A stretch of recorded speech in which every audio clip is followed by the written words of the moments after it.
Okay. No, I'm here. um, so let's see. What was I doing? Pathfinding stuff.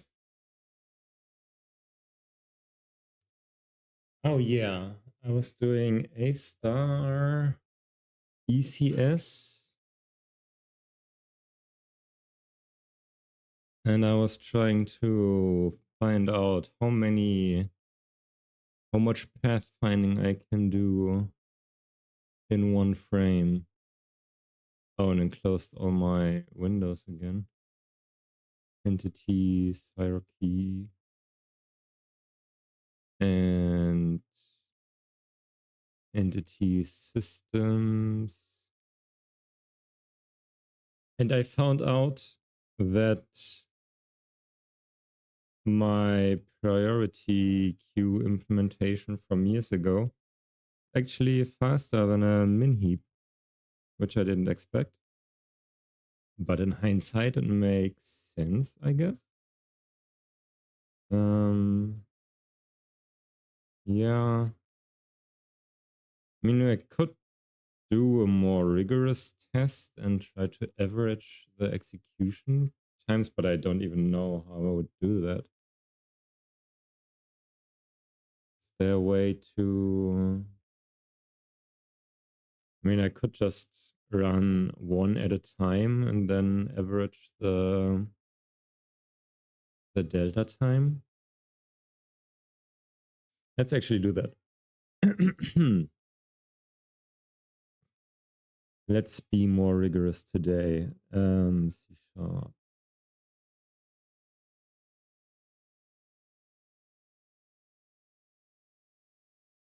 I could.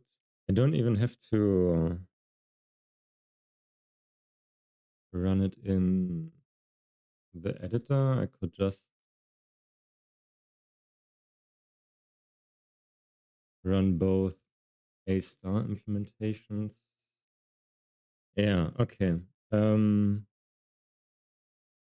we have A-star here, and we have A-star min heap.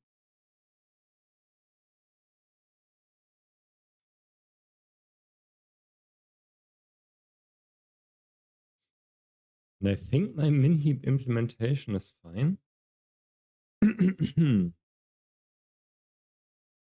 I think I did that all correct. I believe that the array operations, just simple array operations, are just so much faster. Like even moving a chunk of an array one space is faster than only doing a couple of swaps inside an array. I think that's all that's going on right there. Okay, so we have A-star and A-star min heap. The implementation of both is the same. I need two because ECS, or burst rather, wasn't happy with me using an interface here. I'm still not sure why. I also wanted to check my A-star implementation.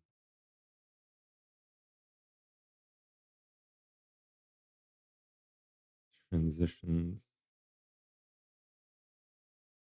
There's probably stuff I could optimize in here as well.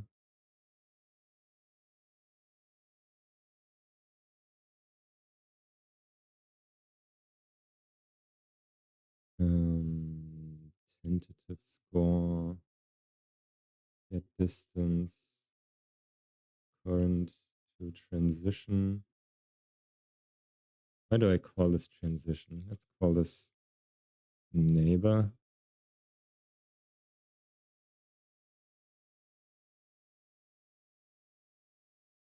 current is the node that we are checking.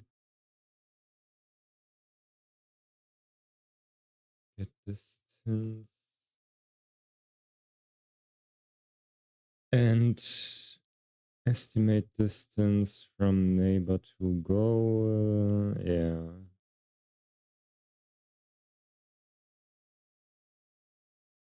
That seems good to me. Okay, let's do the test first. I'm kind of jumping around in my head. Let's see.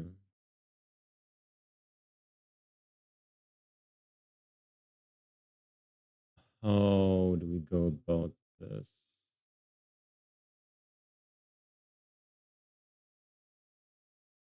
Stress test. I'll make a new folder in examples. Create folder time test. And I'll make one. Oh, we have templates. Component data system, job entity, baker. Interesting. Took them long enough to make some templates for these. A start timer.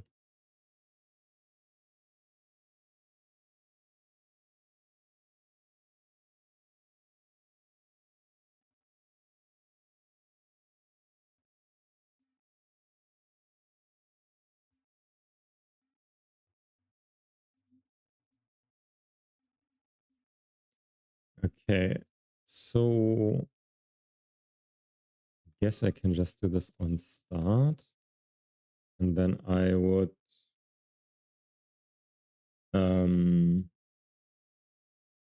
a star find path essentially have to do what I'm doing in my a star test. Let's get this one. This creates simple graph.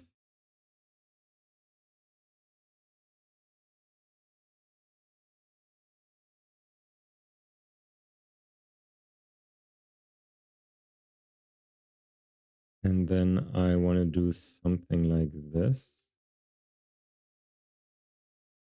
But we have to make sure that the values we are testing are always the same. Don't need the assertion. Just this, essentially. 1000 times a star. And then we use stopwatch.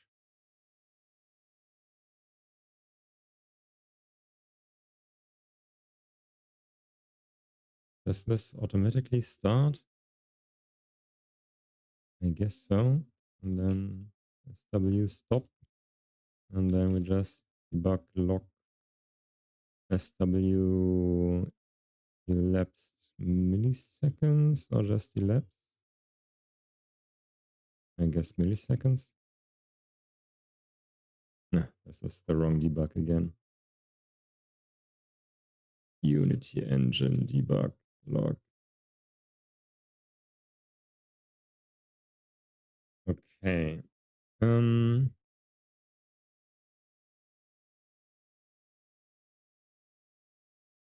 So we need a Unity engine random seed.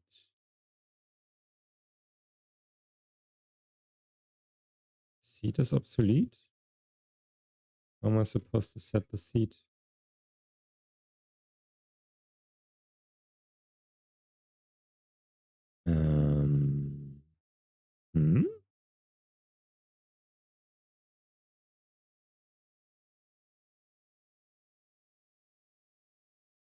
Why is the seed obsolete? Check the docs. Unity, random.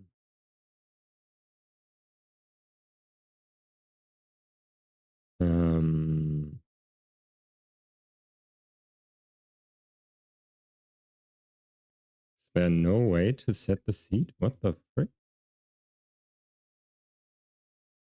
Do versus system random.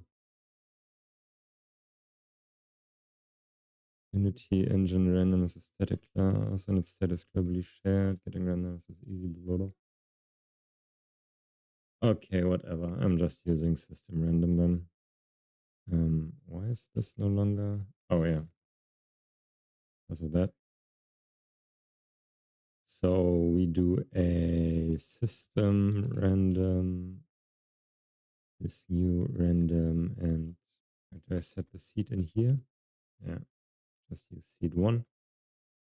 And we do our next. This should be equivalent.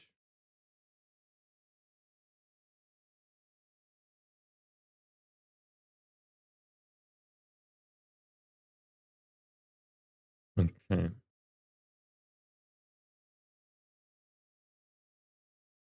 So let's see if that does the thing. Make a new scene, empty object. I start timer. Oh yeah, and we have to save it.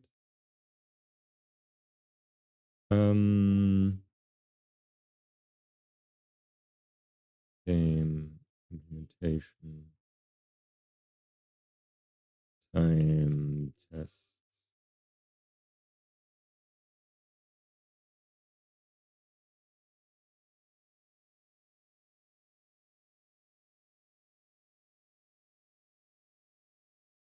Okay, so this gives us 4242.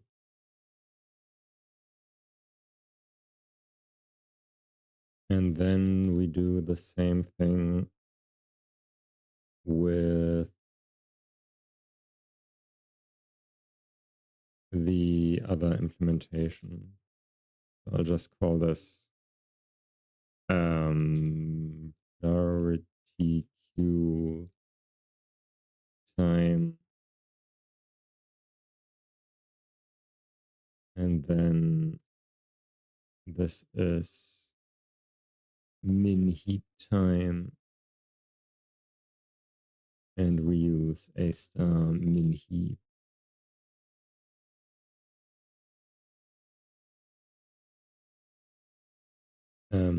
Min heap time tiles graph. So this should be a fair comparison, I want to say.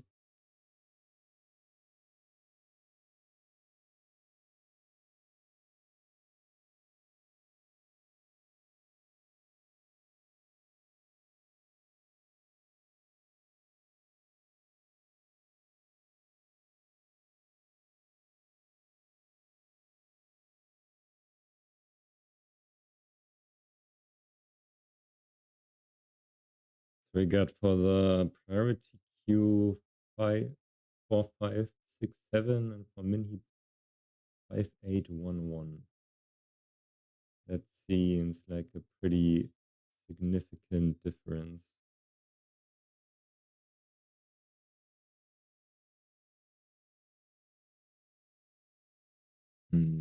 Let's run it again. Let's try and put these the other way around.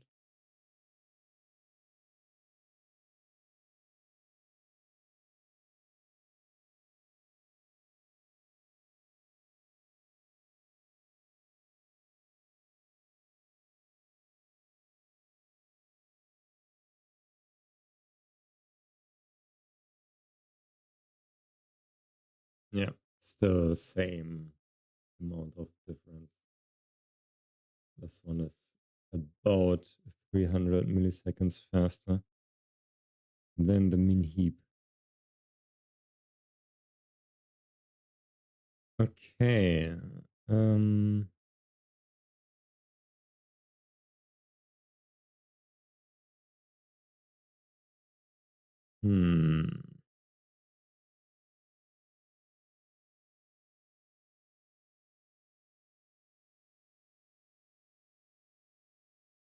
Let's see, is there...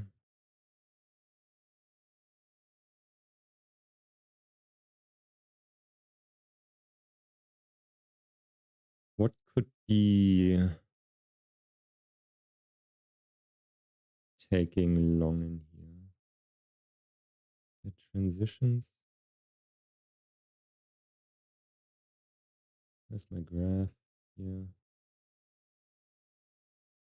Transition lookup. This probably takes a significant amount of time. Getting the transitions from the lookup table.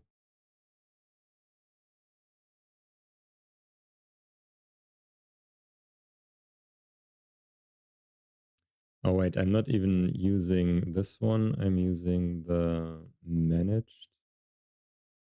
Because this one is for the ECS.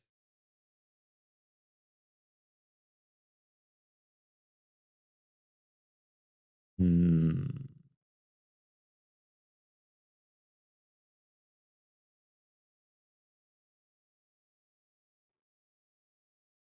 Hmm.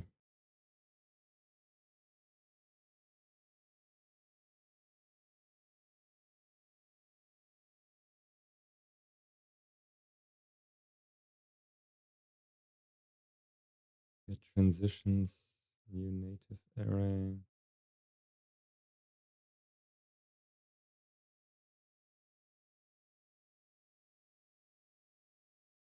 Hmm. So I would really have to test, or rather time, this right here. Because we are using subtly different implementations for the graph. And this obviously only works in the ECS context. And this works outside of ECS only.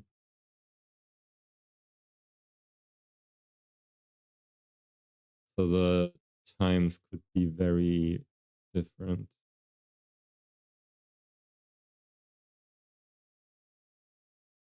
Hmm.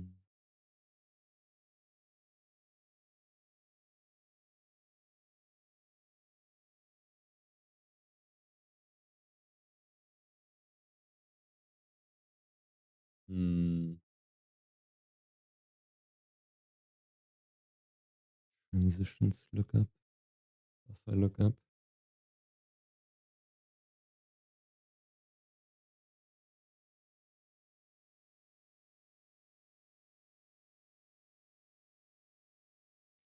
I'm converting this to a native array.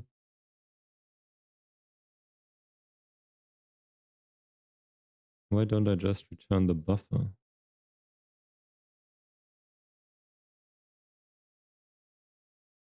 That should probably be faster.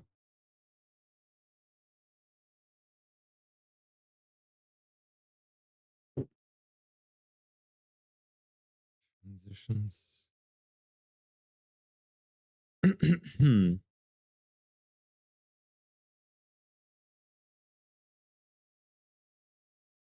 This is neighbors.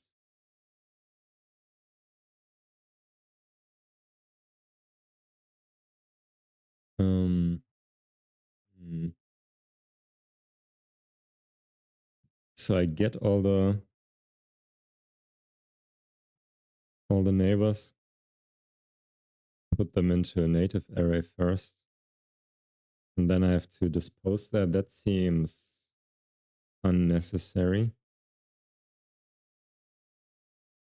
I guess I only did that for compatibility purposes. Because I don't have a dynamic buffer. in my managed class.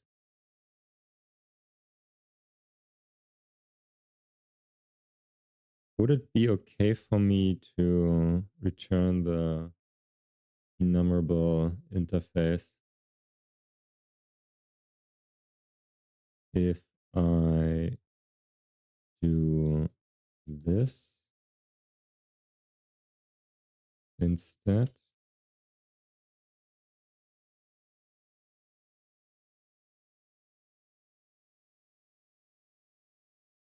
And in A star, we do this.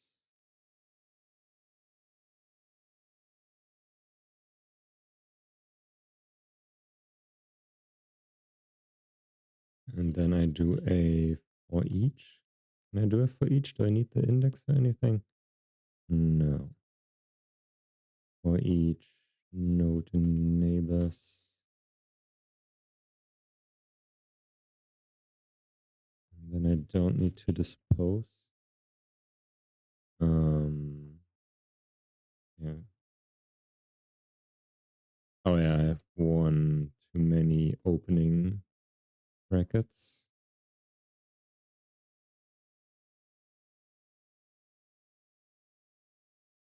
This one.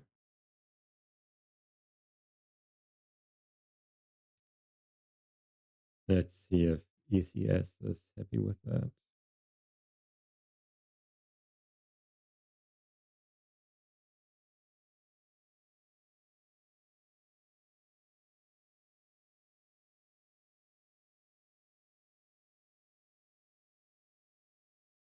And this we just ignore.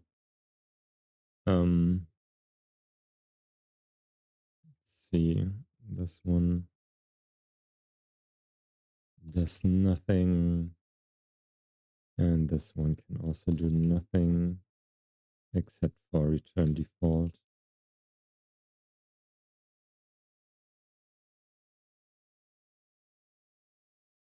I would assume that ECS is just not happy with interfaces in general. Let's go to stress test.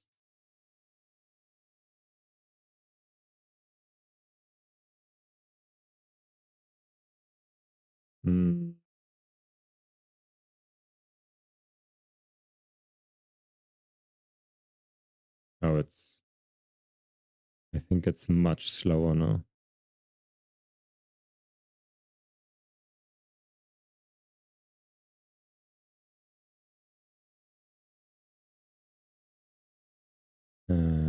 Let's see. Can you do a recompile? There was one thing that it showed.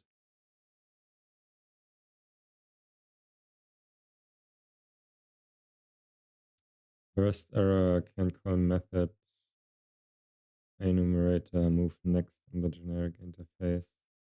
Yeah. Okay, so no, it's not happy with that. So I do have to use the dynamic buffer. So yeah, there's just no way for me to make this compatible with both ECS stuff and normal C# stuff.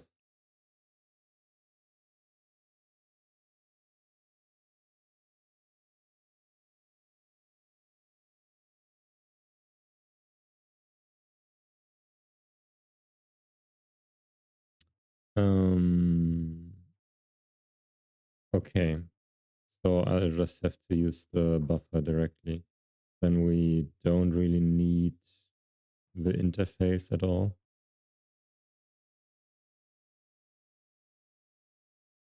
I guess that's just how it has to be, huh? We don't use any interfaces.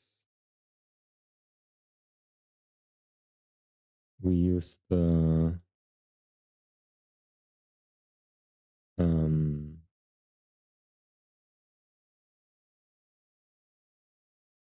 the types directly. So we just return this here.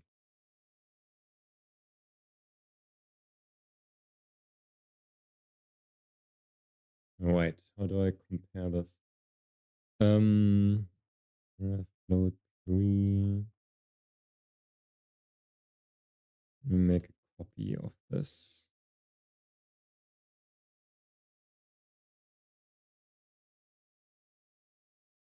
So remove the interface. Make this native array again.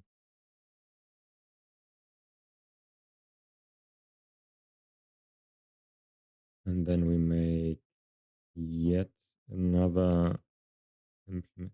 Oh wait, I just do this in the same file. Let's just use the same file. Float 3 buffer with buffer.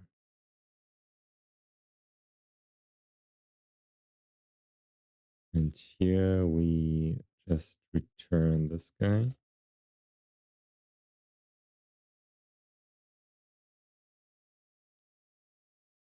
Oh yeah, this is no transition buffer.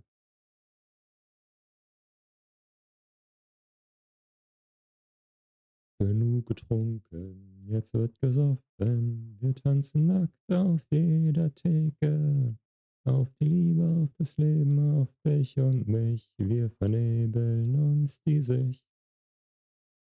And in here we... Oh, wait. We need the get transitions.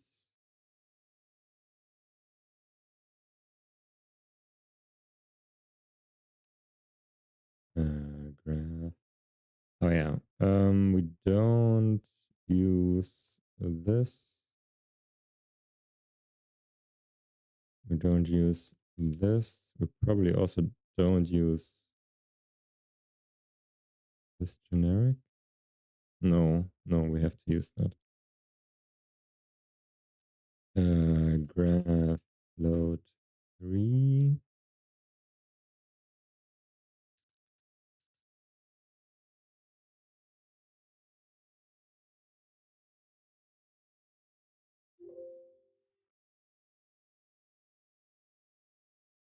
Entity.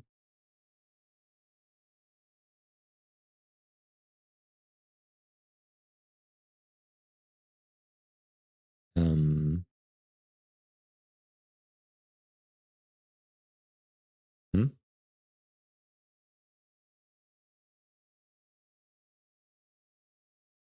What have I done? Current get transitions. Current node unmanaged.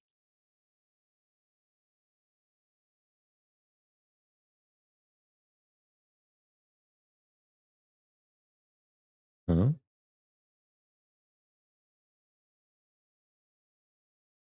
Can't convert from node to entity?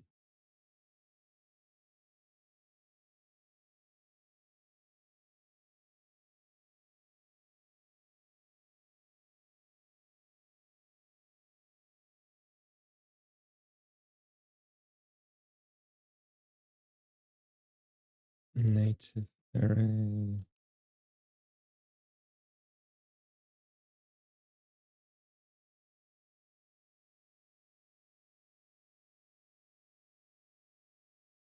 This is okay.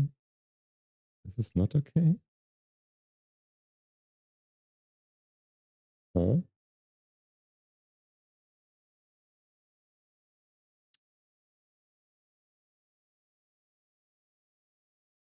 T node. Oh.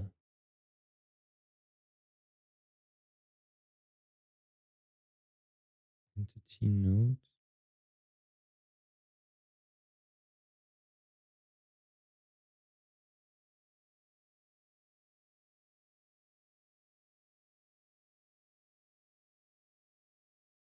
This one expect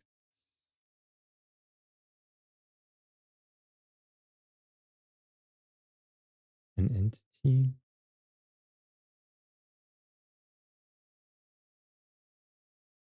Right, I'm confused.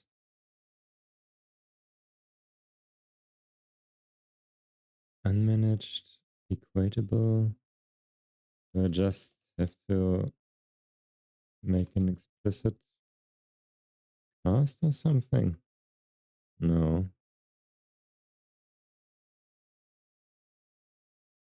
Hmm?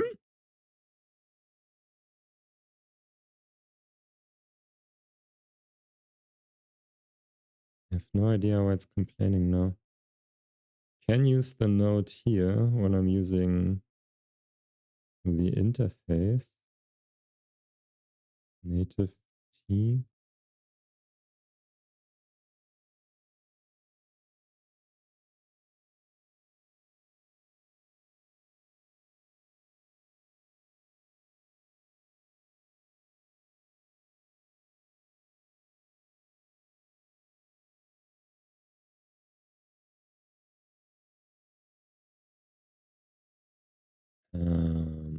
This should also be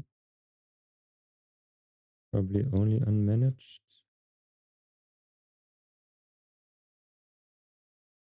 No. Huh? I'm confused.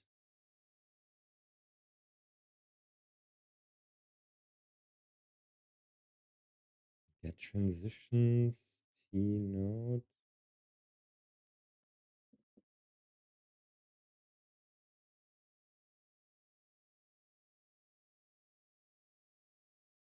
And this maps to, oh, because no, there was no generic here. Was there? Huh? What? This node thing.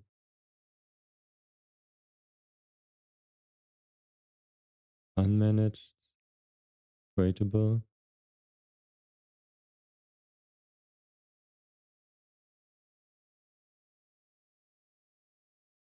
I mean, the nodes are entities, are they not? Graph. Oh, yeah, I also have to do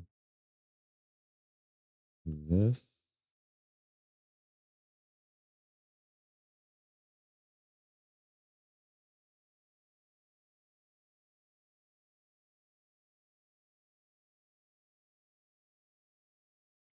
This is also not happy. Node. Let's see, when I call it from the system. Yeah, these are entities. So let's just use them as such.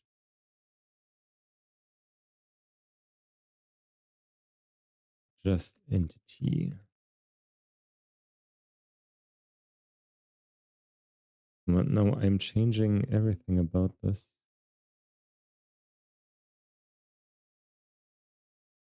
I wanted to do a before after comparison. Well, I guess I still have this one. So yeah, that's fine. Let's do the entity. Okay, so all our nodes are entities. Entity, entity, entity.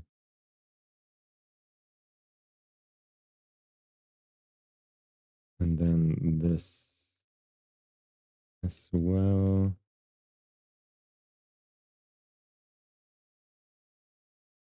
Oh.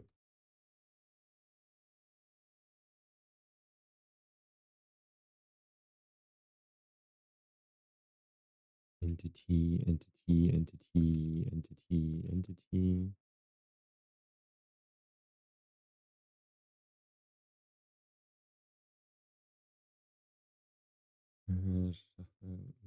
Non-nullable.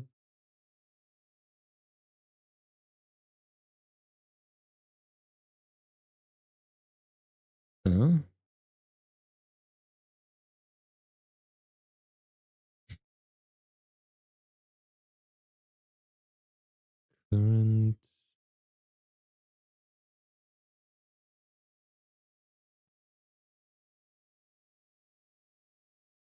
to be a non-nullable type.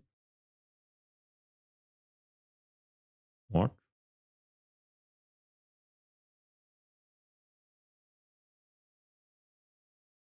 Clarity Q.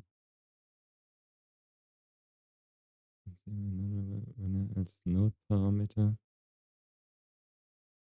Oh. That was the problem. Okay, so now we can call this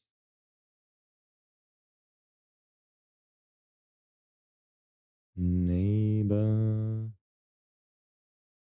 Oh yeah, this is like that. Okay. So now we're using all the direct types.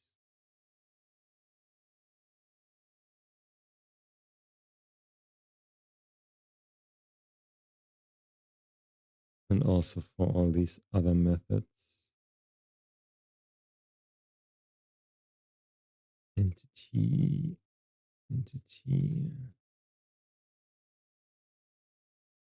Mm-hmm.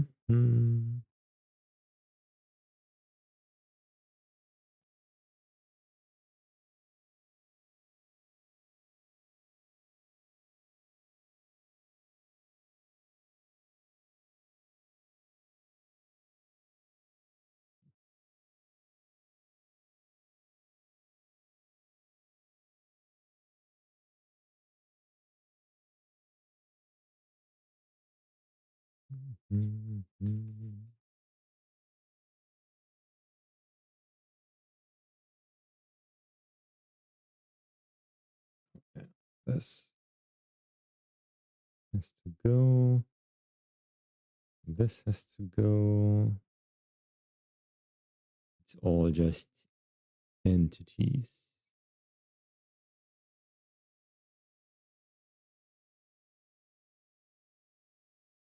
Okay.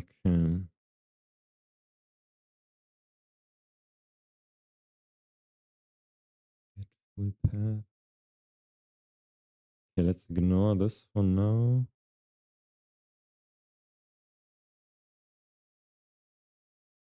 And for the A star min heap, let's rename this to A star 2.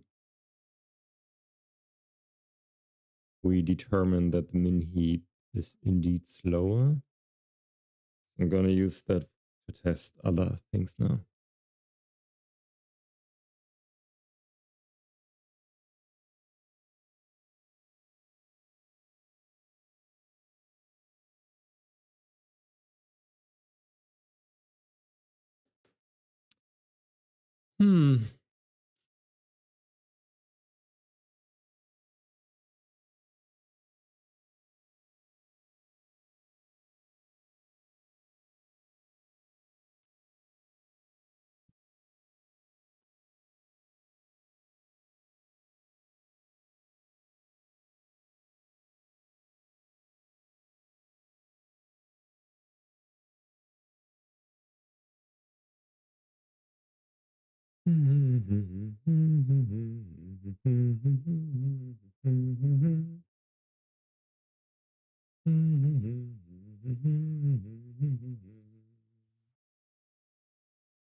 This takes a while.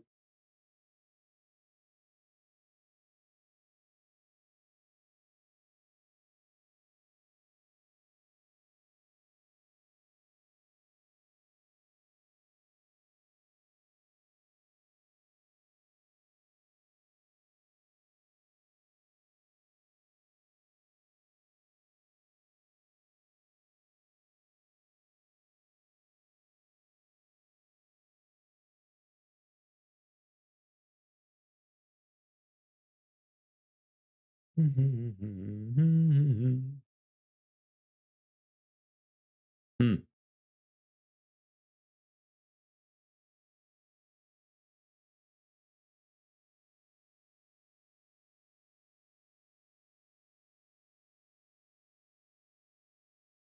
Are we good? Or did it just crash?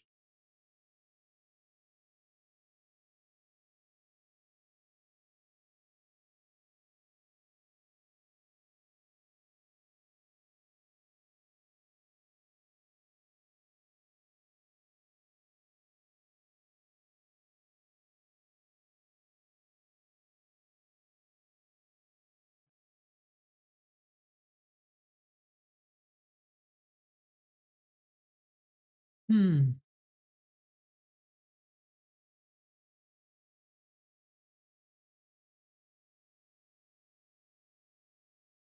Uh, Maybe Visual Studio is just dead.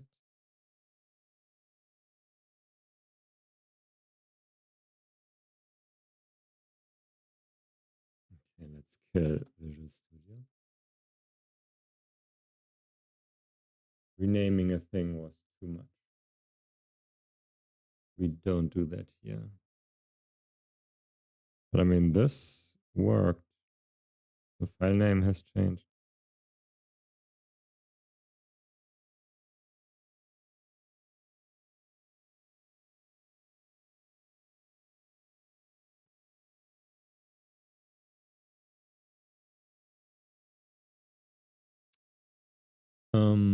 Okay, so this we set to priority queue.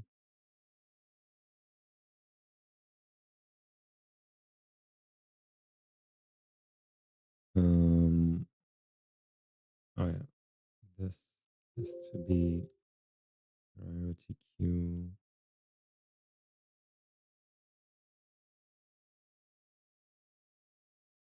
So ECS is kind of okay with using generics, but it's not okay with using interfaces.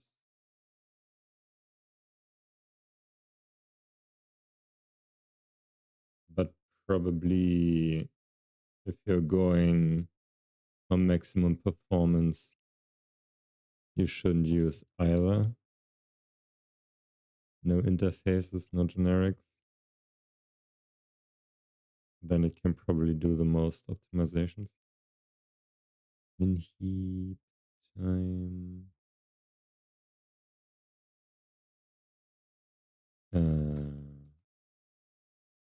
Call this A star 2 time. And this is A star time. Now I can't even compare it like this anymore. Okay, so let's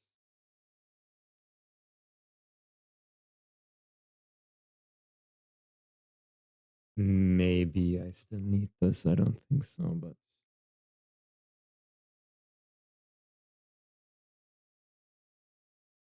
A star min heap. So this is now A star 2. Um,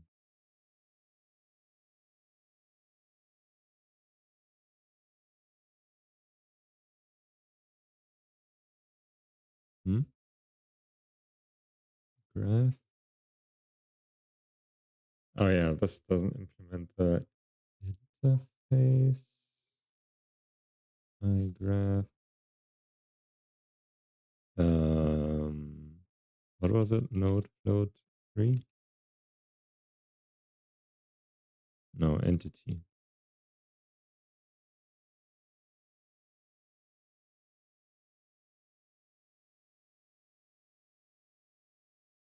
Yeah. And okay, so I guess we're going back to eyeballing it, which is not super great.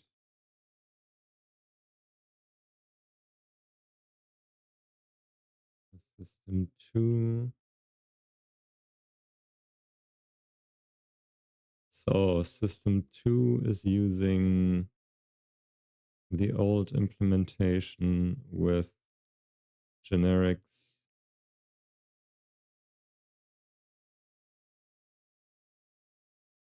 A star 2. and a star 1 using this without generics, and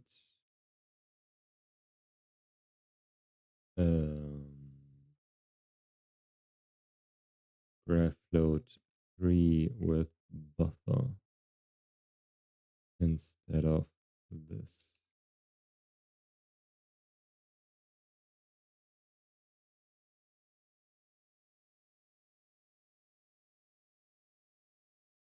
Not the native array, we just use the buffer directly.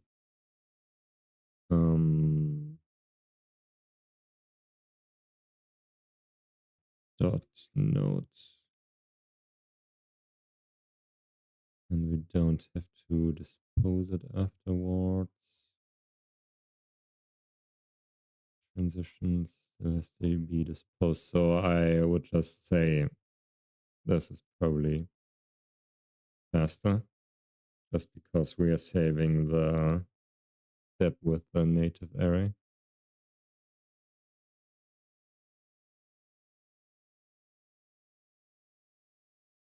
Like this whole copying to native array thing.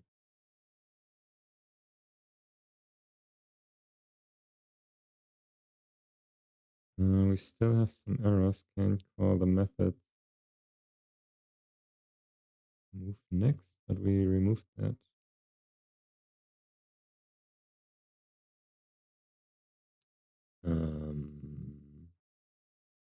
A star find path. Oh, we're still not. Oh yeah. We need this here and this. Okay, now we should be. Oh yeah, my tests are also now. Okay. Let's remove all of this.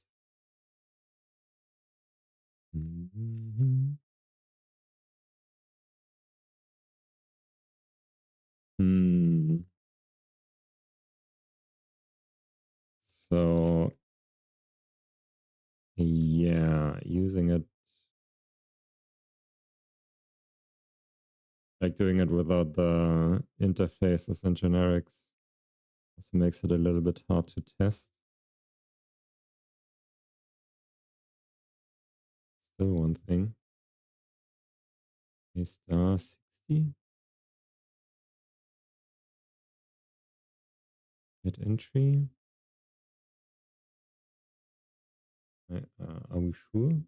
Let's compile again.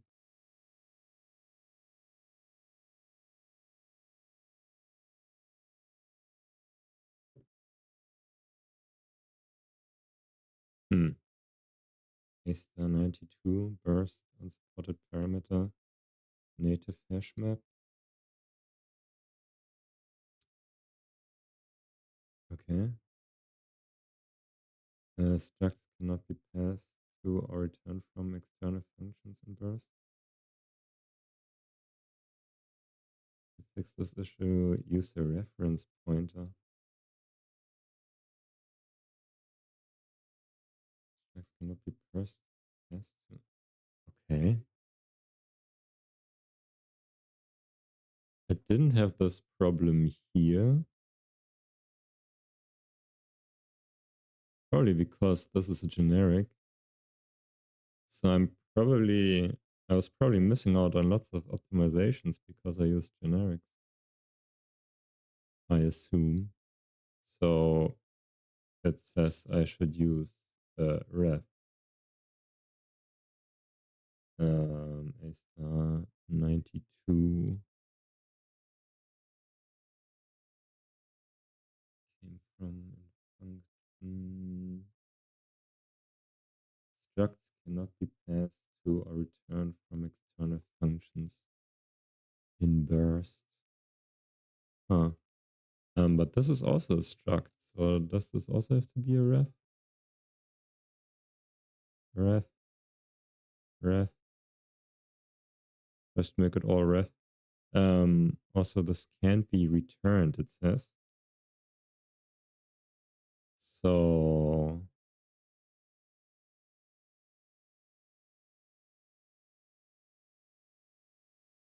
all right, let's do all of this first.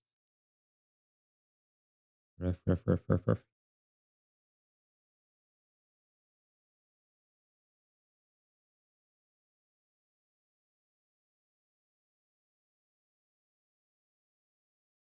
And see what it says.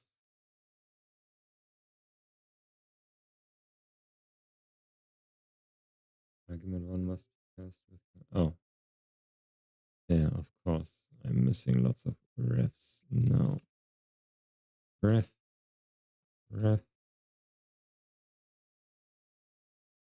Hit entry.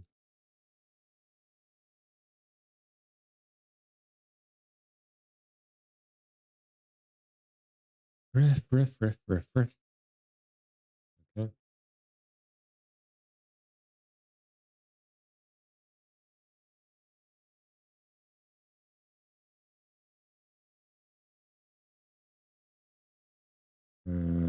Unsupported parameter 92. I think that's what we just fixed. Oh, wait. The return struct cannot be passed to or returned from external functions. So we have to make this a void. All this out list.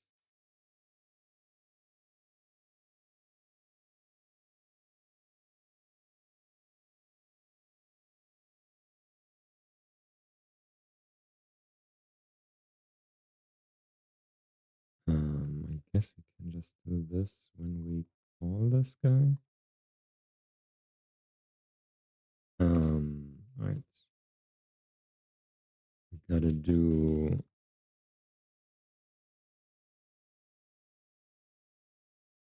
this and then ref that.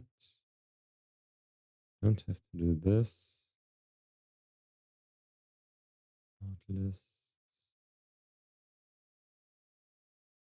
Oh yeah, we don't return.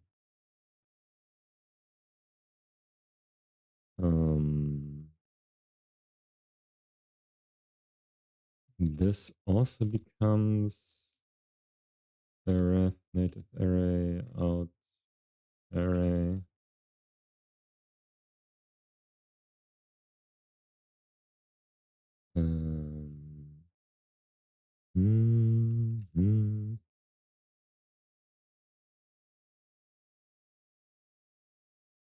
Oh no, wait. This has to go in there.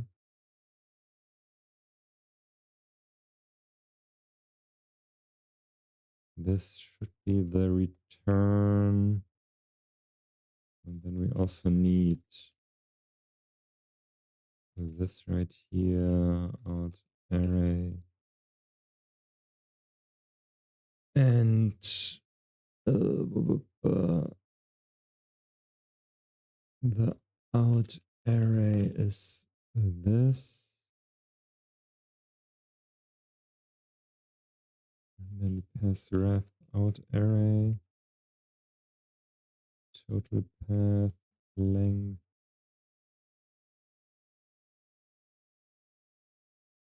Out array.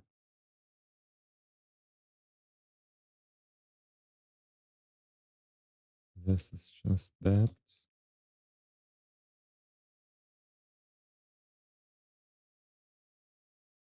Okay. And reconstruct path is just this.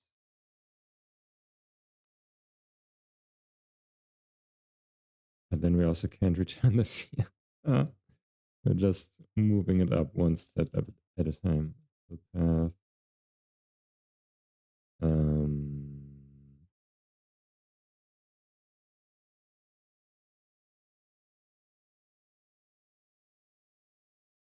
Ref Native array.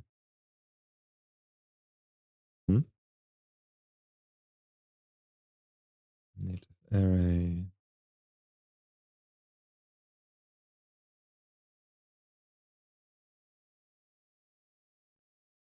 Right.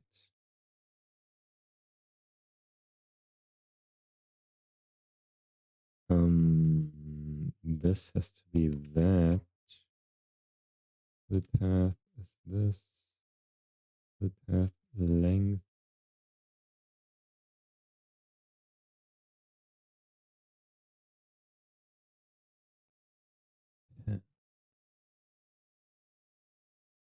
But here I don't know how long it should be. So I guess this comes here. And then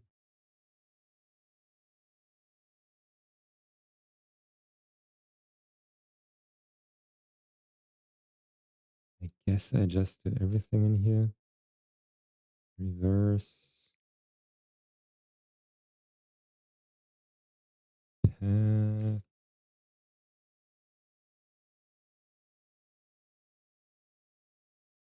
And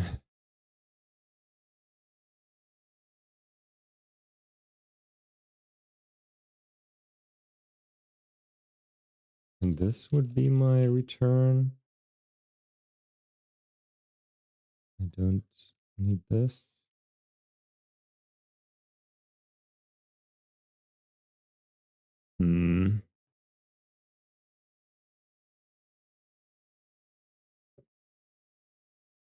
But how do I...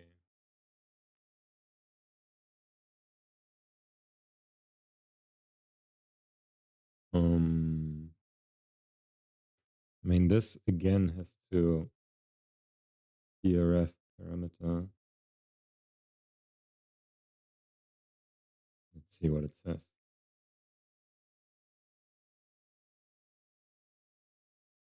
Let's do a recompile.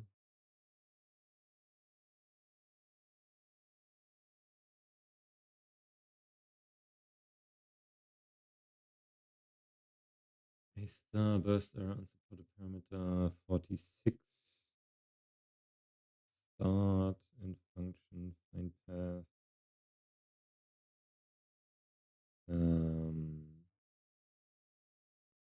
Yeah, use reference pointer. So all of this also has to be ref.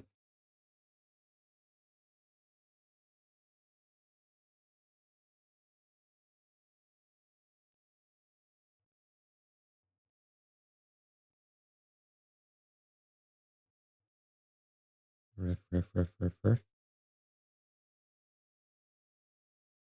That's a bit strange, I gotta say.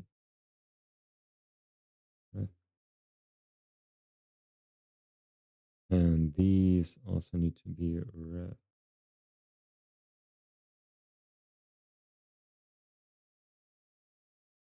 So in a star system, we also have to call these with ref.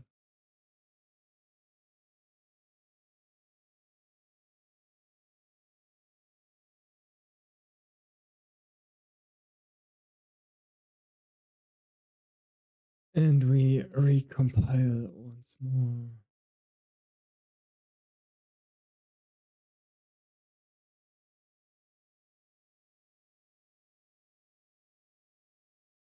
A star 45 unsupported return type.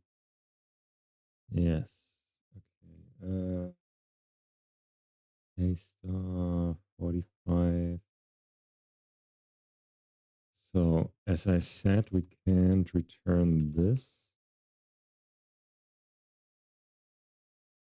So we will have to make this a ref.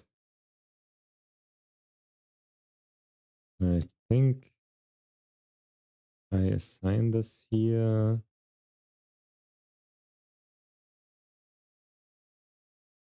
Let's see if I just declare this. Am I allowed to pass this as a reference? No. I make this null or default.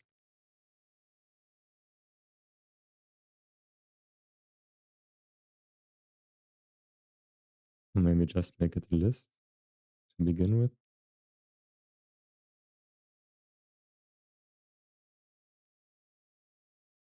Okay, let's see. Is this okay for you? Star 79.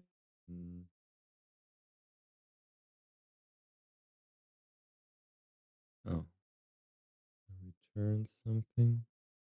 Oh yeah, this is not okay.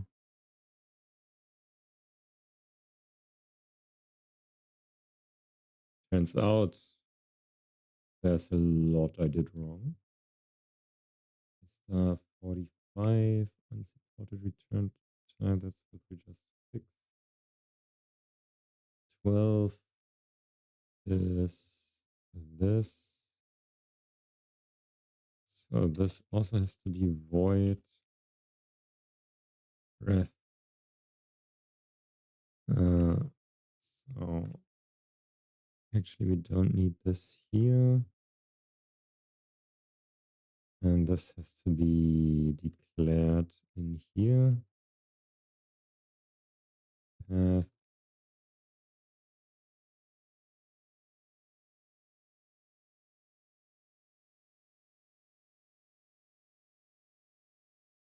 Okay.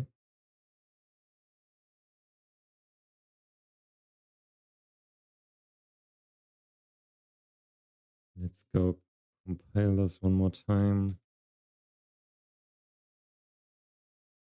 For some reason it doesn't delete the old error messages. I just always compile twice.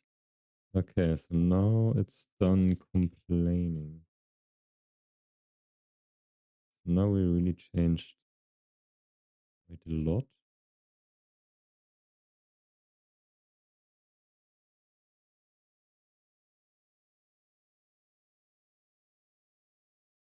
Hmm.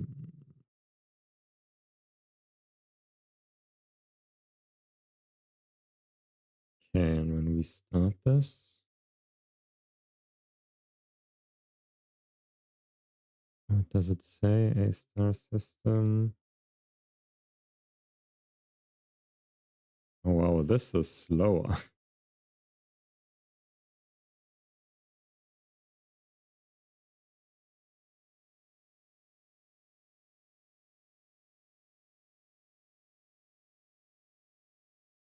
That is not what I expected to happen.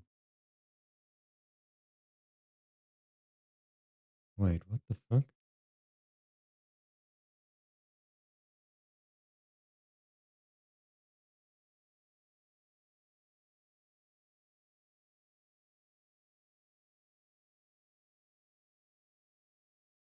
It became slower.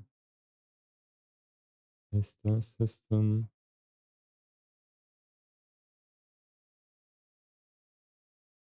What? For real?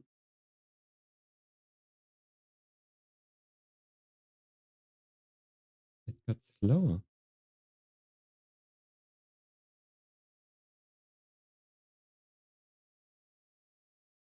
Considerably.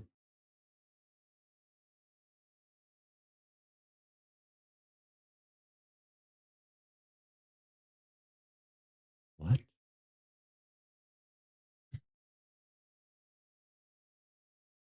This doesn't really compute. I fixed all the burst compile stuff. And the burst compile here in the A star 2 shouldn't even really work because of the generics, I assume.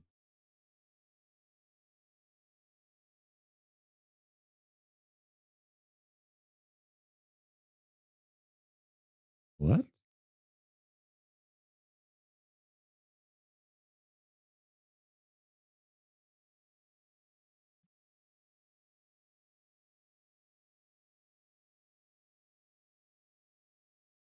Or does it just fail?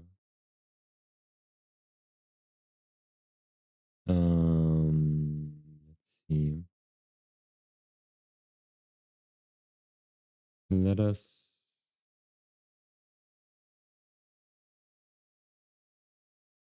remove this.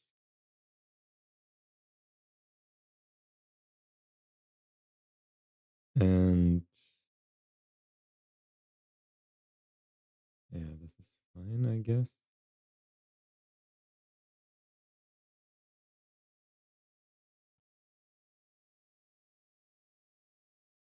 A star system.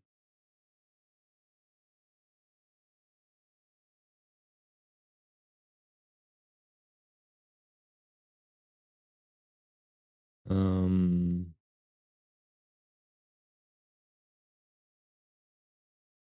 on. So this should be on find test system 0 and 0 is 0. Yeah, 0, 2 for all the even ones. It does find the path.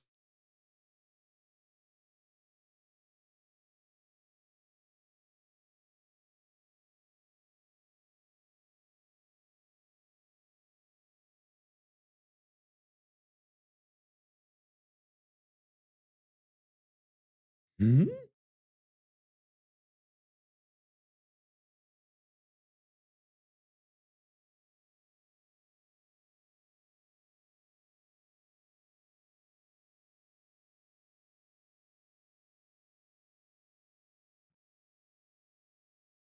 It really did become slower.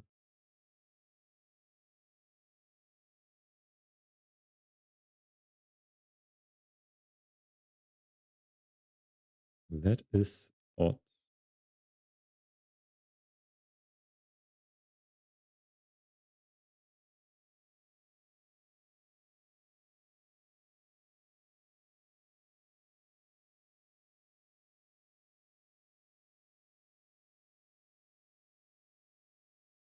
Let's see, they should always find the same path. Yeah. 48, 48. Right, it's not necessarily the same path. It's because it has the same length, but this seems to be the same one. Yeah.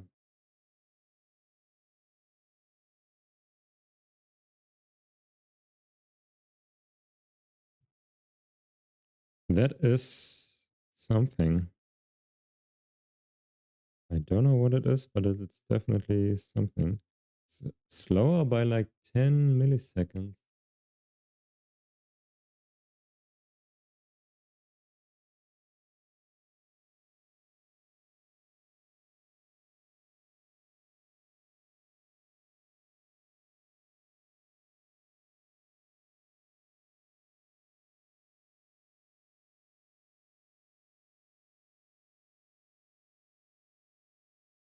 That is very strange.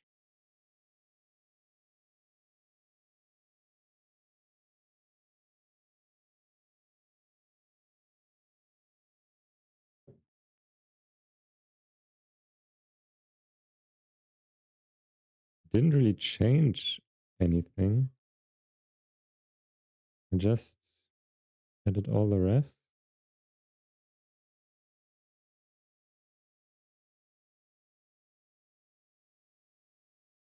If I remove this, then it should, yeah, no, it should complain again that I have to use the ref. You cannot not use the ref.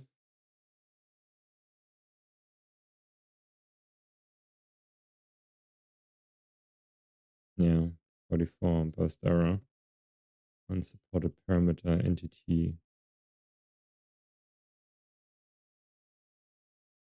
Hmm.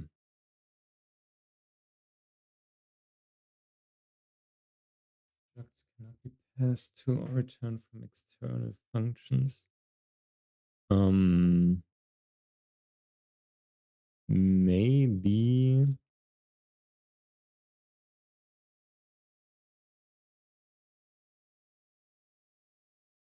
Maybe it wants me to define the functions all in here in my job.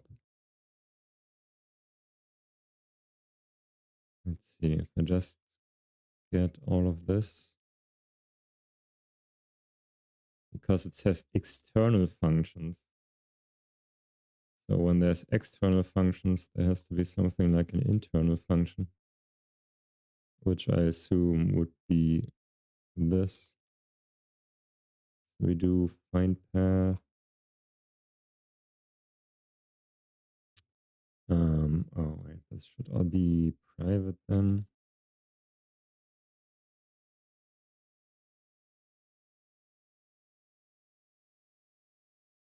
Private, private, private.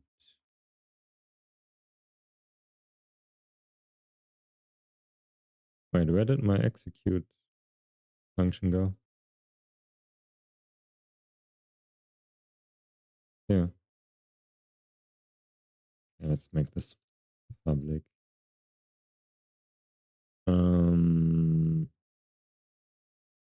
Okay, so this should be okay. The end always ends with you. And when I remove this, find path. Oh.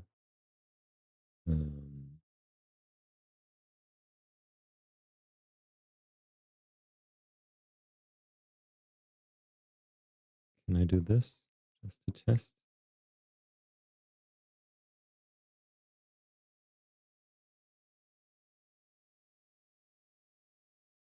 Yeah, that is okay. Huh. Okay, so I guess I would remove all the rest. Probably also don't make it static.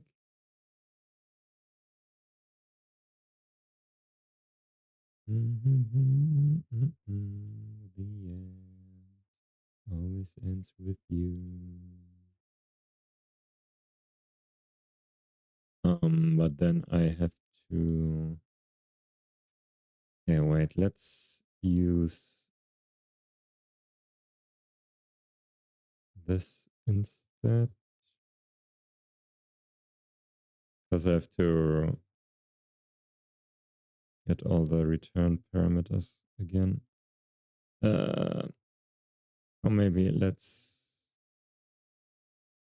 keep the return parameters as ref.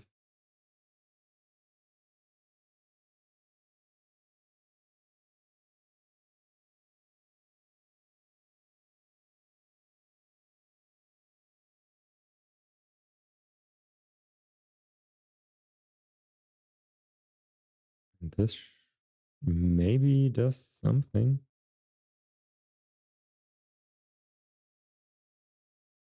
Oh shit, now I was in the wrong file. Rip. Um,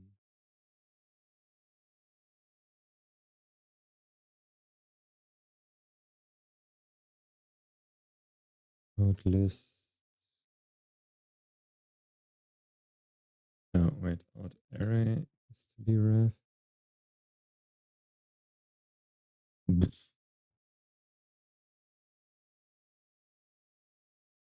This doesn't have to be ref.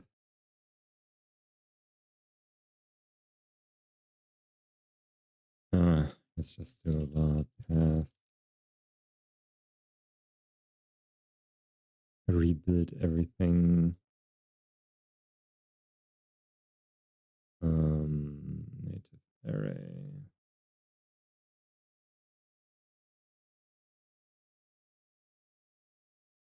So this should be that. And this goes in here.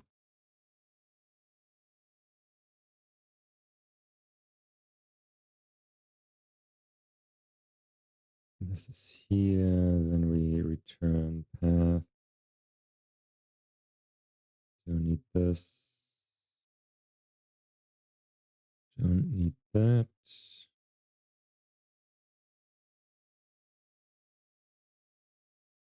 And path.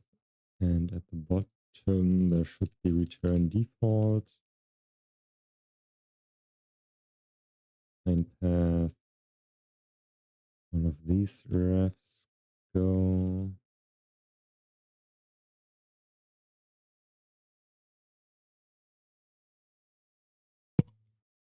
And also these refs go. This goes all together. Okay.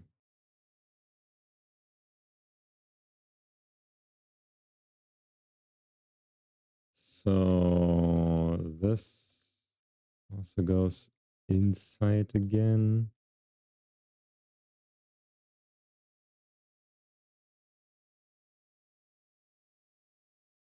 This new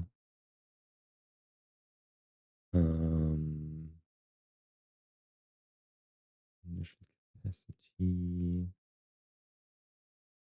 allocator manager temp job or just temp and then return this guy. Ah, stop auto completing so much.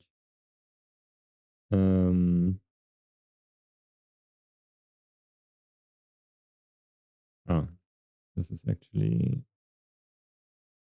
this temp current. Yeah, so we don't need that.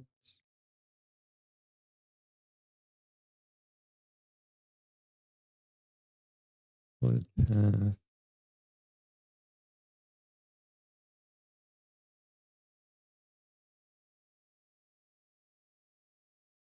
List current equals start.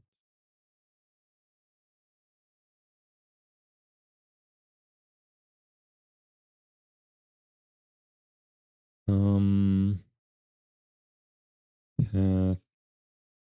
This goes back in here.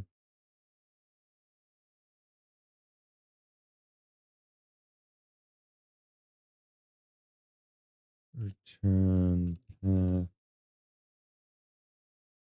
This.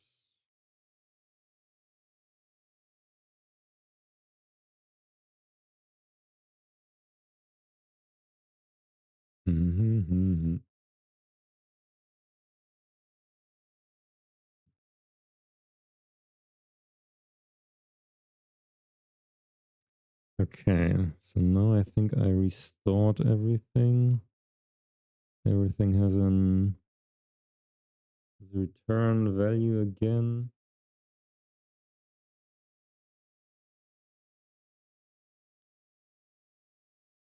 Okay, but something's not okay. First error, unsupported parameter. Oh yeah. I think nothing of this is allowed to be static.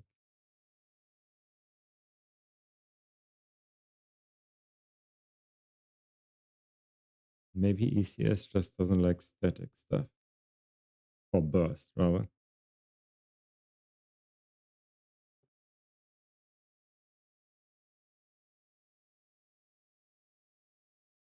Recompile, please.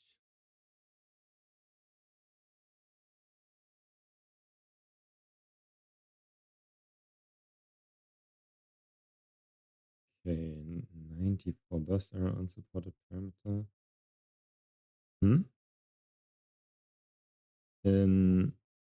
Oh yeah, this is in the A star file. I'll just revert this to all the ref stuff because I did this by accident. This will be ref. Yes. And then you should be okay.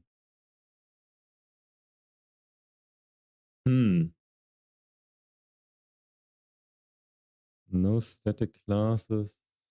Also quite the restriction.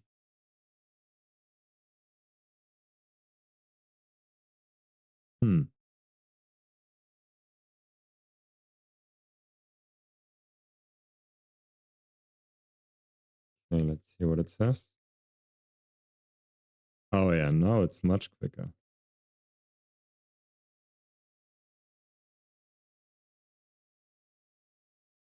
Now it's like 5, maybe 7 milliseconds ahead of the static version. Oh wow, there's lots of things to consider.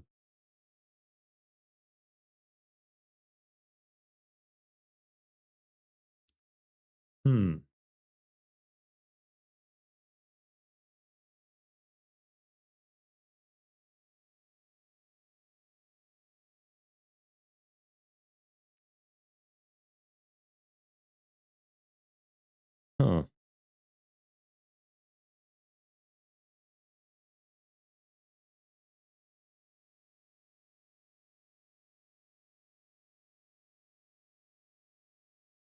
So everything you do in a job should be inside the job struct.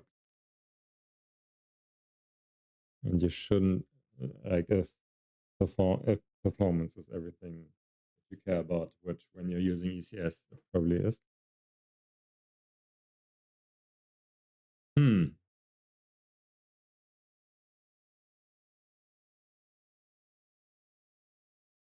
No static functions. I mean, you could instantiate a class that implements this stuff and use it in the job, I guess. Mm-hmm.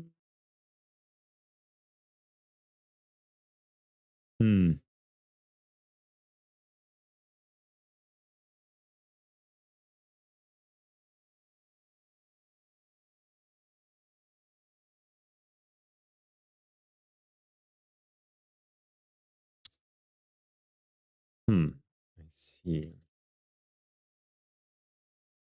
So this is now our new benchmark.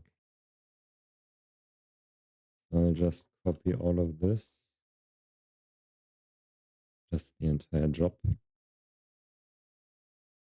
in A star system 2.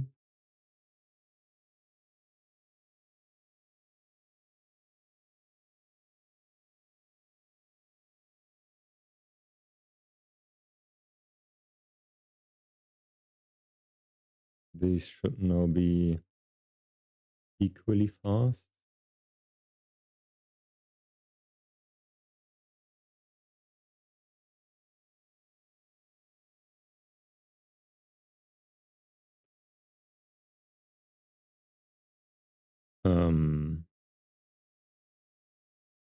Oh wait, wasn't first was probably not ready.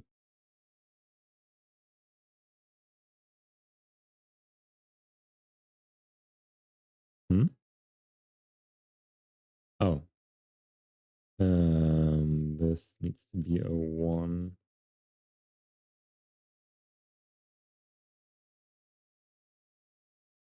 Let's put these at the top. Private const in system ID is 1.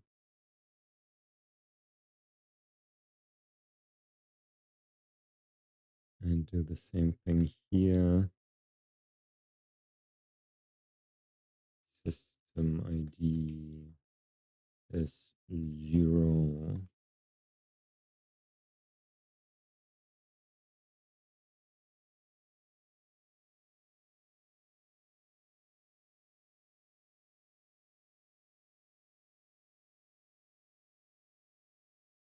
No, they should be exactly the same. Yeah. Not exactly, but they're doing the same things.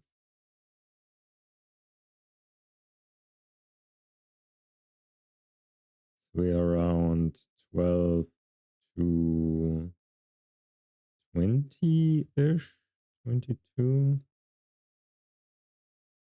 Yeah, between 12 and 20 milliseconds for 30 pawns.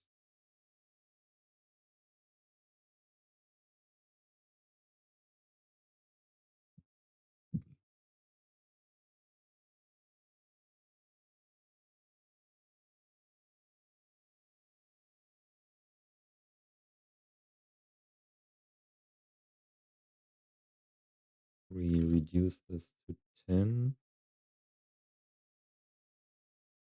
We're easily above 60 FPS.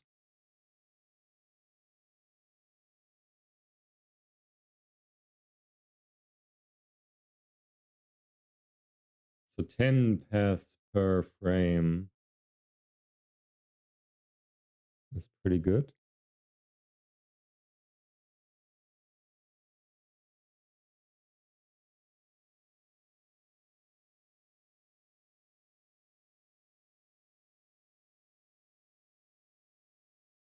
Hmm.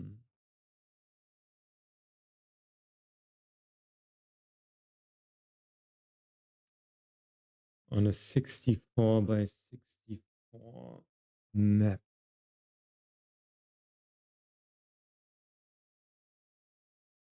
Let's see if we can push this a little more. Bring this back to 30.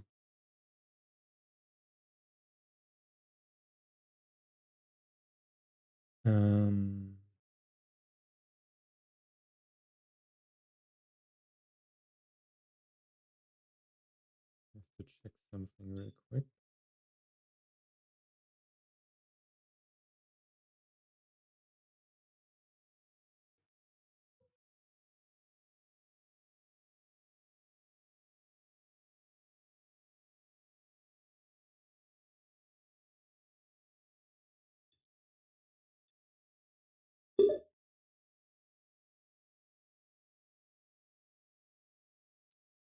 Okay. So let's see. Is there anything else?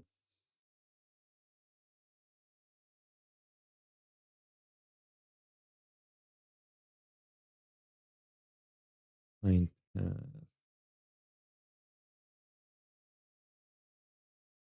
So I want to. There's one more thing. We're always recalculating the distance. Even though this distance Q should be pretty fast.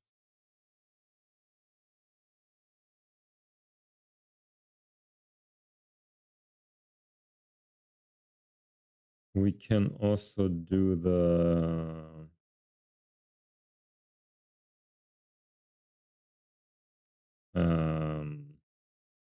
simpler distance calculation. Since we are on a tiled map,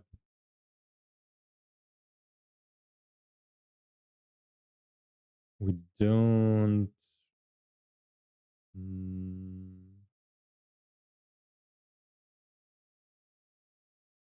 we don't really need the Euclidean distance.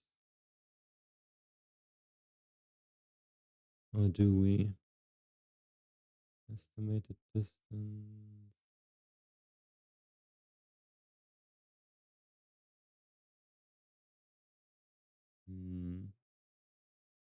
Depends, I think. If you always just walk on the tiles and never in between,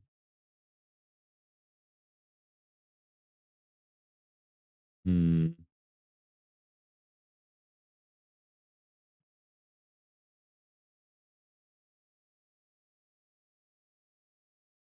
Hmm.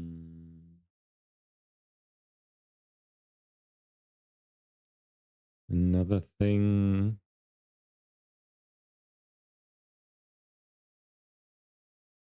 would be to store these distances. Like for instance, when we are getting the distance from one node to a neighbor, that's always set. So we don't really have to calculate it. That would always be 1 actually.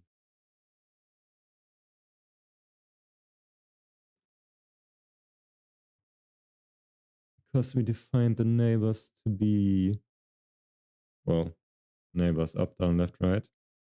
And the distance is always the same. So it's always 1.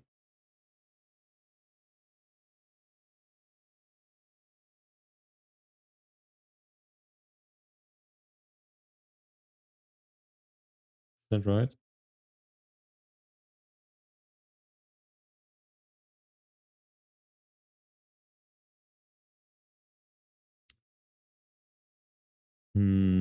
Yeah, and the way we are calculating the distance, we really don't need the Euclidean distance at all, do we? Let's see. So for the get distance, it's really always 1.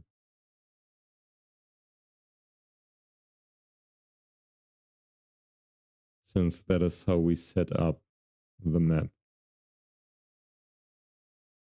All the tiles that we generate are at full integer values. And yeah, the neighbors are always a distance of 1 away. So there's no need to calculate the distance. So let's see, let's make another copy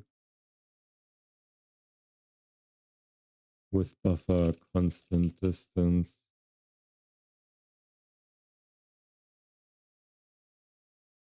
This always returns 1.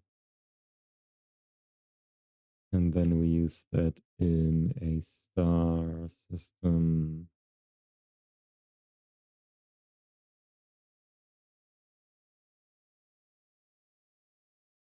Like so.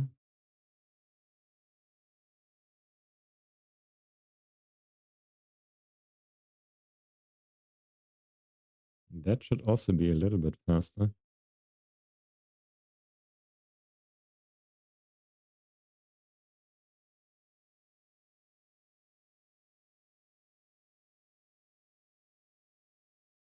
Oh yeah, quite a bit actually.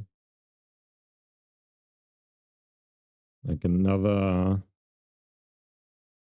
want to say 4, maybe 5 milliseconds.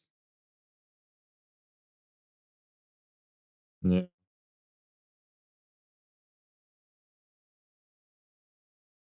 Huh.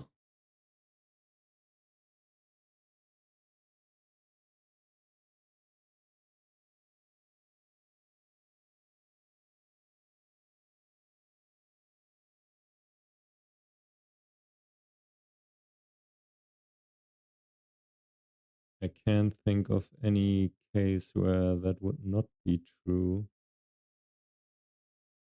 where the distance would be something else between neighbors.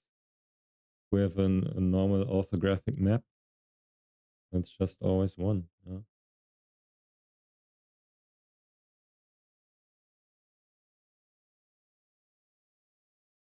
Hmm. So that's a nice optimization, I want to say.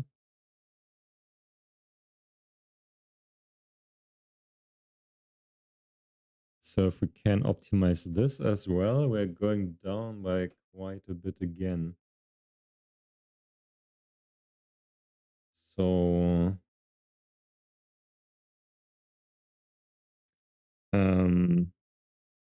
let me look up the formula for distance. Distance formula. Oh yeah. It is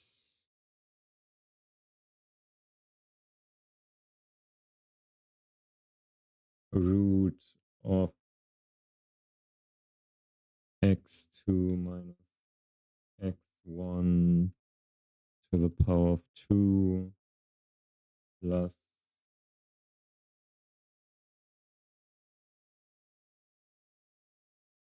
y2 minus y1 to the power of 2, the root of all of that, which is for 3D space.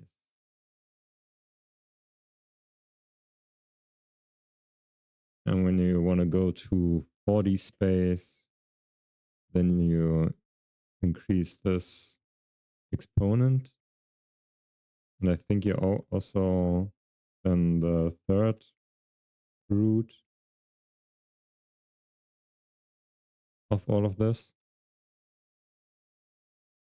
But when you go to 1 dimension,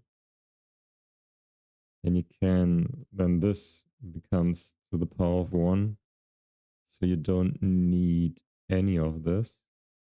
And you don't have to do a root.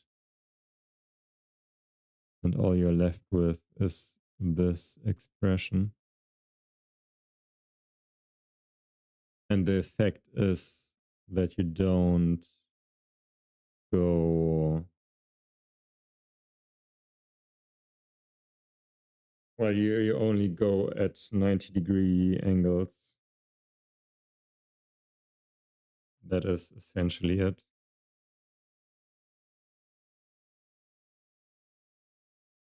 So we don't have to power anything. This doesn't take the root anyway.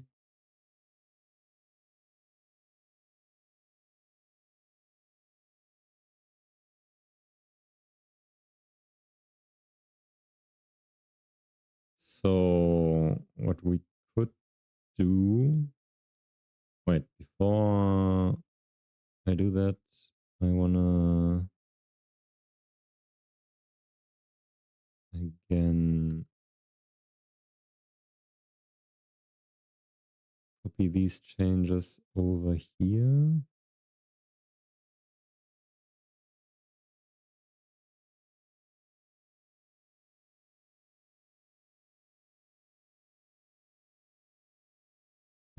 Graph.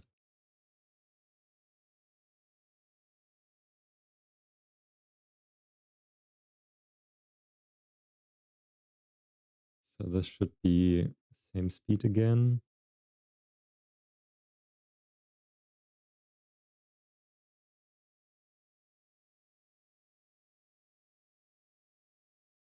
Yeah.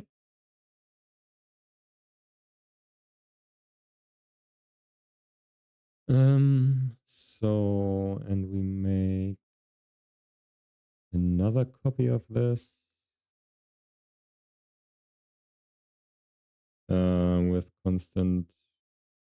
with buffer constant distance 1D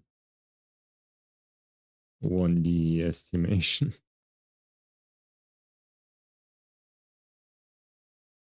So then we wouldn't do this. We just say return value B, value X minus value L, value X plus same thing for, oopsie. For y.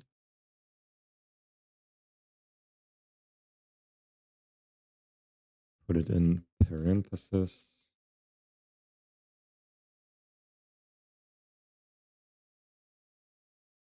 Even though shouldn't really matter.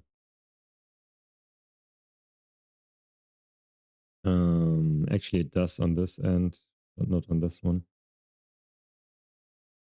And then I do the same thing again. This goes here, this goes here, this goes here. Oh, wait, I don't even have to pass it into the functions because it's just a class variable now. So this we don't need. This we don't need.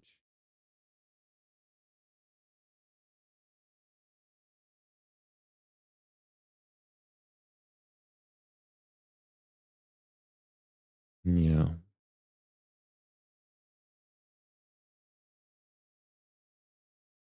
This should be okay, I think. Did you compile?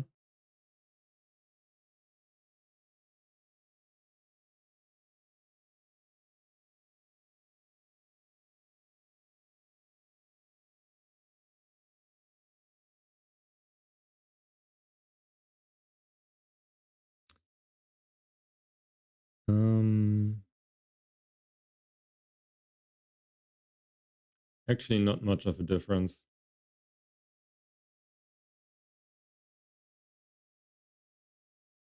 Pretty much the same. We're only saving 2 to the power of 2. So that's not too surprising. And I guess it's a little bit faster at times, but it's hard to tell, really. It's not a massive difference.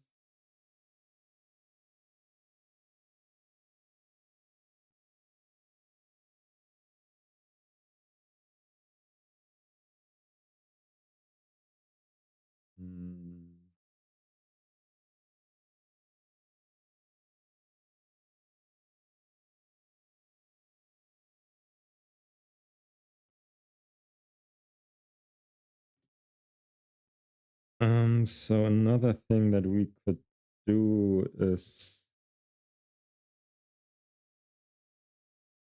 store the distance and just look it up.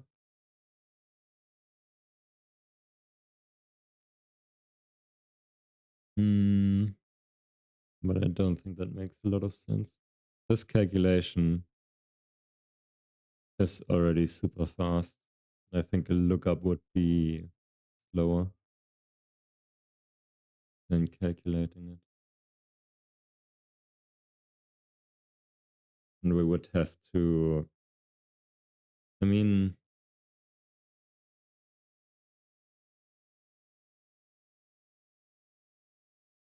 when do we even need this estimate distance? We call that in here somewhere, estimate distance.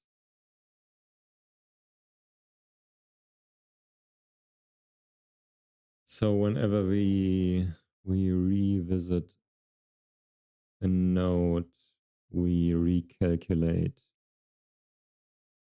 this estimated distance to the goal.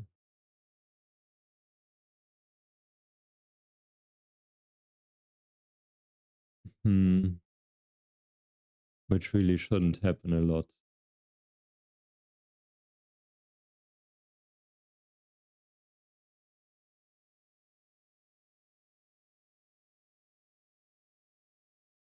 Yeah, probably not a lot.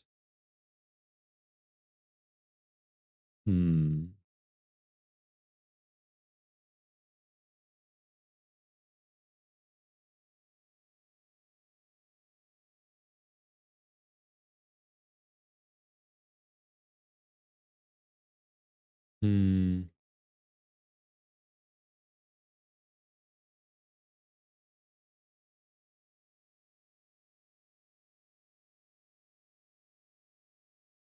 Maybe this could be a little bit faster.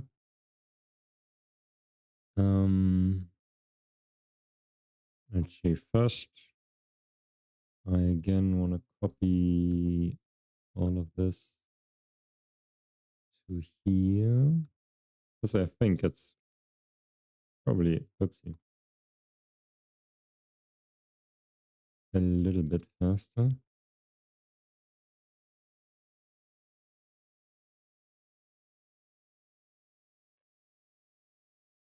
Um,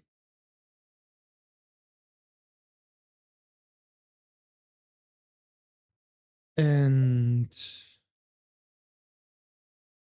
the get entry thing.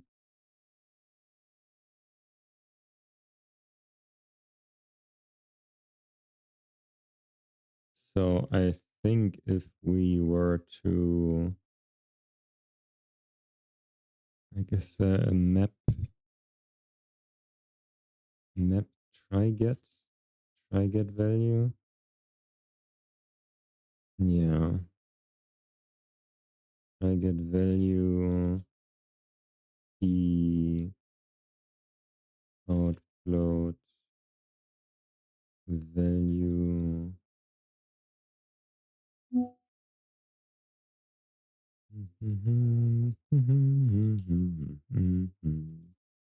We return the value.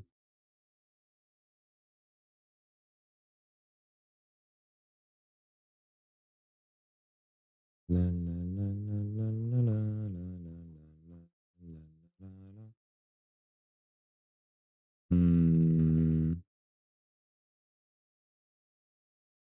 I think I want to all of this into the method.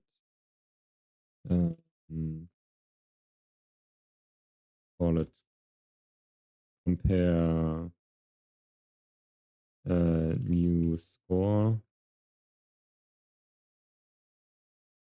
and if we have a value, then we do this smaller than value. If we don't have one, then we just return true.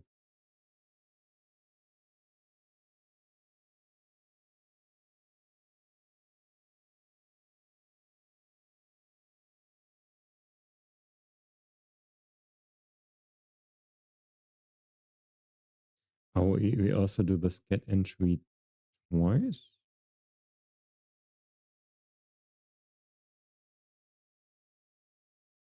Wait. Tentative G-score. Get entry plus get distance. Wait, what?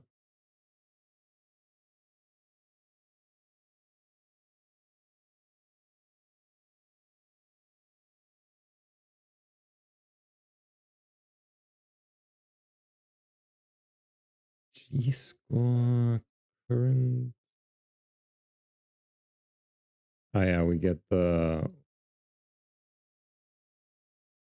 distance from the current, and here we get the distance from the neighbor.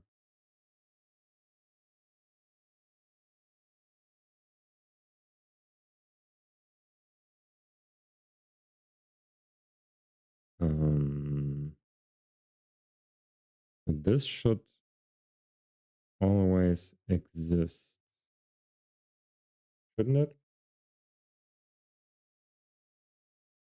Yeah, the current one always has a G-score. So we say just G-score current. We don't have to check anything. Only for the neighbor, we have to check if we've been to that neighbor before.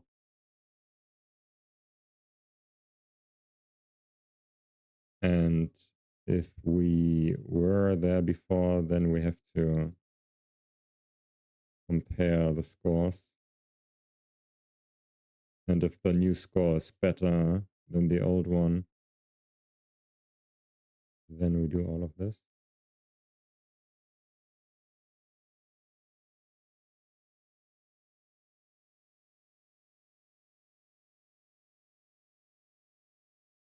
So let's see.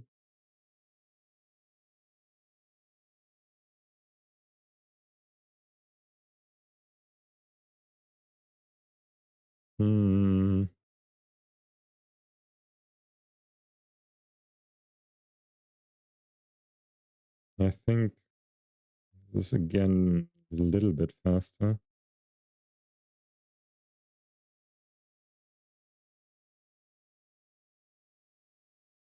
Yeah.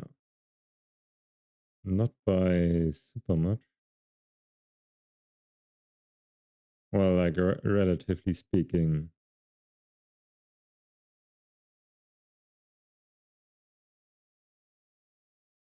Yeah. This seems faster again.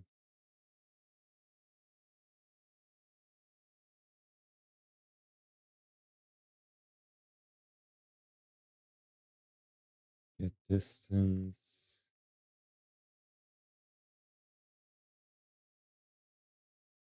Okay, so let's take this again and copy it to the other one.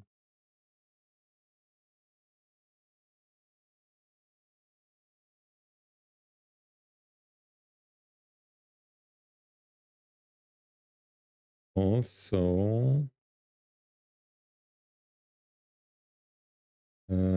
since the get distance always returns 1, what if we just put the 1 here? We save one method call.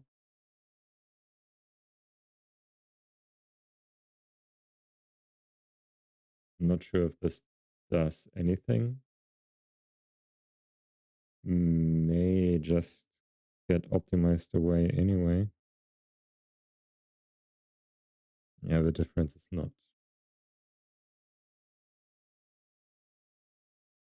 really noticeable.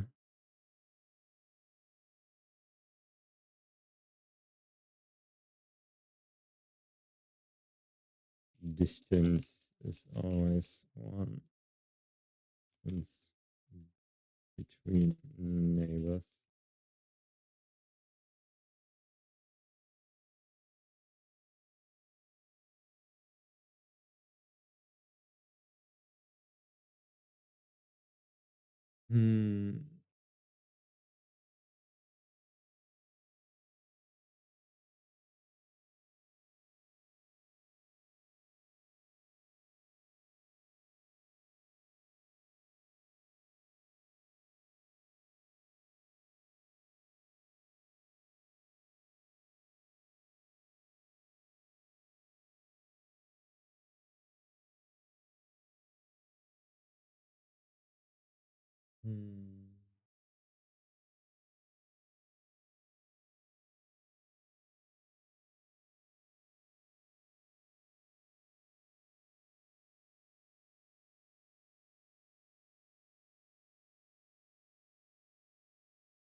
Open set contains neighbor.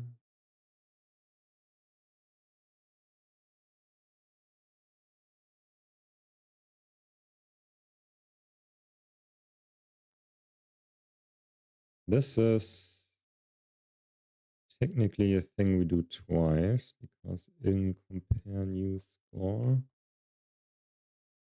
we already do this check.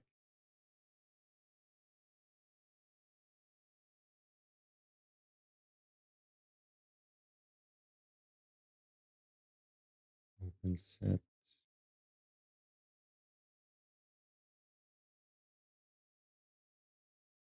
Open set contains neighbor.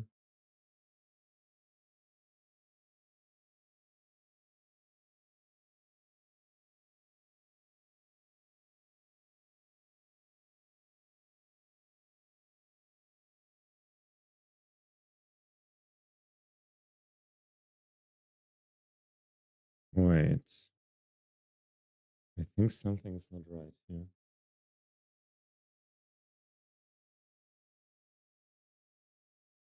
When we add the new neighbor, this wasn't in the set yet, and this gets sorted in with the add.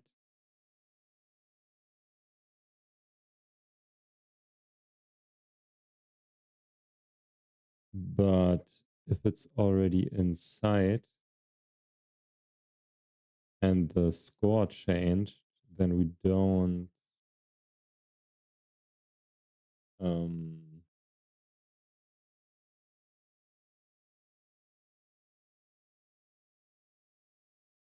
yeah, we don't reorder the queue.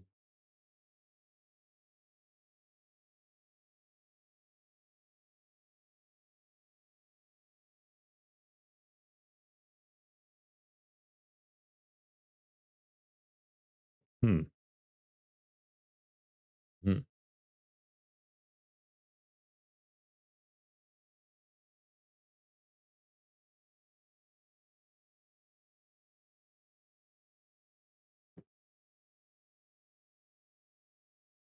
I think this is a bug.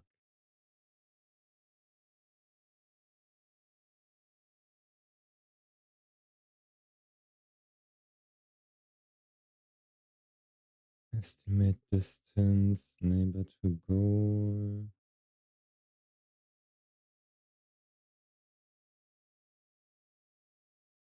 Hmm.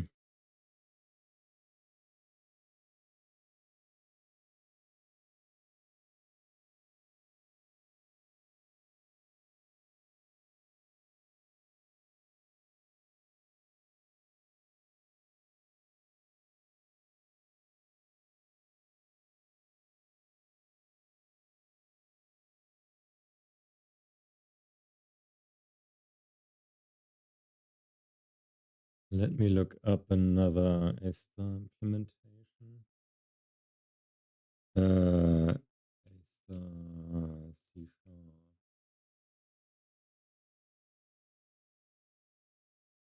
There's probably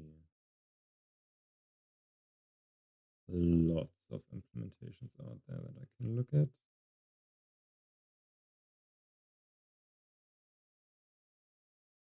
Just show me the whole code, man.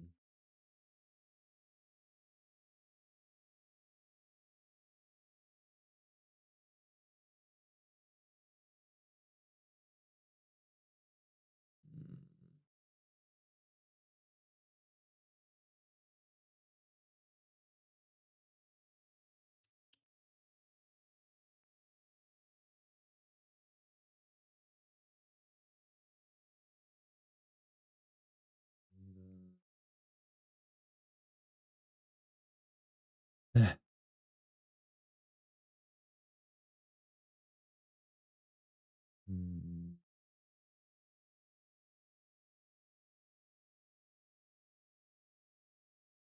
This is not helpful.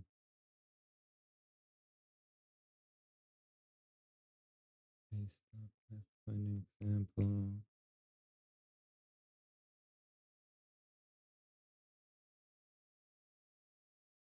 Open list as the default.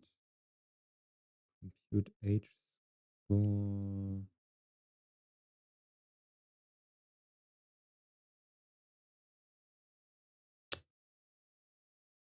Why can't I just post the full code?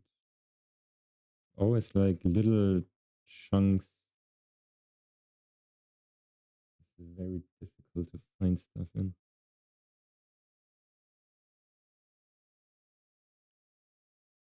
Not helpful.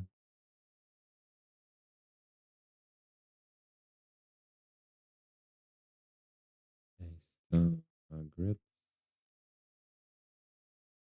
Refs. Incomplete.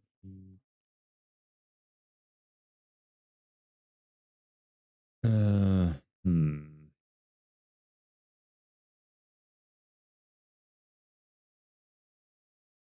Pathfinder.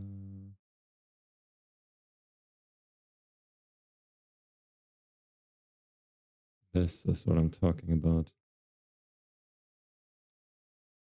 So this is the while loop. This is the check. We reached the goal.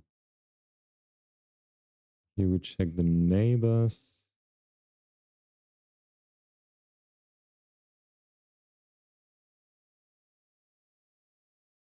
Which is this.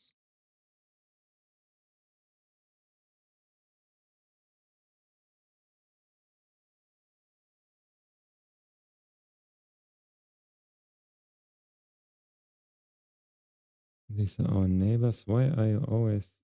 Just let me look at the code. Jeez.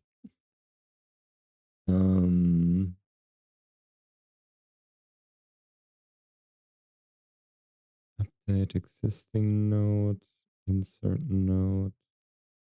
So this if is essentially this.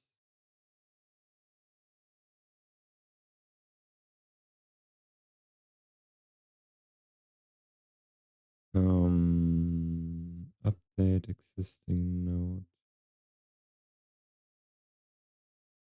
Yeah, this removes and then inserts the node again, which is missing here.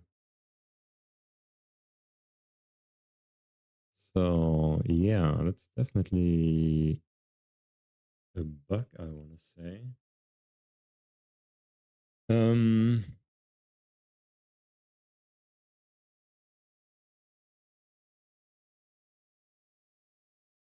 So I guess I want to remove this and just add it back in. The quicker way to do this. I mean, this is already a list. Where's my priority queue? Priority queue is here. We're using a list.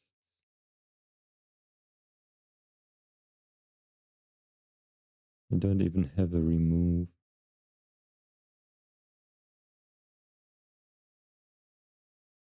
I guess we need one.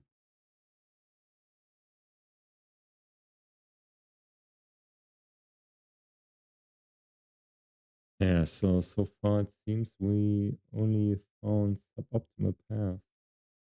And so if we don't... I mean, I guess since it's an orthographic map and currently it's all just walkable so far, it didn't really make a difference.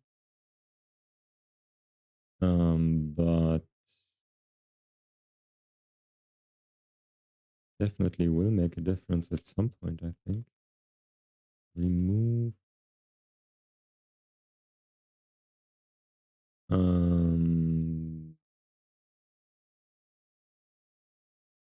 Lists. So first we have to find the index.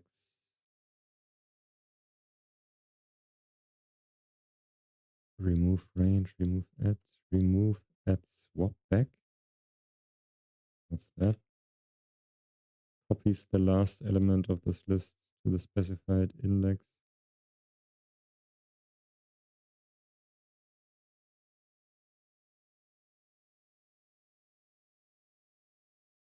When would you use that? Can only do a remove, add, insert, add, no resize.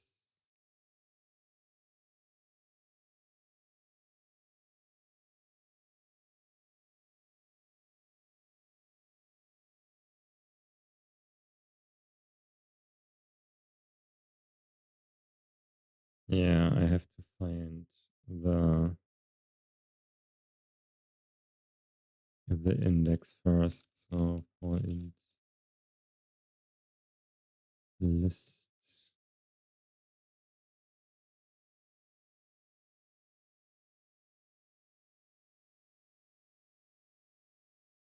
Or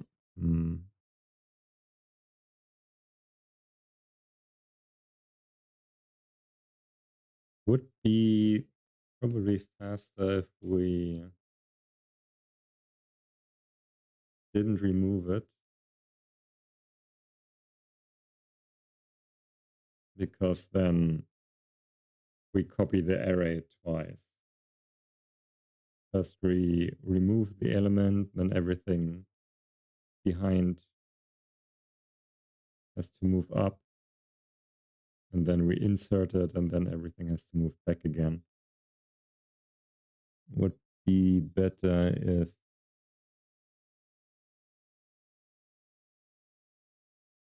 we only remove, we empty that space essentially, and then move everything up back once until we find the element that is higher priority. Yeah. So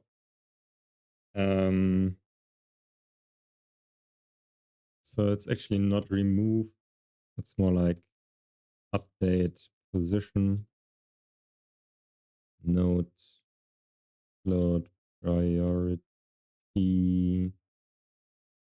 and lower priority is better. Yeah. So we go through the array from, actually, is it faster? Since we're doing a binary search when inserting.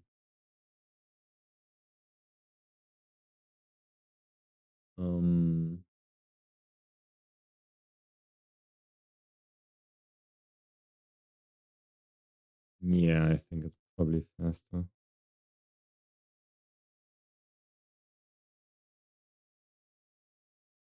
Difference is that we're, with this method, we are doing many comparisons.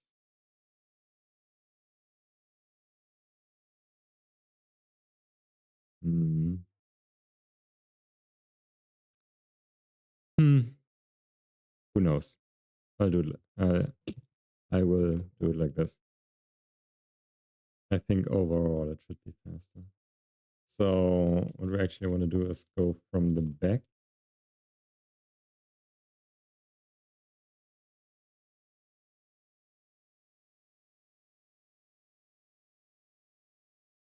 Since the priority will always be smaller. And first we have to find the node. List I node.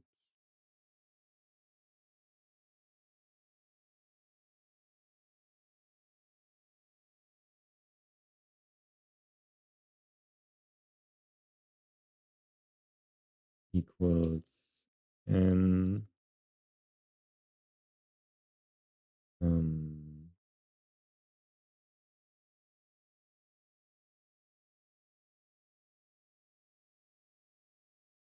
Oh, wait.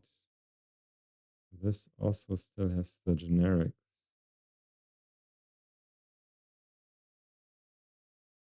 So just using the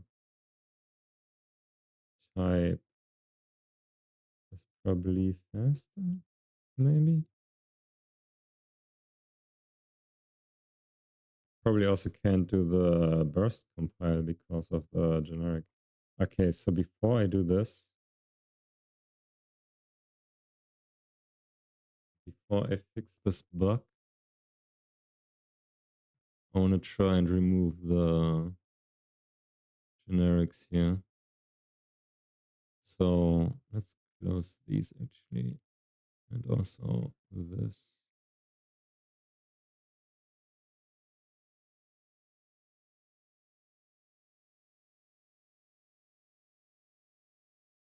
So we would do a priority queue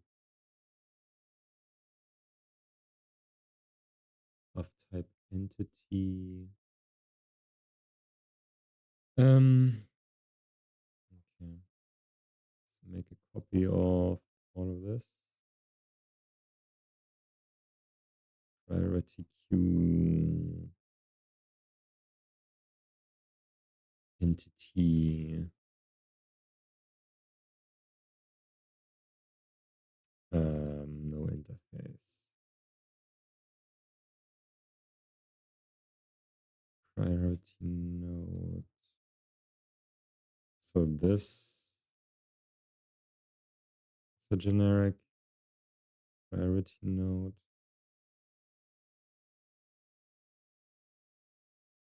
So this would also be entity.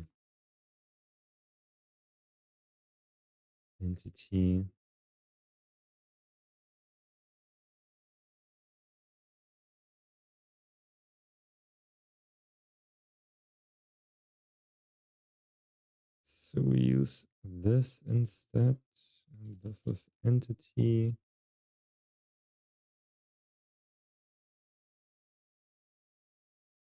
Priority queue entity.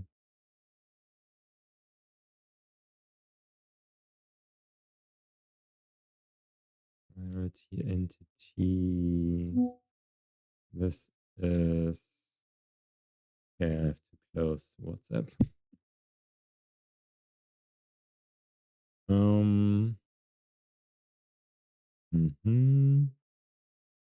This is entity. This is this entity. Oh no, it's still node. Okay. Priority entity.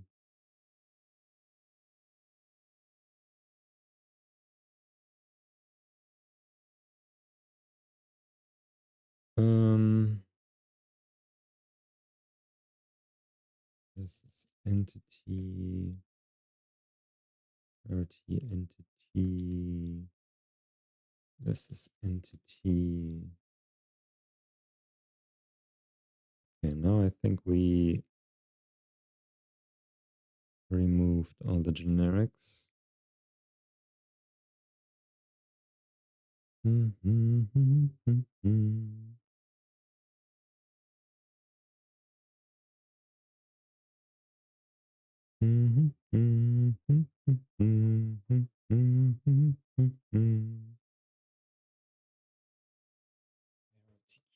Entity. So we use this instead.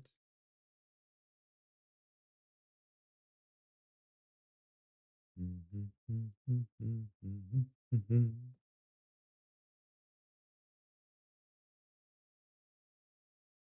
let's see what it says.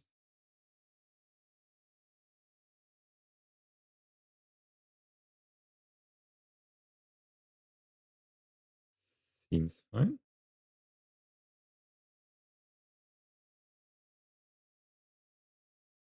Yeah. Let's see if this makes a difference.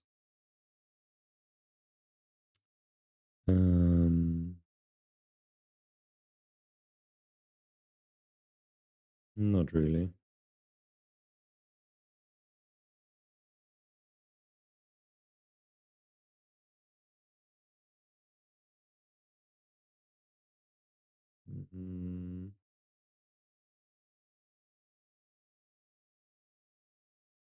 No, not really. So generics, maybe generics are fine.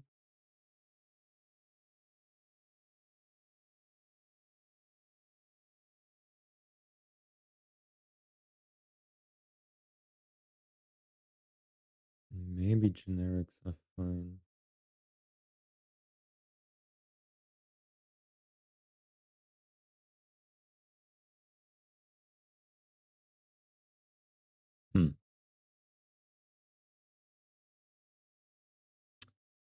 Um,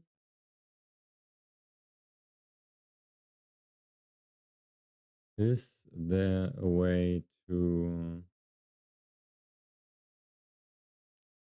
sum up these averages? Because we're getting to a point where the differences are really small. I mean, I could just like do 60. And then the differences should be more pronounced if there are any. Yeah, not really. Pretty much the same. Let's try 120.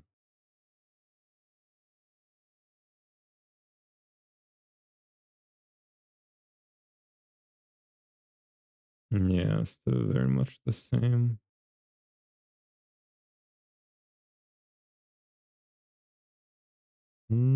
Actually,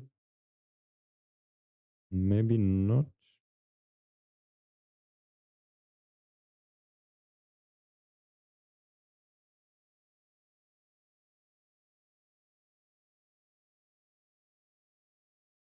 Hmm. Increase it more.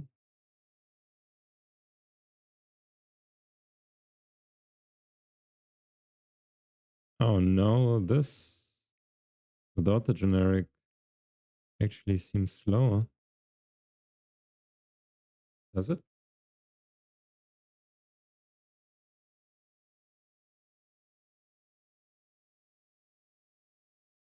Mm, no, I don't think so. I think it's still very much the same.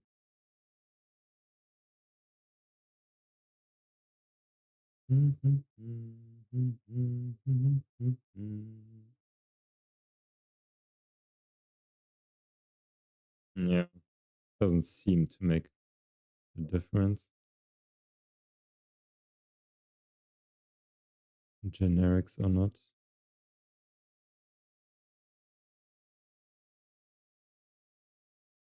On the other hand, I don't really need generics. So since I decided that using all the types directly is probably faster in most cases. And the whole compatibility thing is down the drain anyway.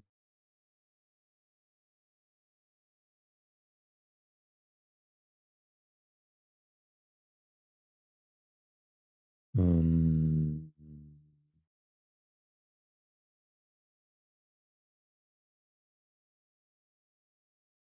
there was one more thing though.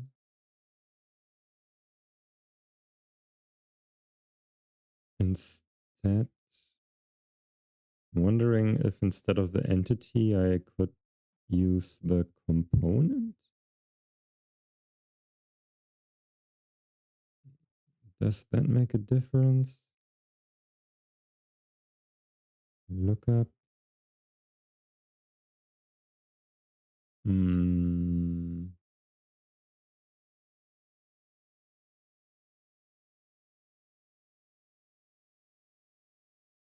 Neighbor node.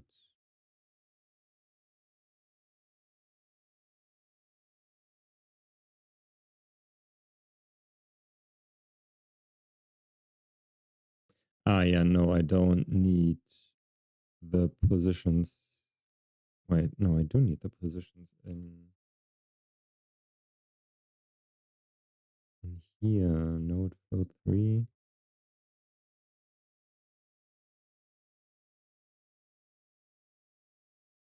I didn't.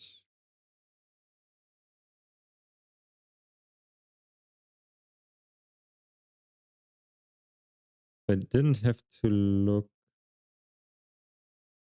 this up all the time. I mean, the estimate distance. Hmm.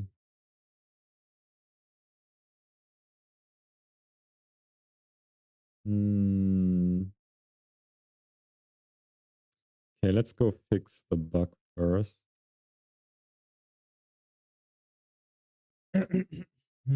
So we update position. This is entity. We find the entity.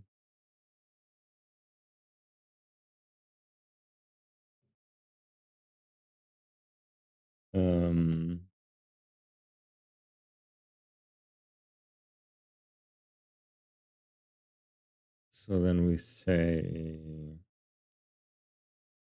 bool move back all. If we're not moving back right now, then we're still looking for this. And then we say move back true.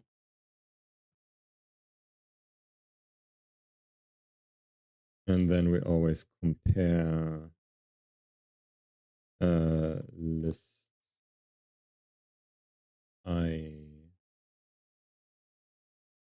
wait, we also have to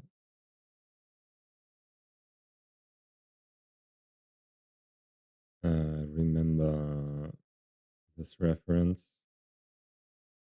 Priority entry equals nothing. Entry is this. And then we also have to set entry priority to priority. And in here we say list I priority is bigger than priority than list I and list I plus one. Switch places.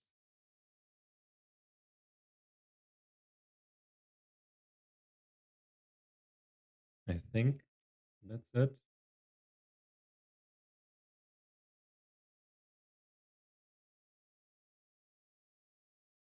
And else we break. Priority that we're currently looking at is bigger than the one we want to update. Then we swap these. Otherwise, we know we're at the end and then we break.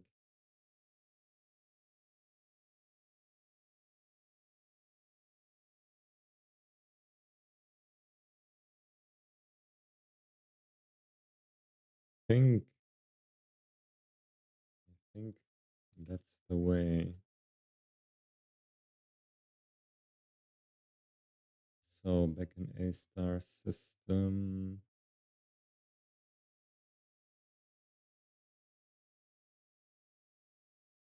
we want to say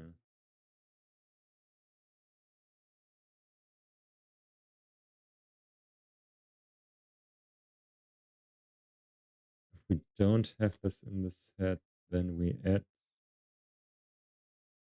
and otherwise we have to update the position.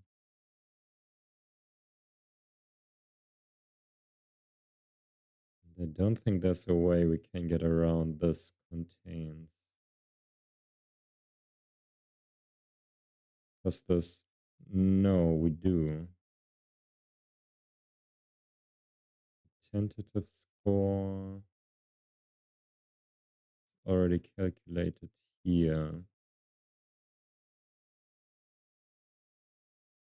So when we're in here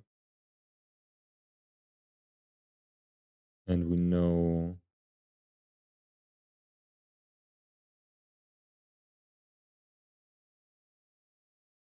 I think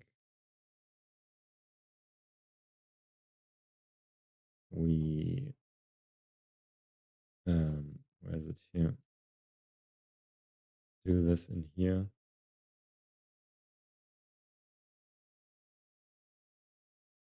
Map. G-score, target value, neighbor.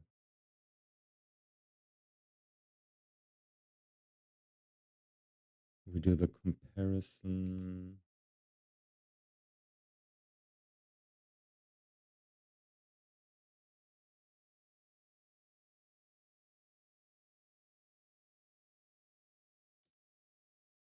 Otherwise, we edit with the new score.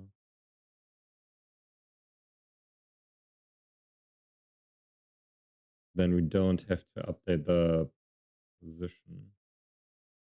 So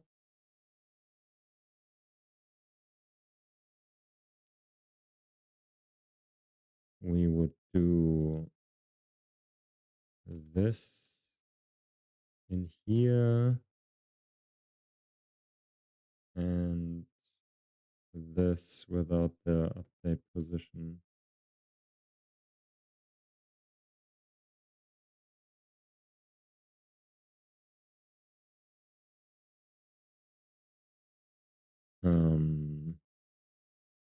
And we just, no, we don't end this here because then we always go into the else. If this, then we do that.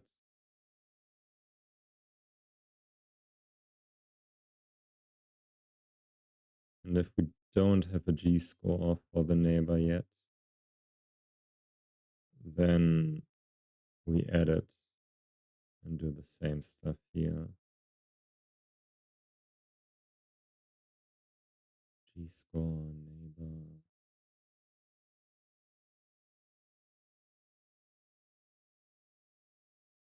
Yeah. And then I think we do one fewer comparisons.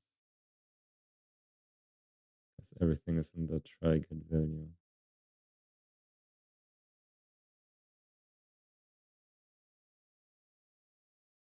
Okay, let's see. Is this any faster or slower?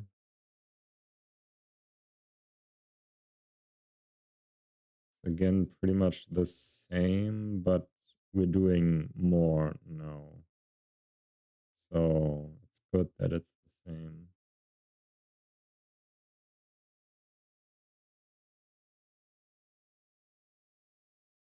I don't think the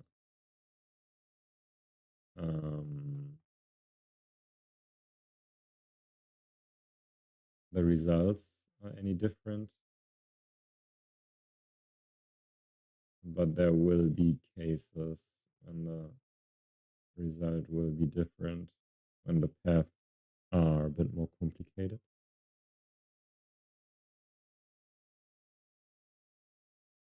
Okay, let's check the frame rate. 20, 25, 24.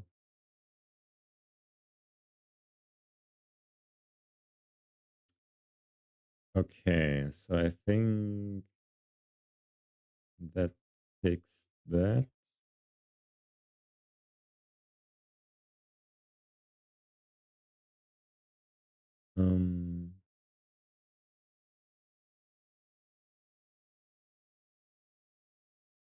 We remove this guy.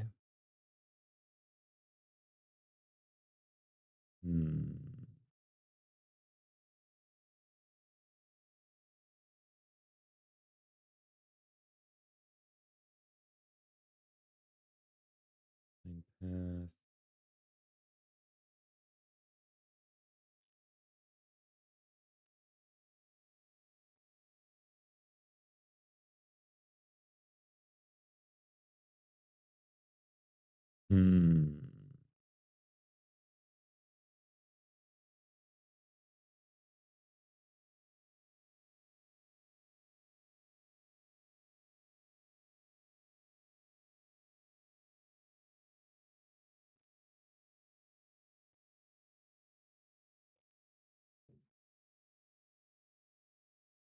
Okay, so I don't think there's any more performance we can squeeze out of this thing. I don't see how we would do that.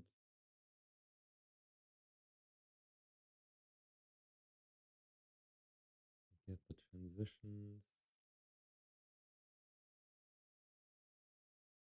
Calculate the score. Check our stored scores. We update if the new score is better. We add when we didn't have a score in the first place.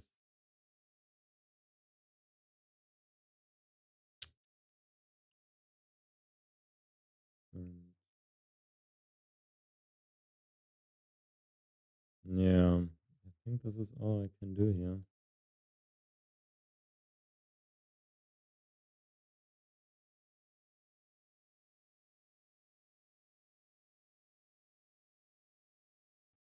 I don't think there's anything else to do here.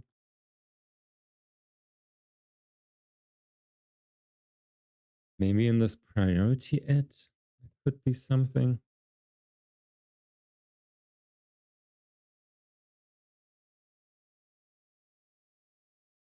Hmm.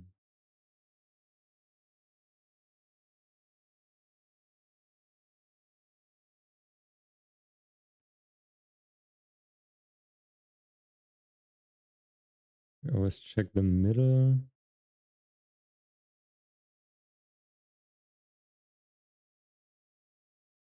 Check if the next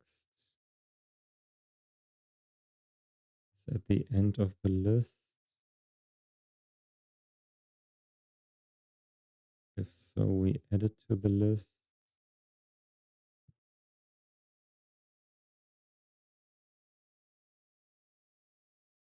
Hmm.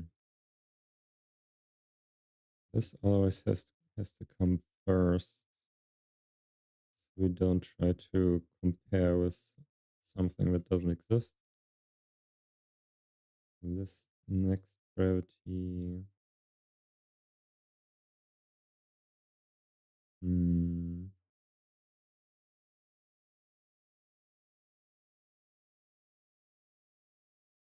Next element is also smaller, so go to the next iteration.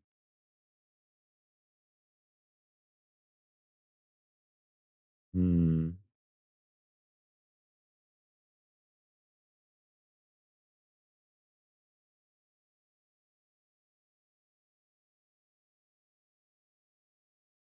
So first we compare with the element at index. And if we're bigger or equal, then we have to go behind it. We have to check the element behind it.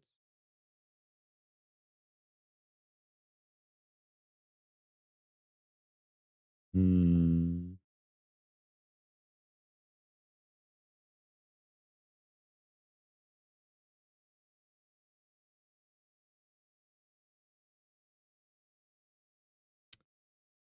Hmm. And when we are smaller than the element we're looking at,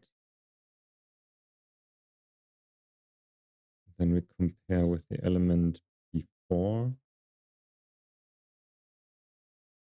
Hmm.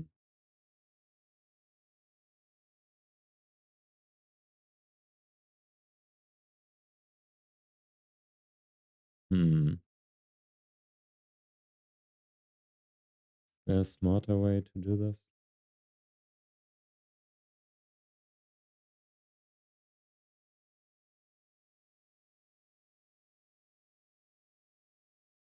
Insert in list.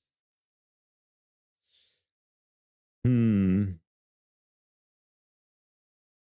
We always do 3 comparisons per iteration.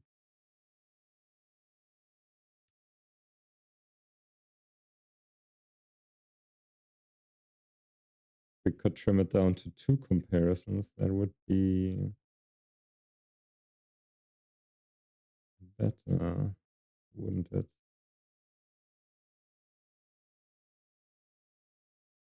I guess we could optimize it a little bit if we make the equals a separate case, because then it doesn't matter where we add the current node. So we don't have to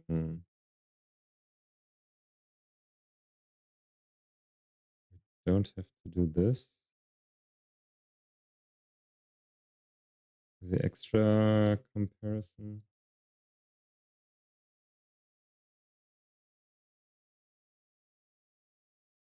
We do an equals. Does this actually save anything?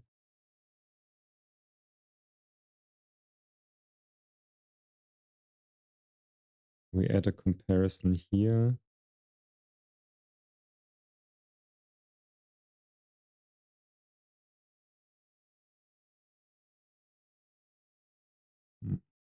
Mm. I think that probably depends on how often the priorities are the same. Probably often enough.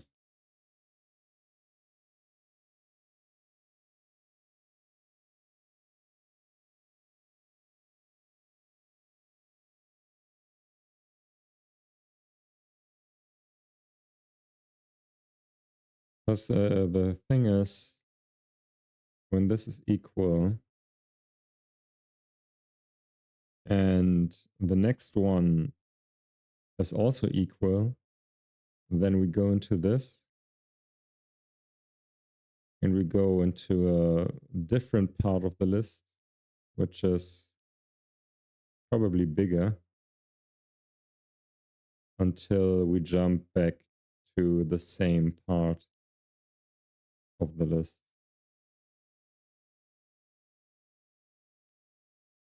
So maybe this actually saves us some iterations. So we do this, and then else if it's bigger, and then I would always add it in front, insert,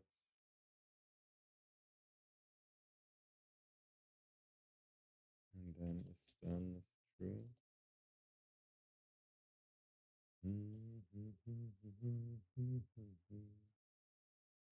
Add index.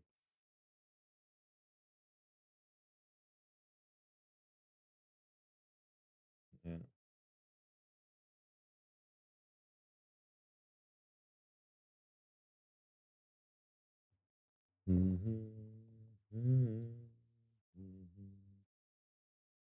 For some reason, Spotify is playing Green Day all day for me.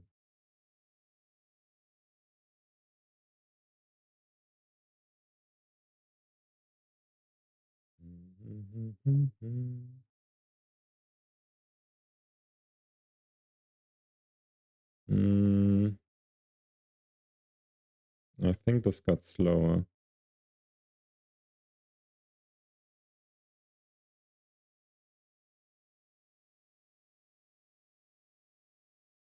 Yeah, it looks like it's got slower.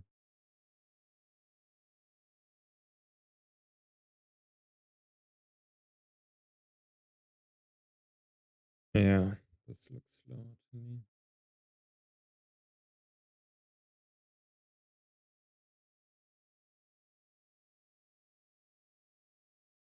I'll remove this again.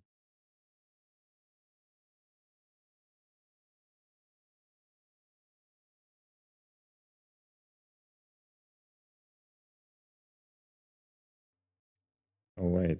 No, that was the correct one.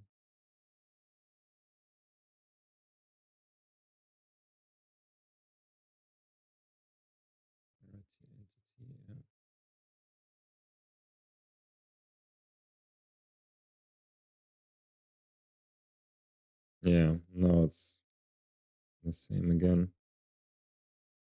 Okay, so that didn't save us anything. Maybe uh, Google for priority queue implementation.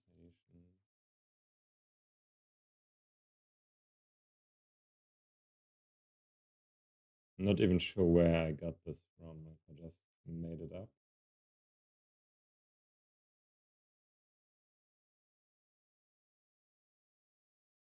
Um,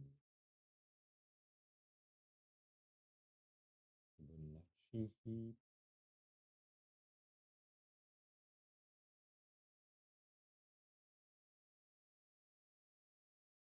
What is Fibonacci heap? Fibonacci heap is a data structure for priority queue operations consisting of a collection of heap ordered trees. It's a better amortized running time than many other priority queue data structures, including the binary heap and the binomial heap. Uh-huh. Fibonacci heap is a collection of trees satisfying the minimum heap property.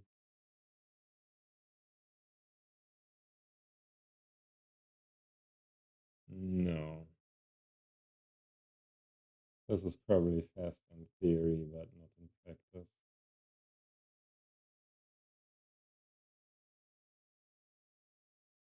They're trees, okay, but they're not complete trees. Mm. So you would have to have a graph structure for that, which is just generally slower than arrays. You can only do trees as arrays when they're full trees. That's not anything.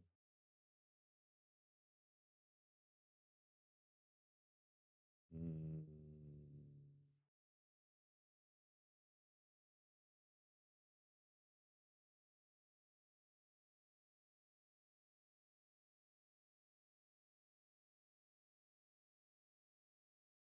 Mm.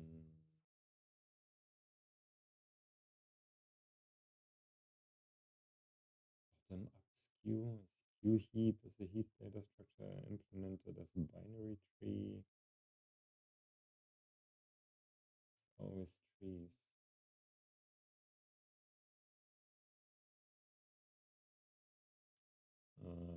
These are also not complete trees. So that's also a no.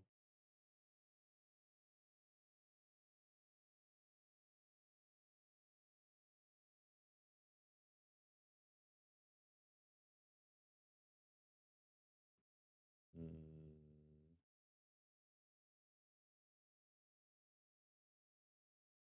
But they are binary trees.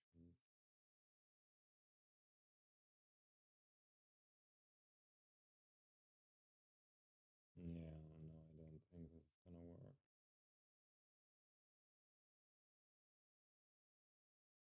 Binary heap. No. Herring.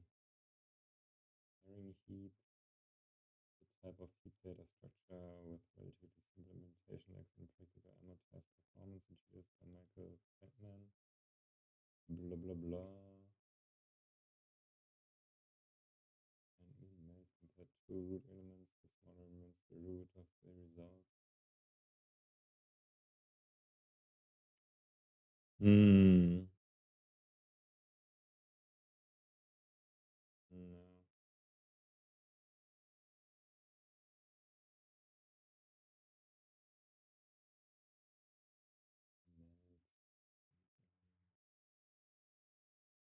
Melding with an empty heap returns the other heap. Mm. Doesn't sound very good in practice in this particular context.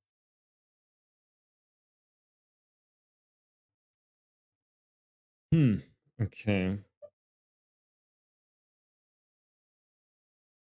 So this is the fastest I can think of.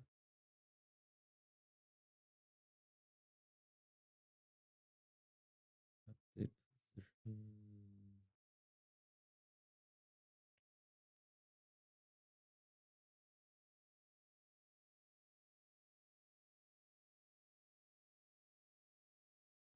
Maybe I'll just GPT like, what is the fastest way to insert an element in into a sorted list?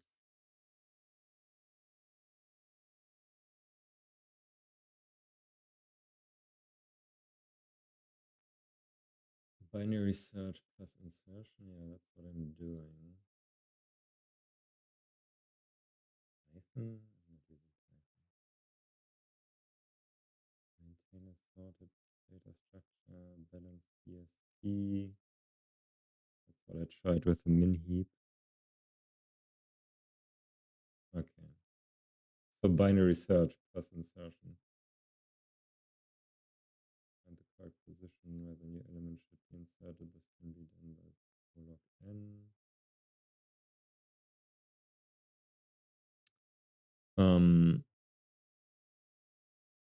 One more question is though, if the arrays that we have are relatively small, like 50 elements,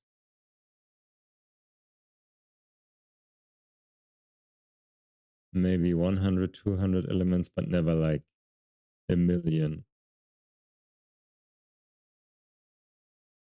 So a valid question, I think, is this still faster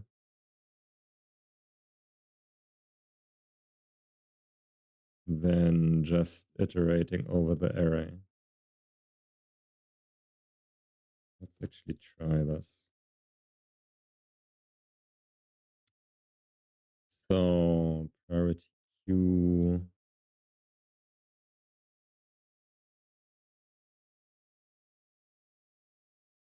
Because iterating through an array is very, very fast.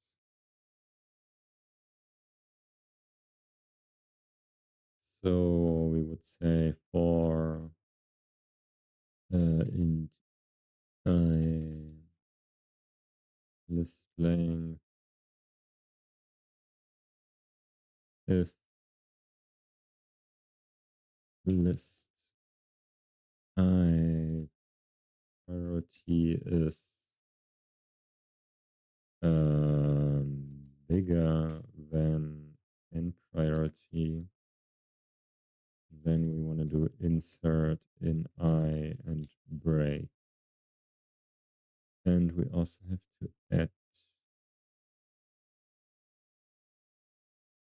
to the lookup, which is already done there. Let's see.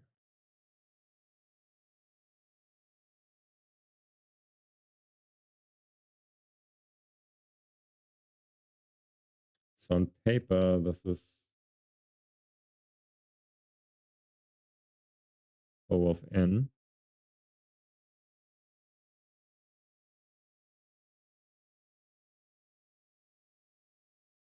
Oh, this is much faster. Yeah.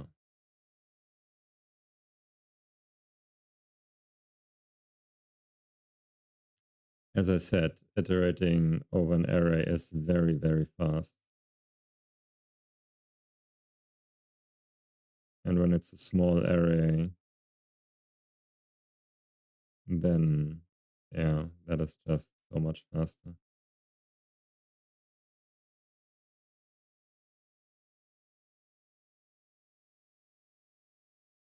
Crazy. Okay. So that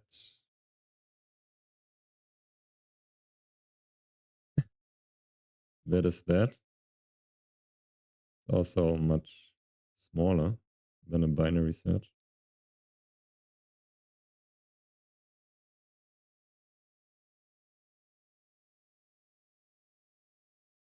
Okay, so we do the thing again where we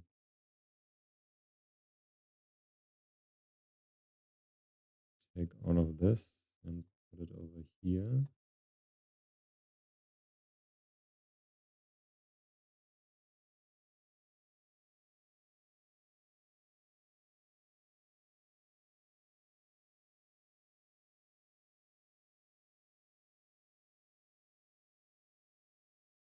Oh, I think burst wasn't ready.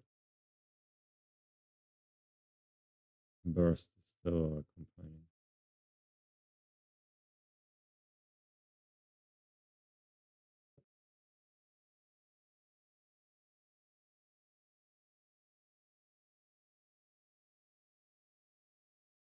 Okay, now we do 60 path findings per frame.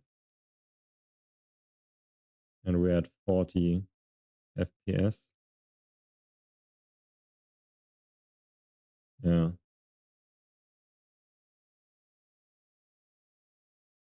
That is already very fast.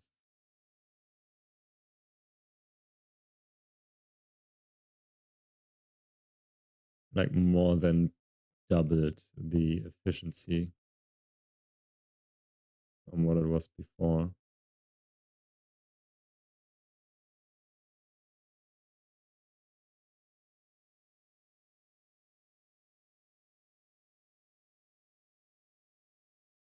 On a 64 by 64 map.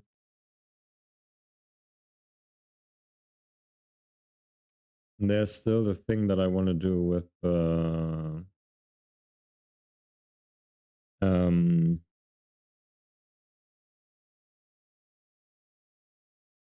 making multiple nodes into one rectangle, merging them, and then we slash the number of nodes by a lot.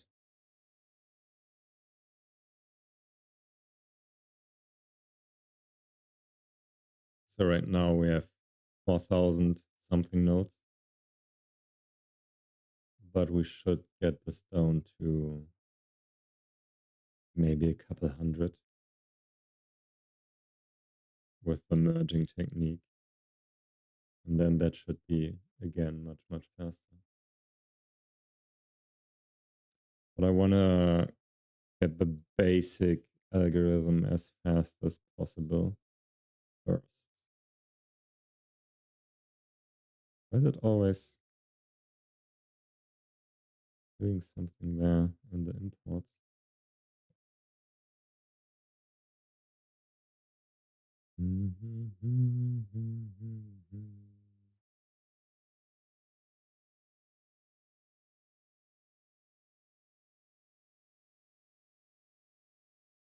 Okay, let's see. So priority queue.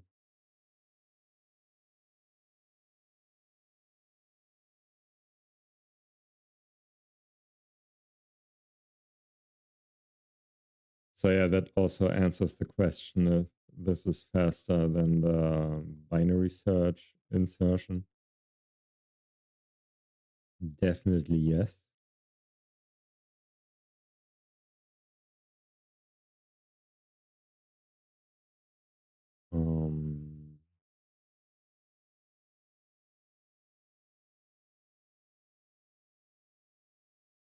So what I'm wondering, is it faster to have an if statement in a for loop, or is it faster to have two for loops?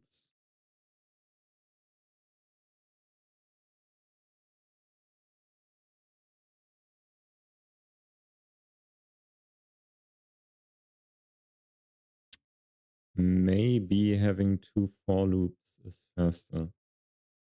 my reasoning for that is that the branch prediction would be faster.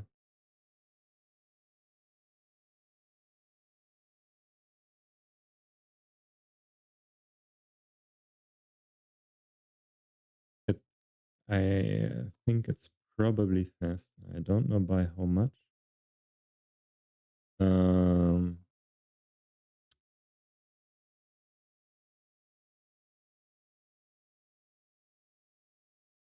wait, is there maybe?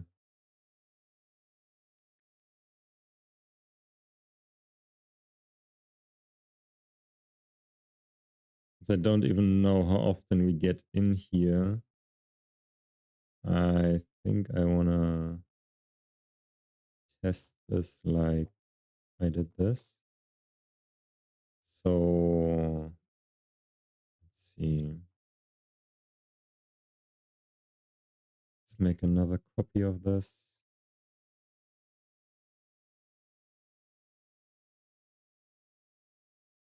And we call it particular entity 2.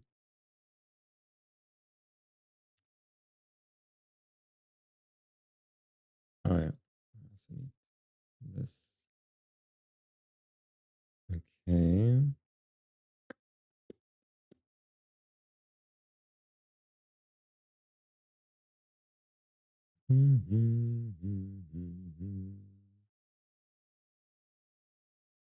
So we take the I out.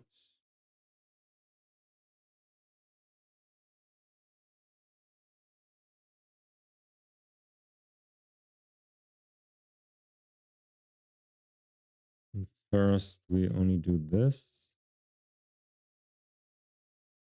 And then we only do this.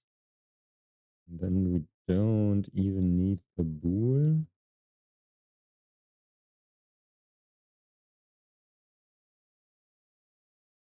I want to say this is probably faster.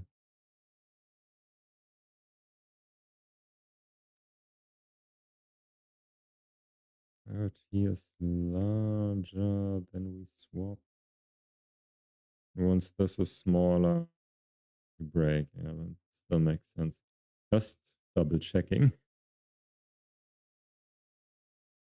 Oh yeah. And then we have to break here.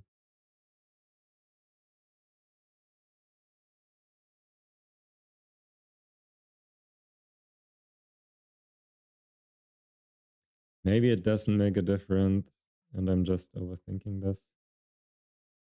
But also maybe it does. Comment all of this out. And here.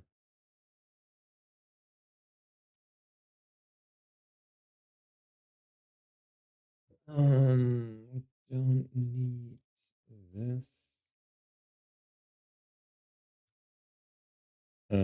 Priority queue entity.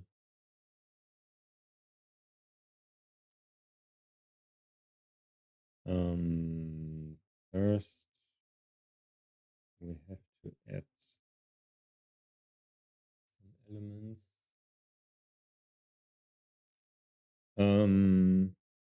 Let's see if I actually do this.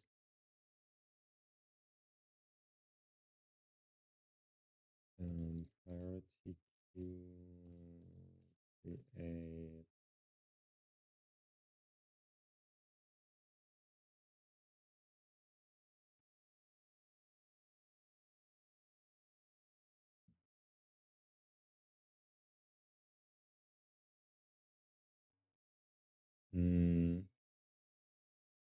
Should be fine still to do outside of ECS.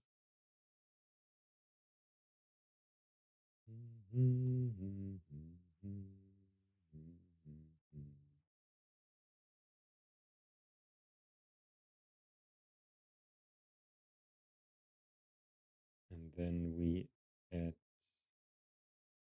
entities.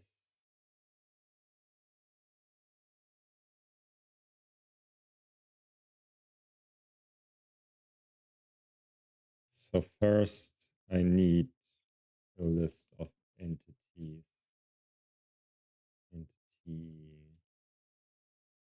Entities.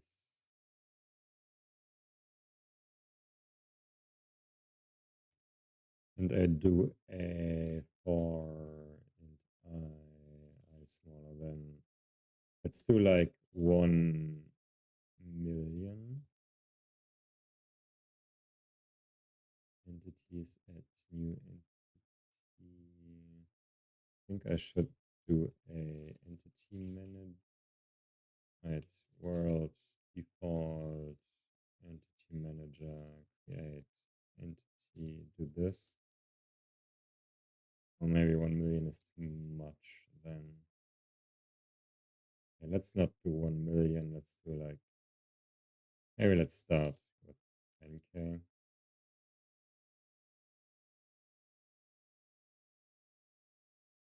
And then we add a bunch of entities.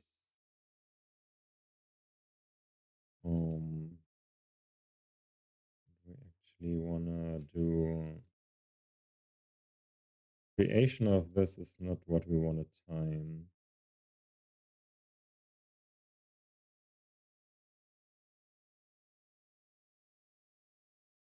Do I even need the list? Maybe I don't even need the list.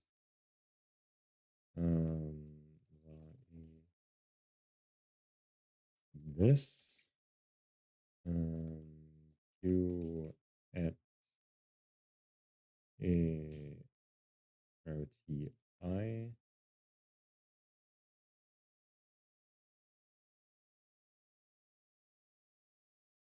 What we wanna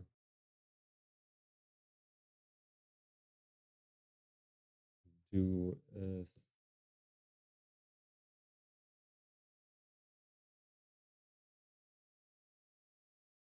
okay, I know. So we do another for in. Let's also do maybe let's do 1K here.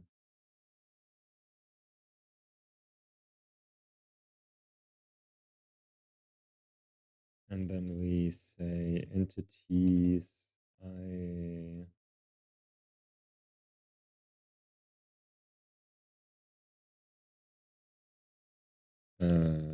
Q update position. Oh, the priority can only get smaller, so that I have to keep that in mind.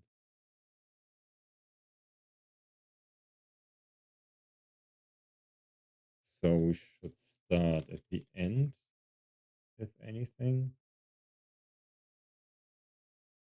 Let's say entities count -1.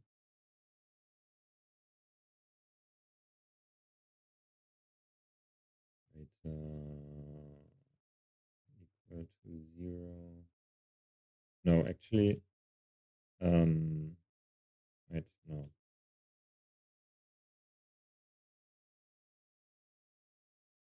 We start at 0, but the entity is actually entities count -1 minus I, so we start from the back. And we say this is I minus 1000.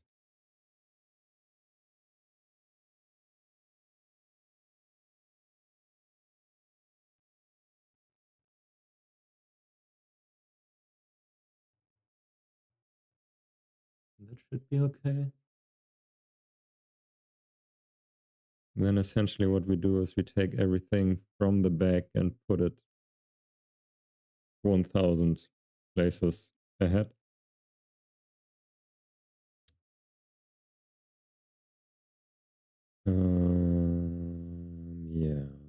okay.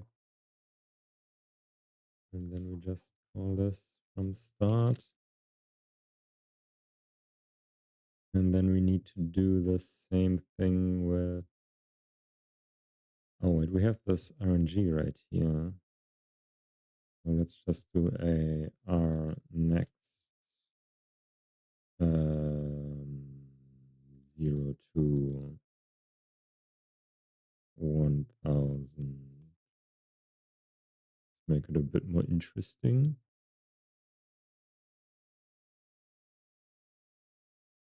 So this is Prio Q1. This is Prio to Q2. 2. 2. That is all we have to change.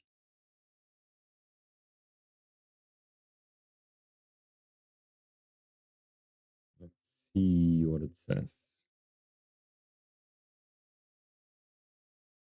And while that's running, I'll take a quick bathroom break.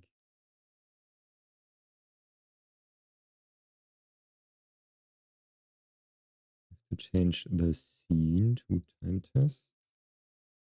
And go.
So that didn't work. Index 1 is out of range of container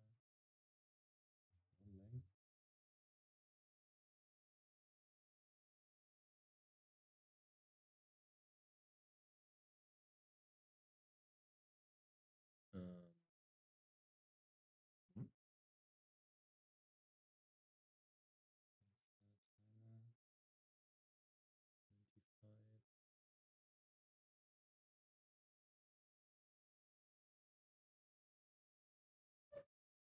A minus something.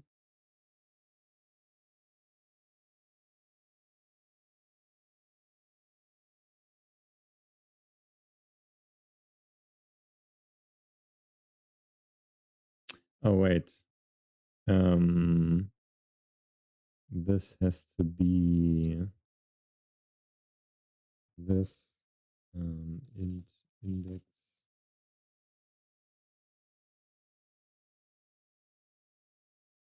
index minus this.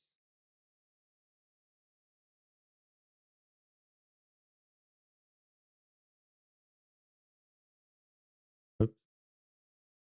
I need to copy this one. Index, index, index.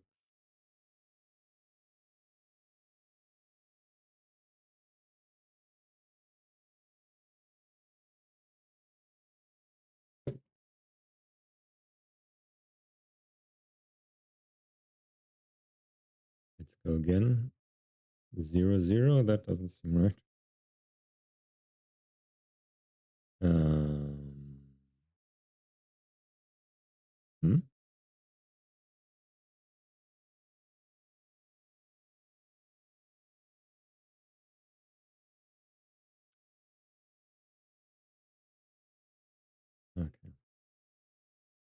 Let's see what's going on here. We go in here, we start the thing. Index is 9999.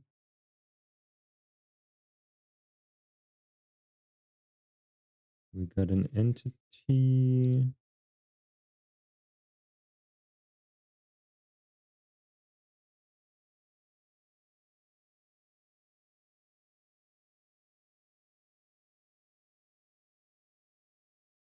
If move. Oh, this is not correct. If not move back, then we do this.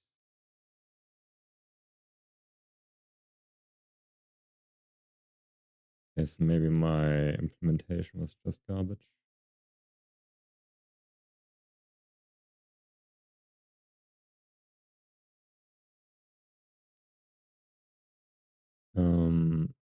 This should still be correct, I think. Where's my here? Okay, so let's do this again.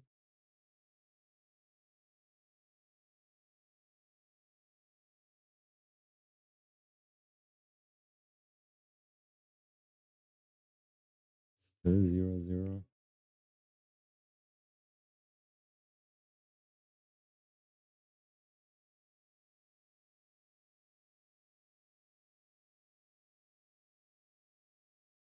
So we do this, calculate everything, then go in here.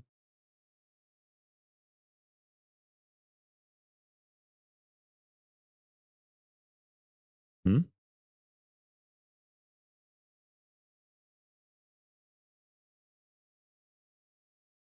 List length is 1. Where's the list length 1? Q add the fuck?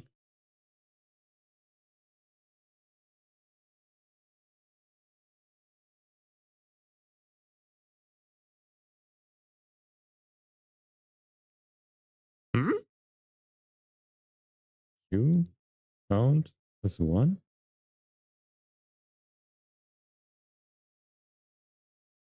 What? Why would it be 1?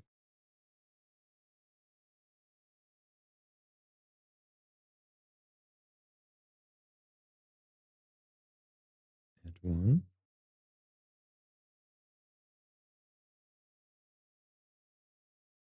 Oh, because this is always the same. Um,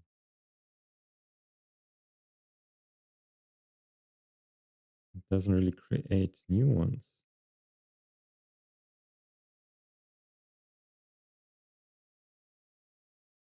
Hmm?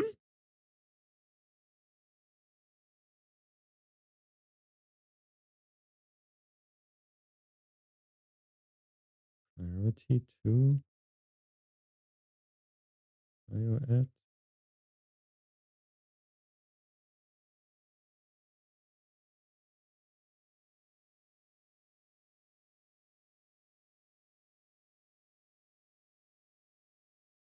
Yeah. Oh. Oh, shit. Yeah, this is also wrong. Oh, damn. Then maybe this isn't faster after all. Because we don't add anything except the first one. When it goes to the back. So actually this would then be a return. And if we reach the end of the list, then we call the the other thing, add to list. Yeah.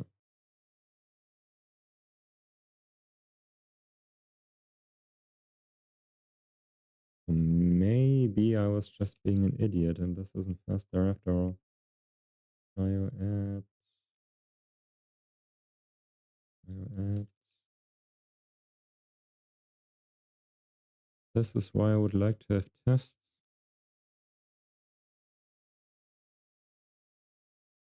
I guess I could still have tests for the priority queue.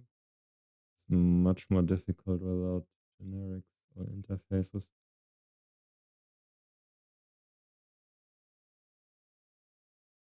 And now it's doing something. We get an index out of range. Let's go back to this and see. Oh yeah, no, this is slower again. Shit.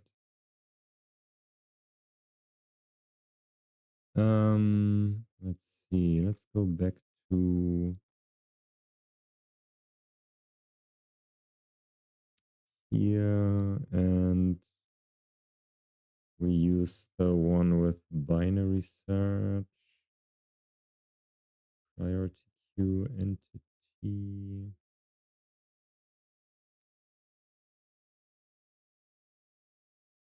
Oh wait, I didn't.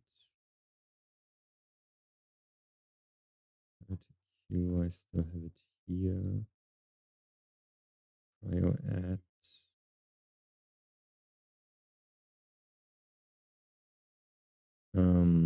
Right, let's make a copy. Copy, copy, copy. Copy everything.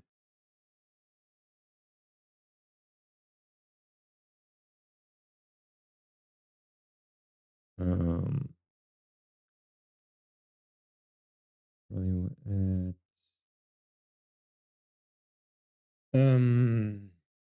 Binary.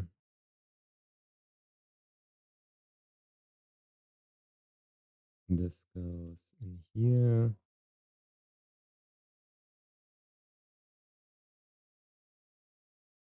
This goes here. And then here, use this and compare.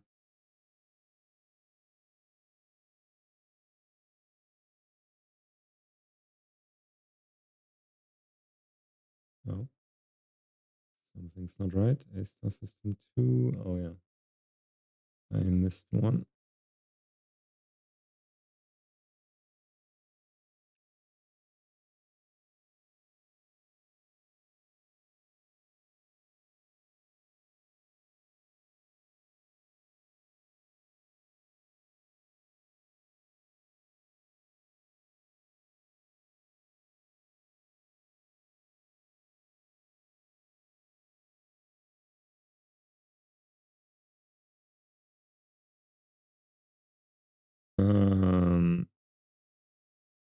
Yeah, this is definitely slower.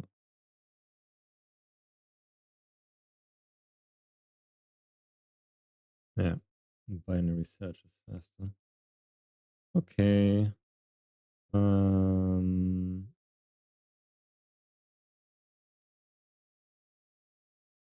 binary search is faster than the loop.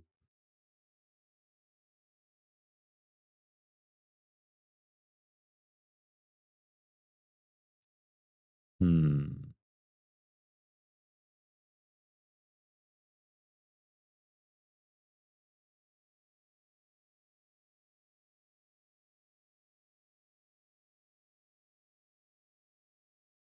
Hmm.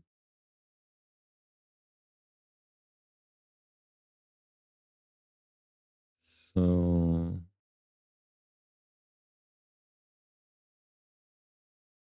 let's see, where was I? Yeah.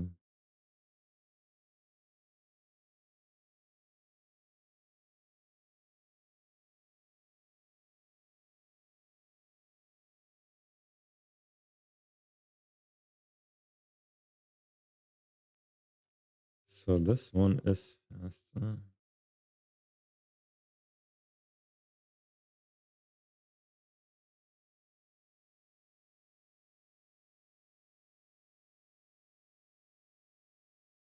So this was bullshit.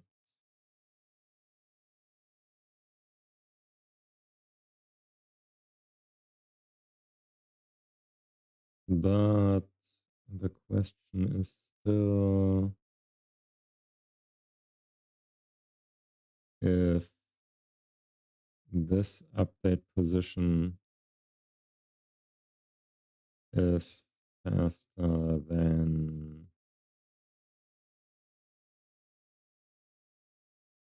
this one or the other way around, or if it doesn't make a difference.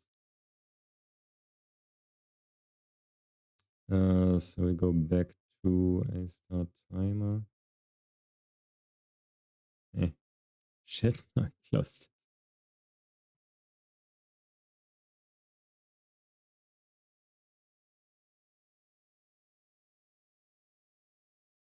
I just want you over here. Let's see. Index out of range.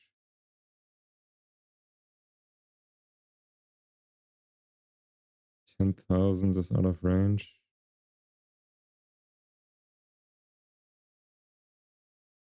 Hmm.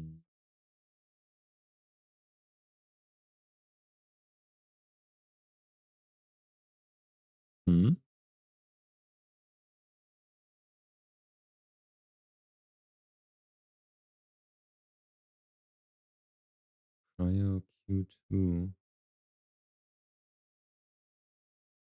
So there's no problem with Q1, only with Q2.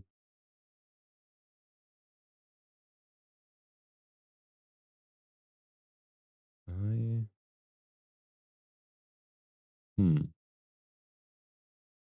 Okay, let's see.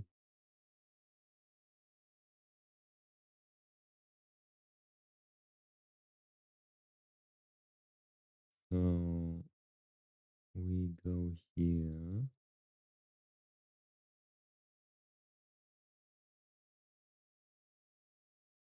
We find this. Then we go here.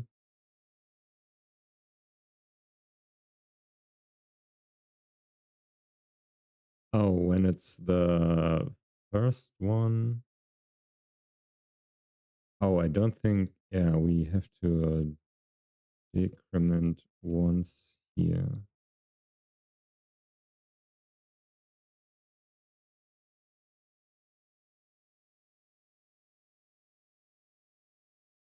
Because I think we skip this when we break.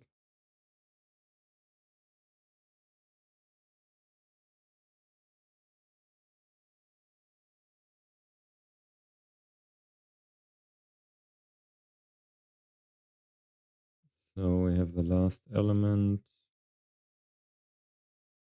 Now I is 9999, which is the last element, and we want to compare to 9998. And then, okay. So that should be that.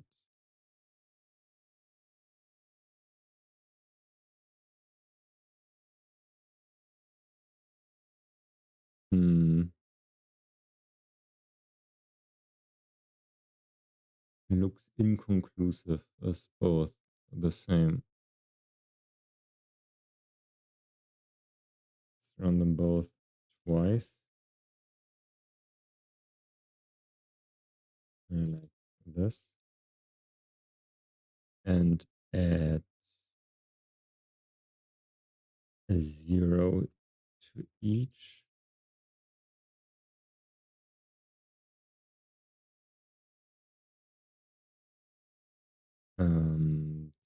Okay. Yeah, this should be okay.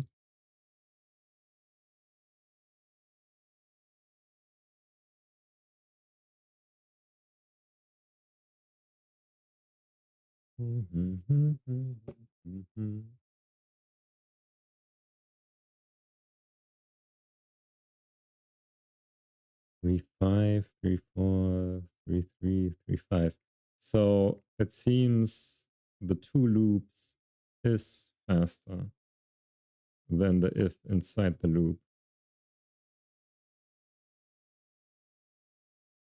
Because this is Q1, yeah. And Q1 has the if inside the loop.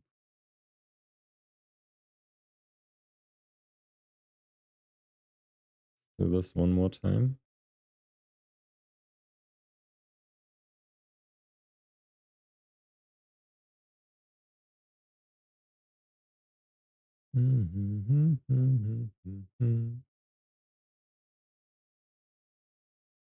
Yeah, definitely. Two loops is faster.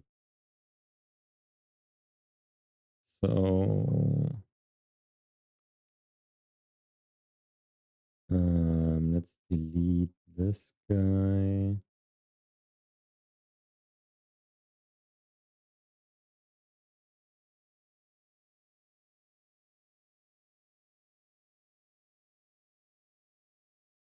Wait, maybe let's not delete that guy. Instead, let's try something else. Update position.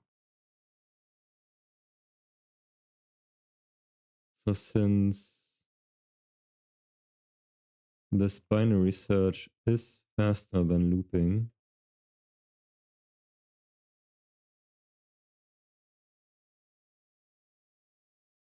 we still have to find the index of the node that we're looking for.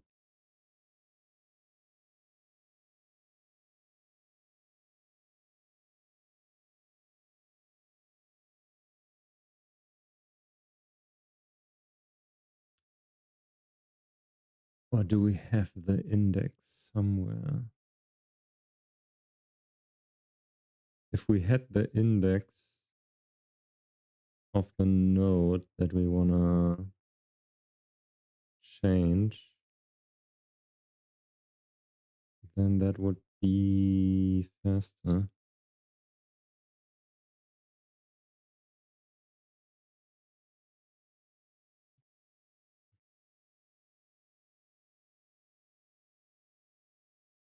Open set neighbor.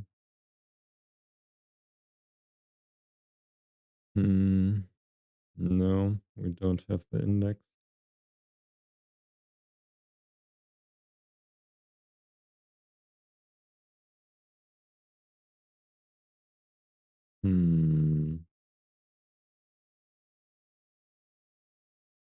Nope.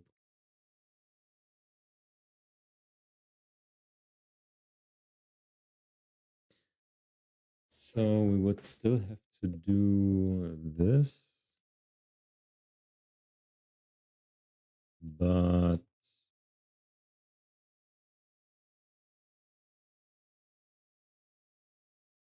we just remember the index.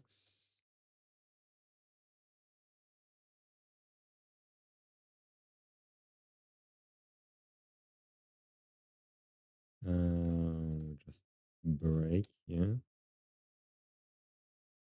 And then we say list remove at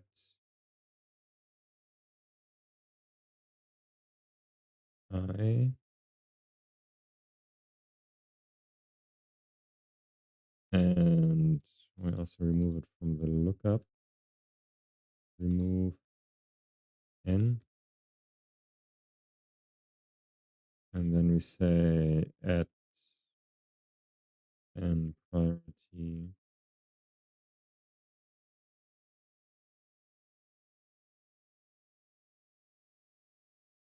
This would be the safe way to do it.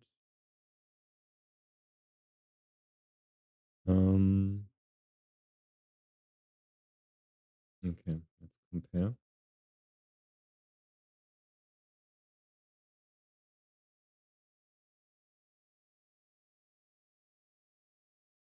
Technically, we could save the remove.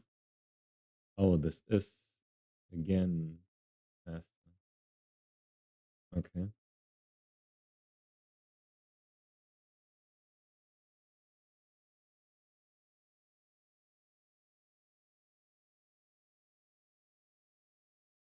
The question is, though, I mean, not really, was already faster in the system with a couple thousand nodes.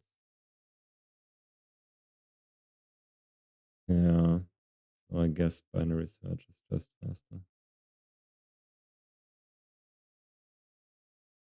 It's always a balance between how many elements you have and yeah, what you need to find.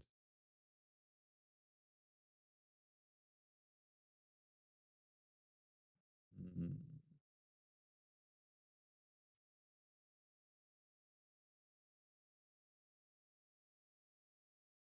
If it was like 10 elements, then maybe the loop would be faster.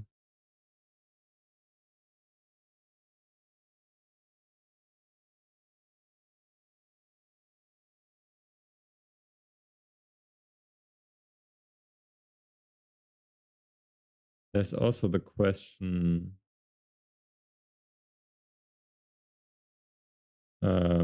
if there's a difference between debug compilation and release compilation.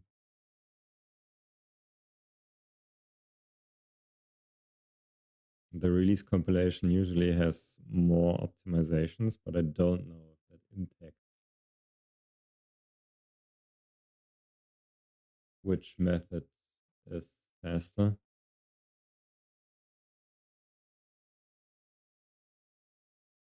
There's actually so much to think about.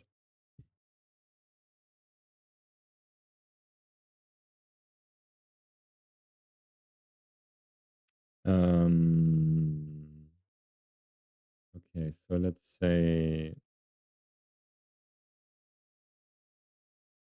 this one is faster.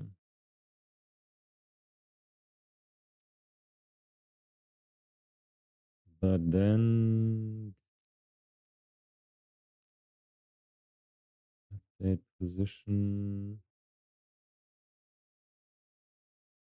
We can save us this remove by doing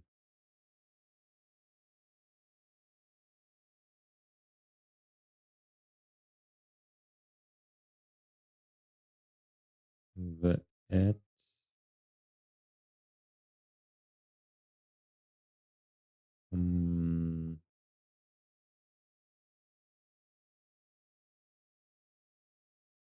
Just have to make sure that we don't add it again.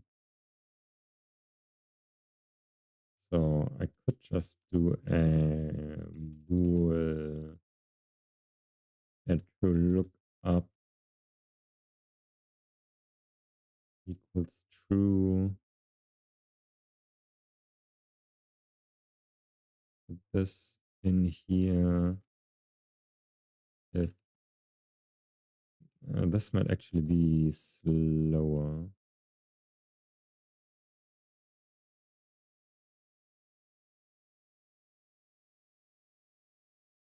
Slower than just making a separate method. Like I would say add no lookup. And then another one of this add to list. No lookup.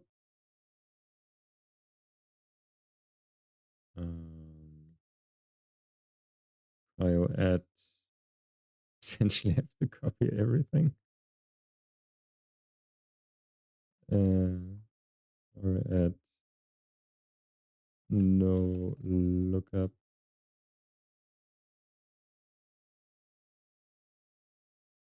And add to list. Oh yeah, we already have that. Oh yeah, insert in list. Insert in list.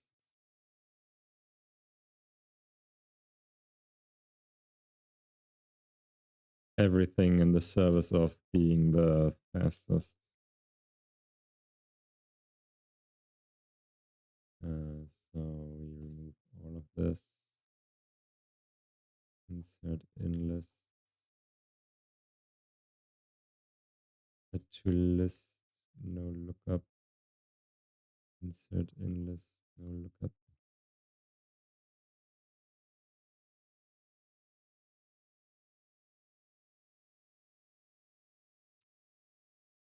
No lookup. Oh, this is not right. Bio add.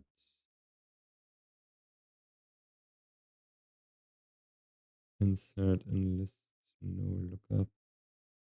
Insert in list. Add to list. No lookup. Update position. So this then would be add no lookup. We don't have to remove it.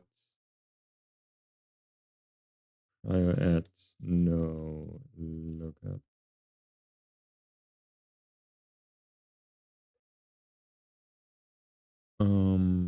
Yeah.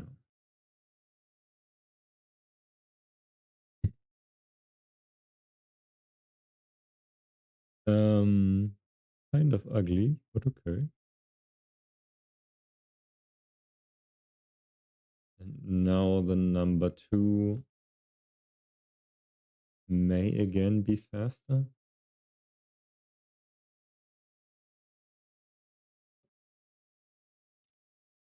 Actually, no. Actually, about the same.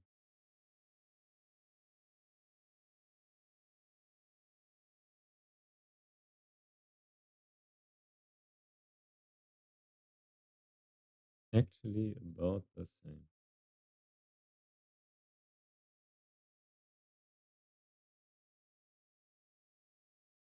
Mhm. Now it's even slower.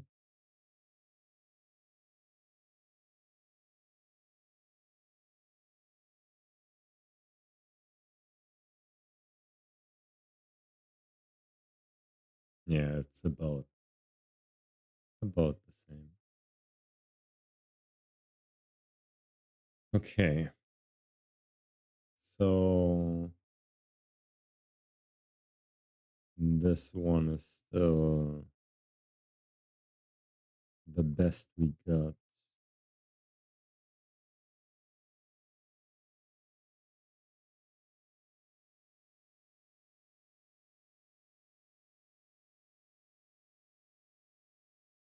Hmm.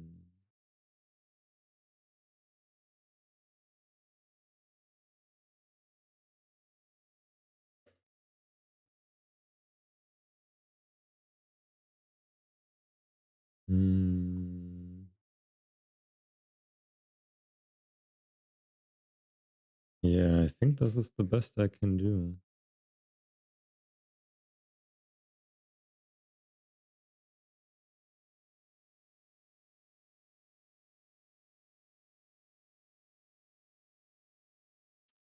Yeah. So let's delete all of this garbage.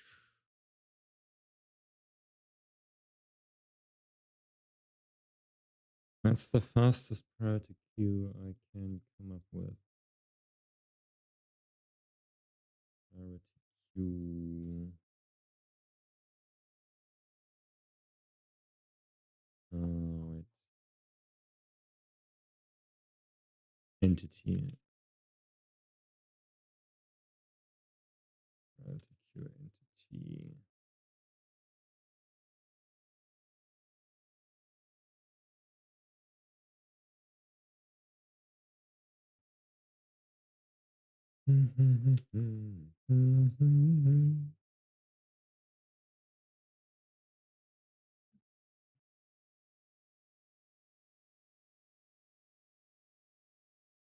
Okay, also went out of this arc. Okay.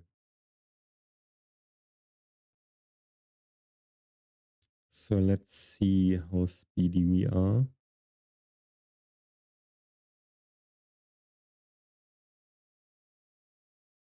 Let's test.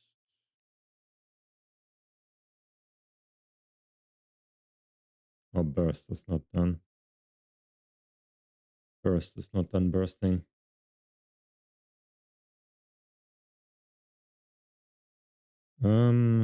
Yeah, we're still about 20-ish milliseconds.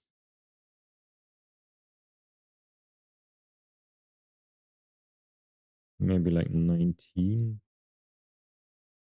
or 30.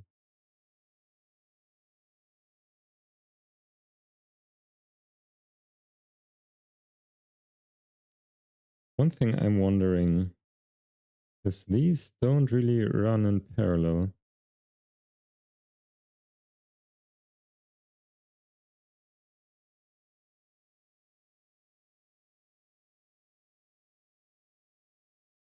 They run sequentially.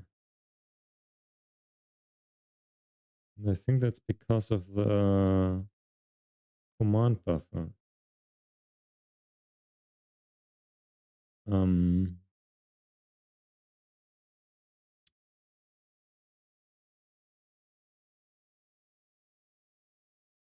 right. I just had a thought and then it vanished again. The command buffer.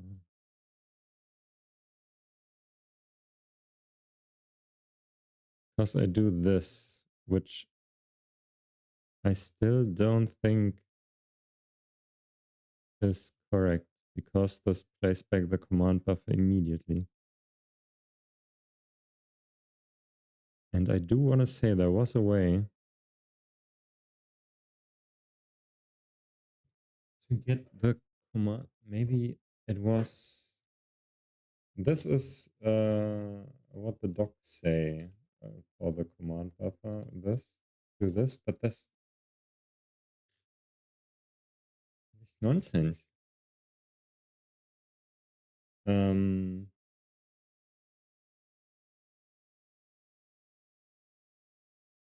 yeah, let me check one thing. If I don't do this, uh, don't do this parallel, then number 2 should be a lot faster than number 1.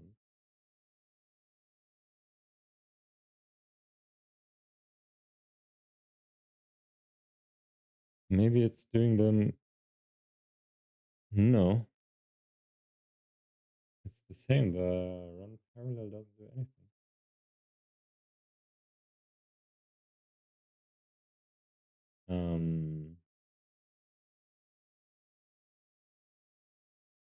Okay, so there's still something strange. It should do stuff in parallel.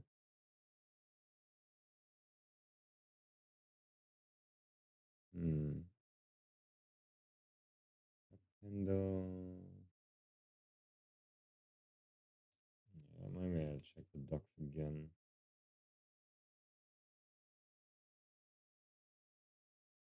Okay, whatever was that. And this is also. Let me check. The Well, the docs aren't really helpful for the command buffer.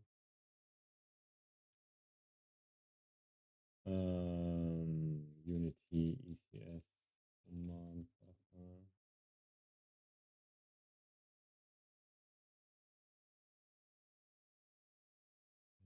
Buffer. Insulation and command buffer. System API. This is what I was looking for, but the docs didn't provide.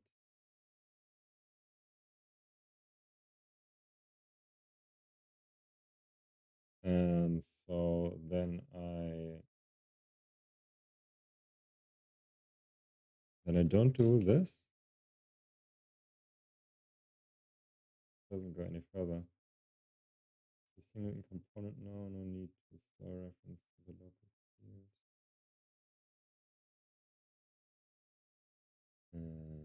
Get single into command buffer. Oh, okay, I see. In simulation.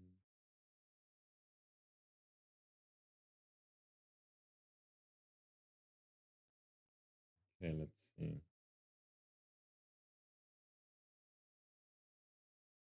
Now there should be a visible difference. Or it crashes. One of the two. Oh yeah, look at that.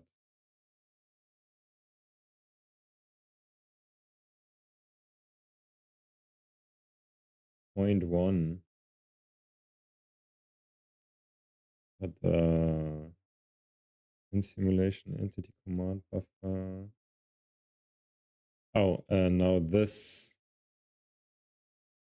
also does the changes for. Does it? Doesn't really make any sense. For the other one. Let's see. Let's also do this in here. Don't need to do this. So now we have schedule parallel and schedule.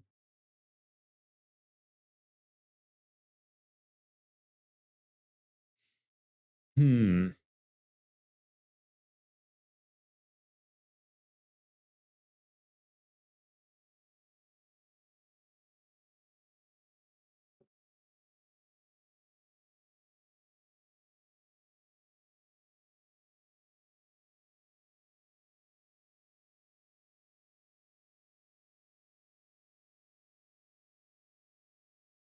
So the overall performance didn't really change.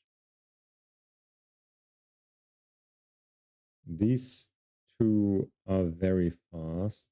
The thing that's really dragging the whole thing down is applying the changes.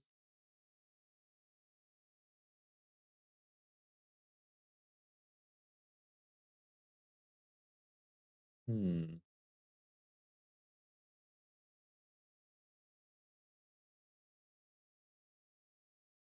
So the A-star systems, the one that isn't trying to run in parallel is even faster.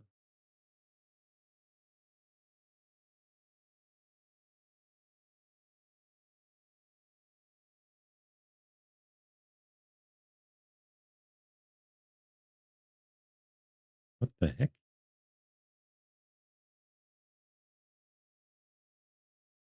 This schedule parallel is slower than just schedule. Maybe that's because I don't have like a lot of pawns. I have 60, so there's 30 per system. Maybe 30 in sequence is just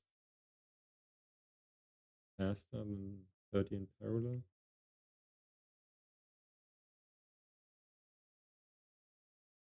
Because separating everything into chunks obviously also takes a little bit of time. And then it's just faster if only one job does everything. There's too much overhead from the organization. But that brings us to the next question. The entity command buffer. The replay is kind of slow.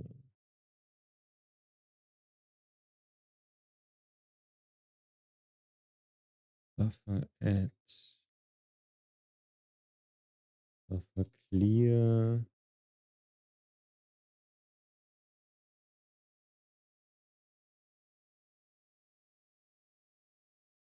So adding stuff to the buffer. Right. Buffer. Dynamic buffer.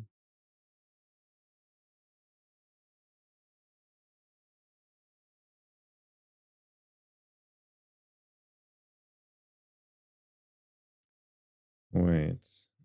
I write into this directly into the buffer.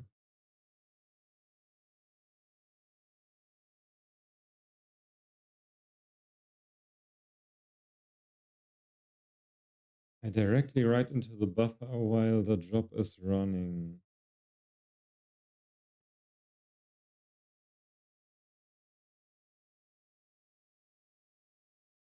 So the only thing that the command buffer really does is setting this to enabled or disabled. For 60 pawns? For 60 entities?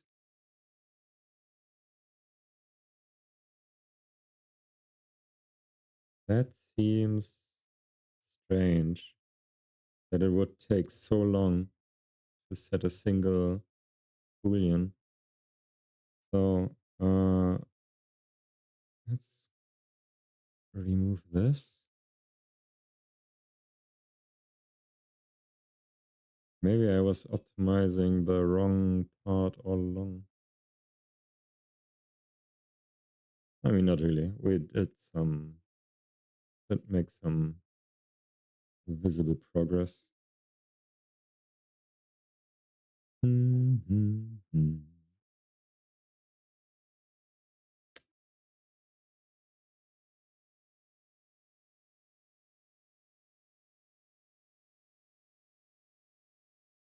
So system 2 is not running. System 1 is running.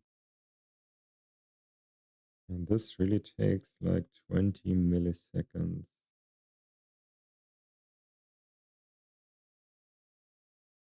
What the frick?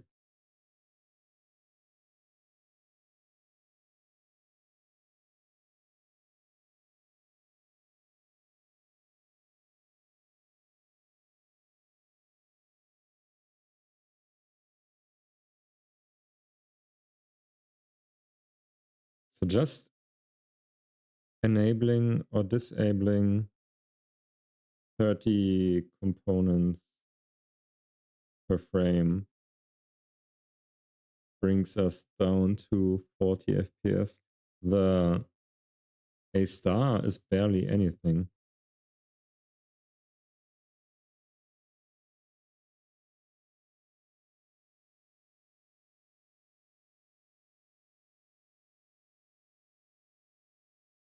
Hmm.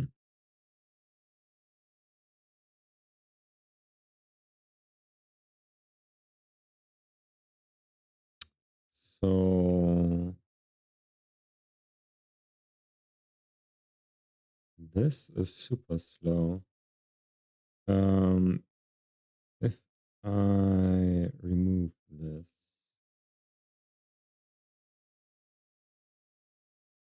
wait, before I remove this, I want to try and see. This is one is parallel, so this does need the parallel writer. This is no longer parallel, so this would just be this. And we don't need the index. Don't need any of this.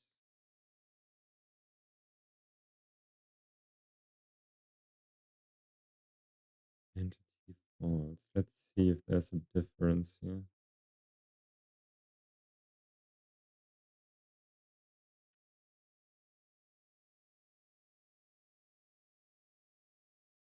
Oh, oh yeah.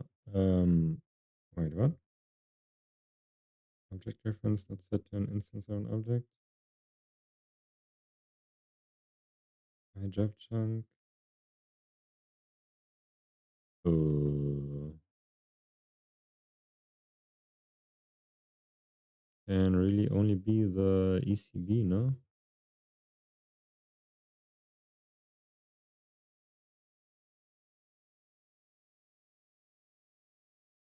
Hmm?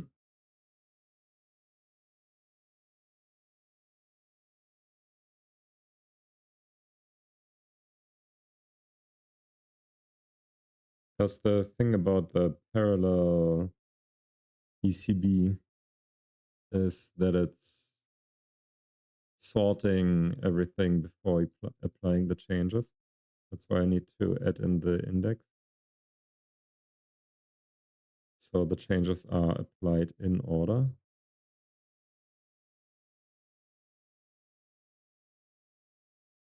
Now it works. So still about the same.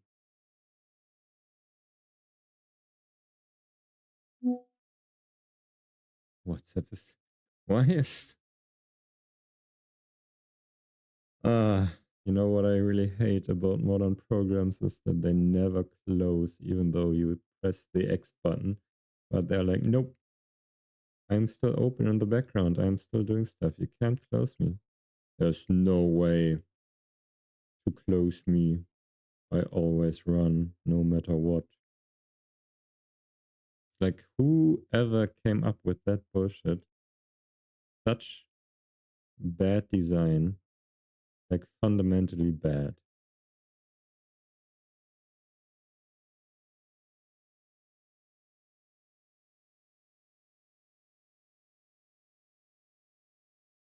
Idiots.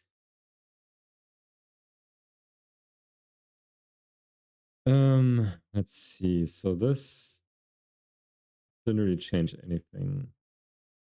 This is parallel or not. So let me see. If I remove this, then the entity command buffer doesn't have to do anything. And then I also have to...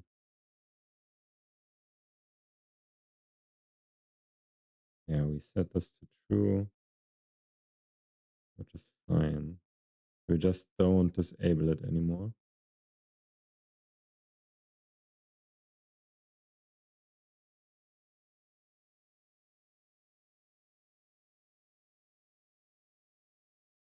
And then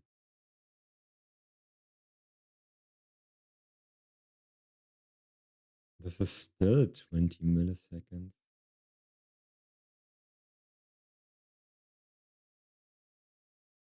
This one doesn't even run anymore. This is all commented out. And the ECB doesn't even get any commands. So I could just as well remove this, and then the ECB shouldn't do anything.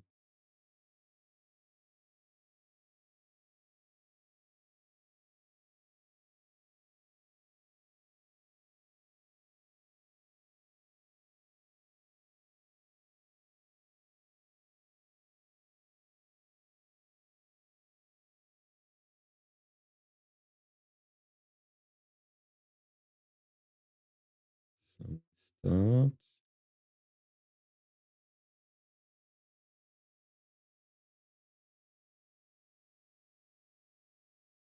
Yeah, now the entity, the and simulation command buffer is not doing anything.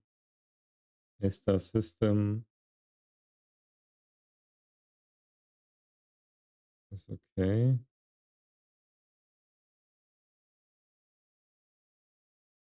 We're still at only 50 FPS. And that's probably because of this.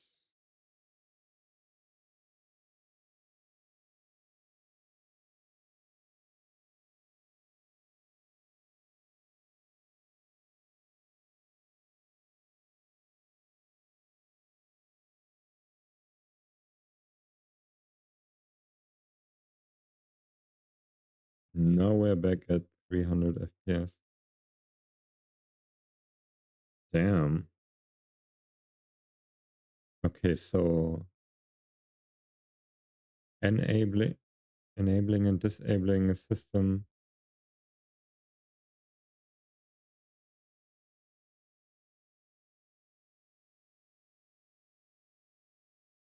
Oh yeah, we have to set this to true.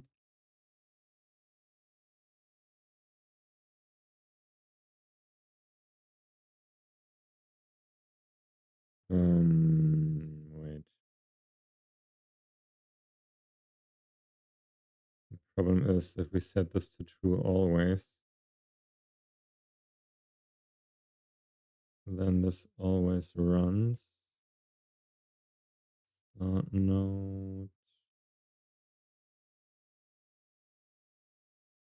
Hmm.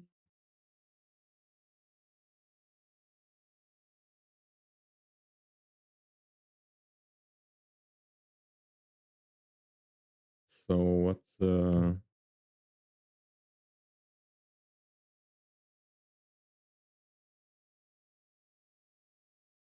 better way of doing this? We can, I think there is a null, yeah. So we just check um, if entity, oh no, wait, find path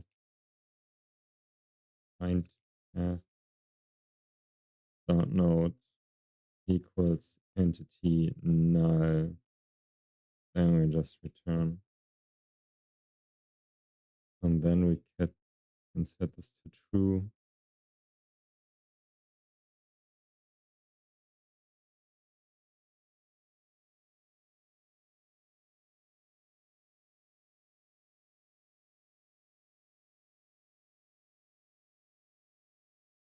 Okay.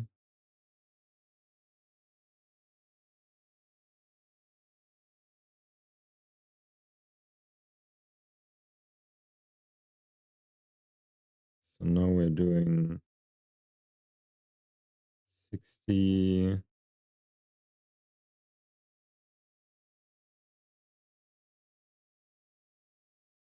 Why is this doing 60? Should be 30.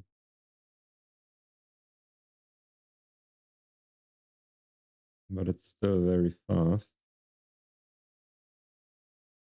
This doesn't do much. So the frame rate is now limited by this.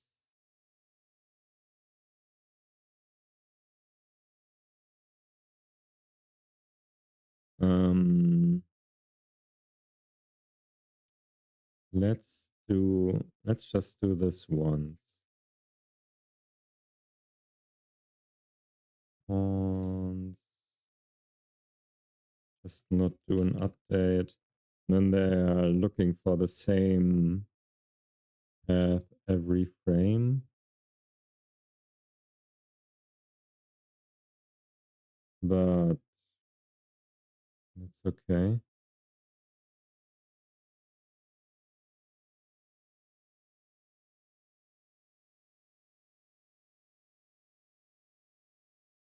So it wasn't actually the size of the map that made the A star slow.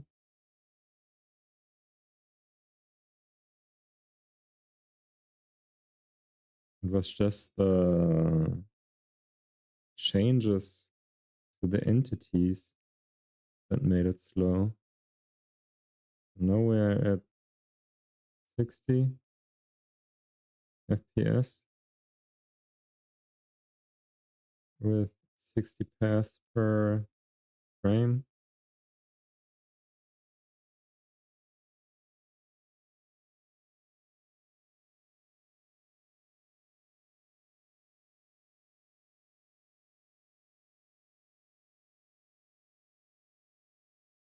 Hmm.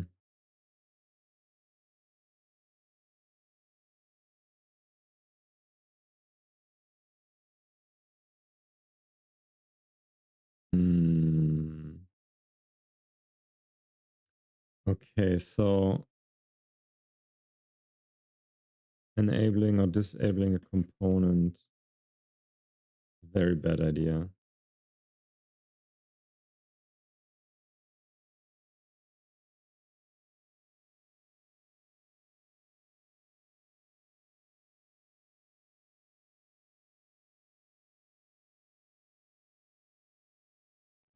Unless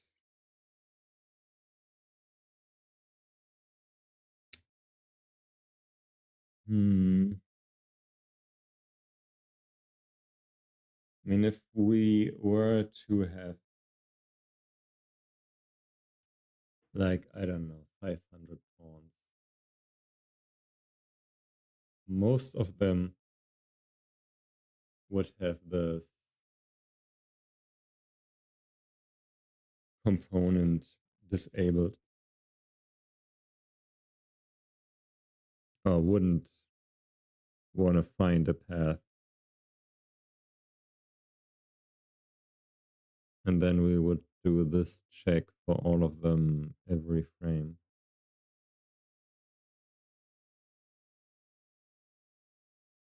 Hmm.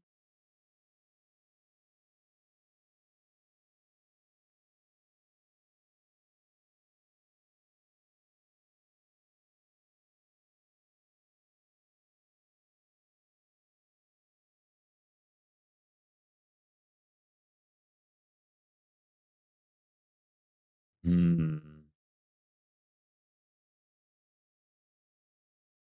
But I mean, since the change is so significant with the entity component buffer, command buffer.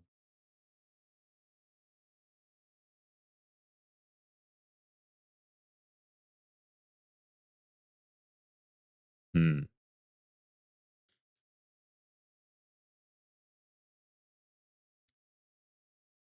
Hmm. And I think this is probably still what takes the longest. Adding everything to the buffer.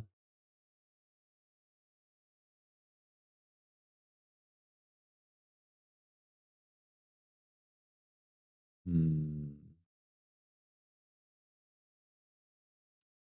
Hmm. Hmm. Hmm.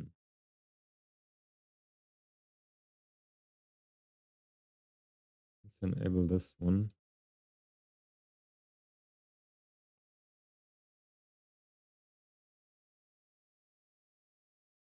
Don't do this.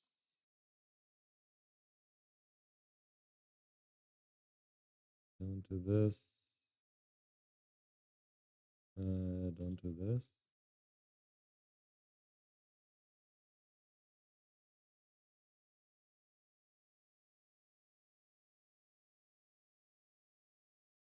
Now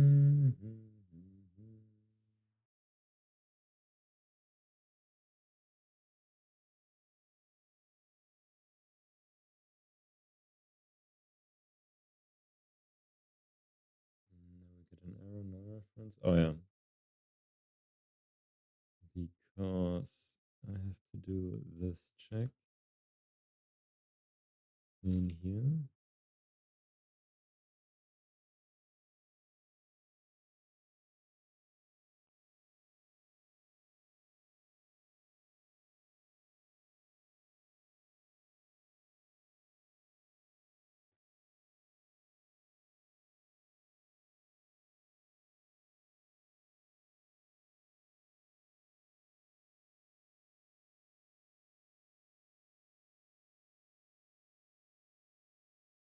Yeah, now we're back at 30.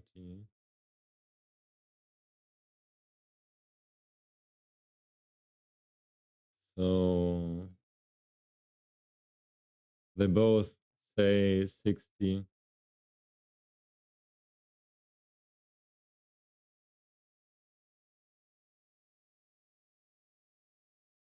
Because, yeah, well, they're both called with all 60, but they're quitting early on half of them.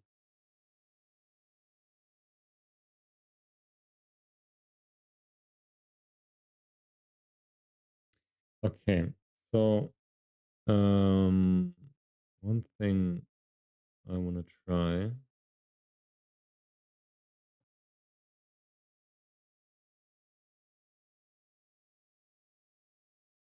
is if we have like 500 or 1000 pawns and we actually don't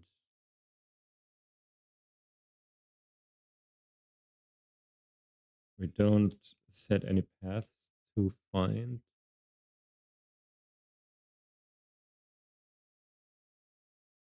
but the system will still get called.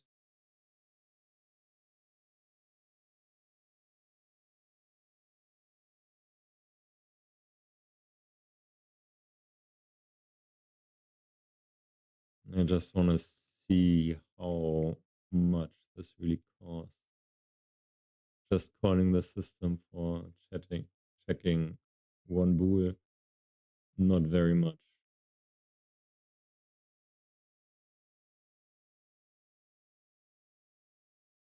So this is negligible. And when I set these to false, then I would assume it's gonna be 0.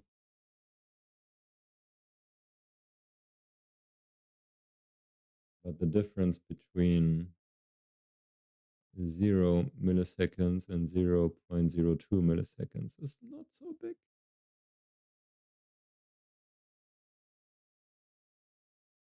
No, even now it's 0.02, even though it has no entities to check. Okay, so this literally does nothing.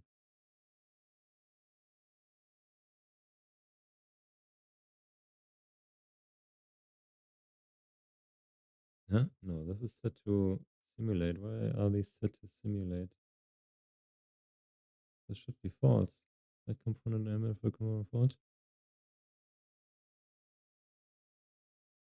Huh?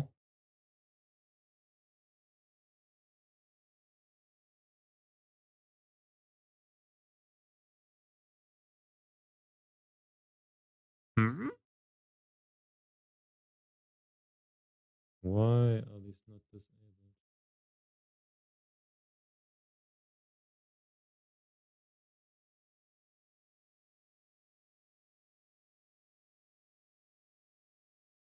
The fuck?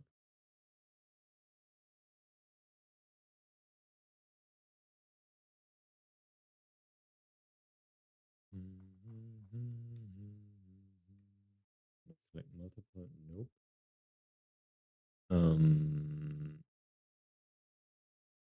Why are these set to simulate when I disable them here? Let's try and do this on update.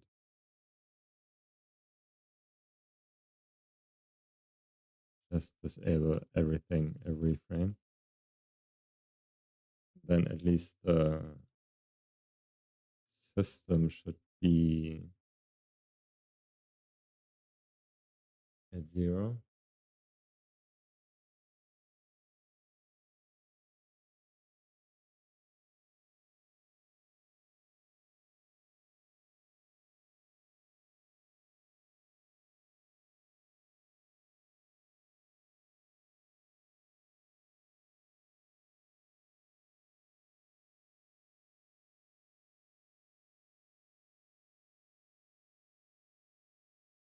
Document has not been added to the entity.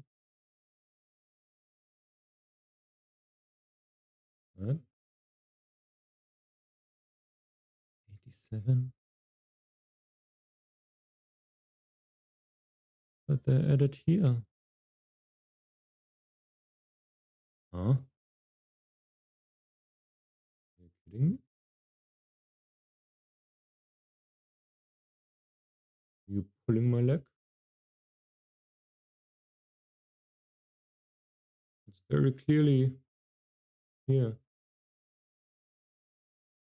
What the fuck? One car. Oh, wait. I create the entity, which is nonsense, obviously. On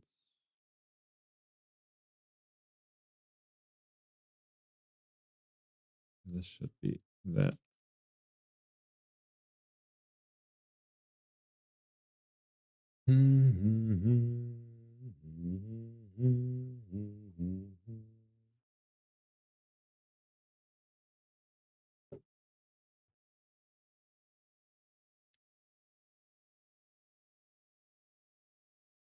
Oh, I didn't wait for burst.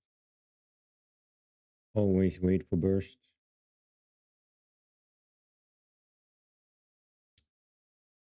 Okay, so now everything should be set to disabled.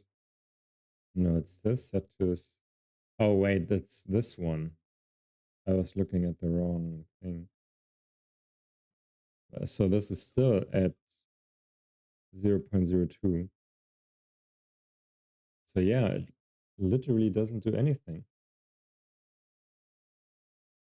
You're better off just checking the entity. What the frick? Okay, so there's no point to disabling a component. Huh. So if I do this again,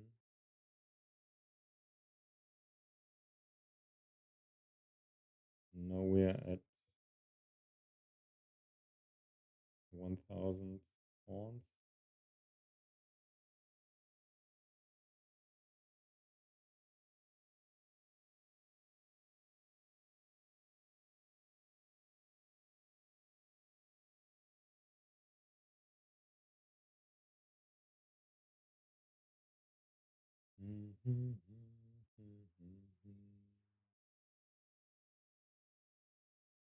And this. Oh wait. As I set them all to disabled, haven't I? Yeah.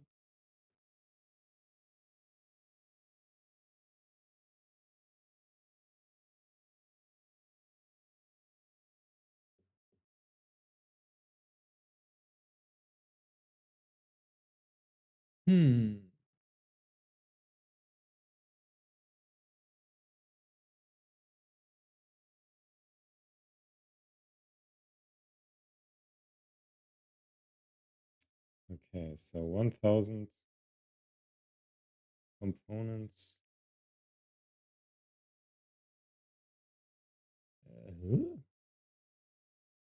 Are we sure this is correct?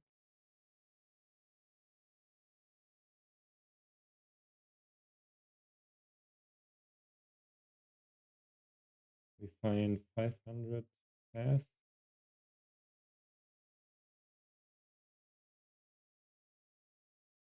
And it says, yeah, we're done. And this doesn't seem right.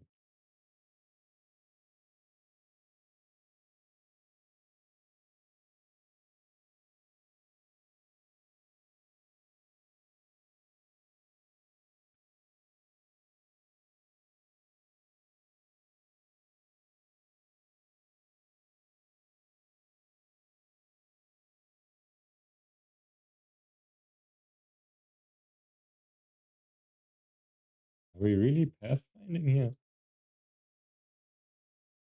Yeah, we are. What the fuck? Why is it so fast now?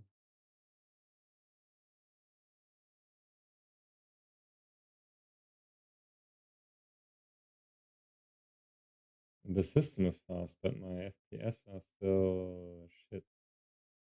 And I want to say that's probably because of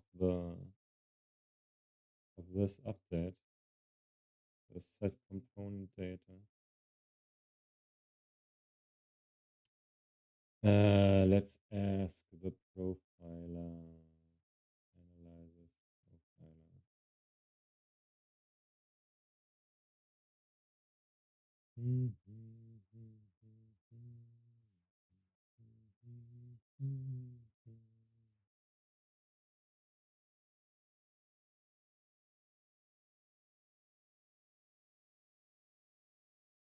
Um,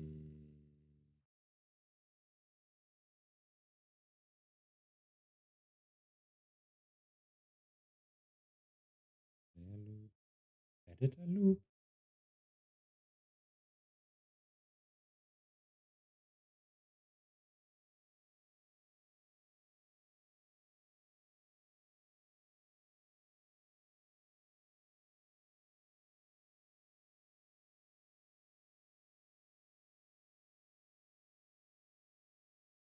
Okay. Now we got the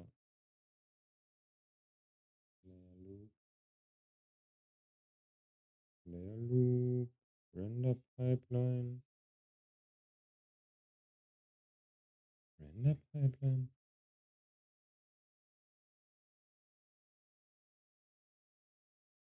All right, let's do a deep profile. It's like it's not listing everything.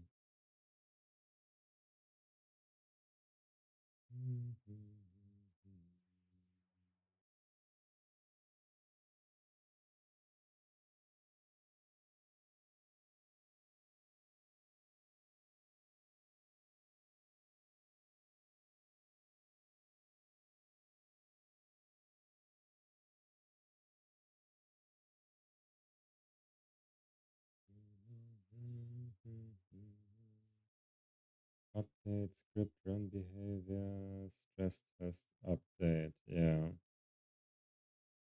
Set component data. This is literally all of our frame rate.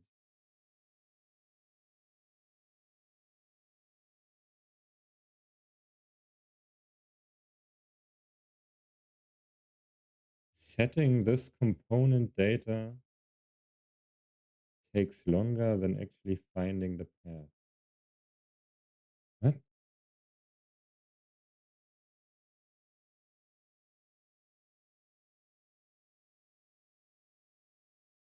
I am of so confused. Let's reduce this to 10, see what happens.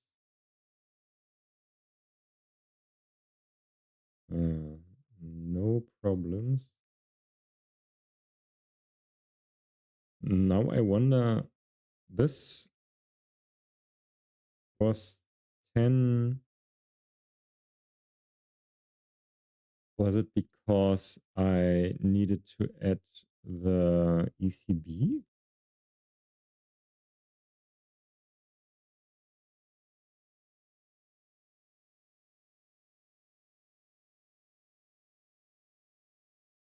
What?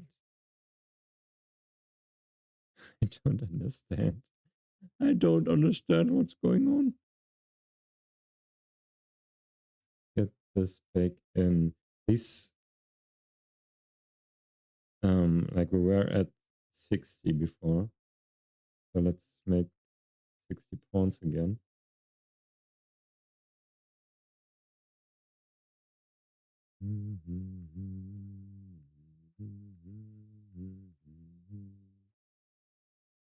$60.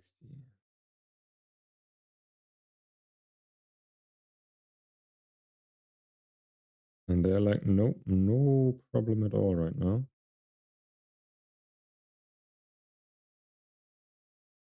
I do not understand. What made them so fast now?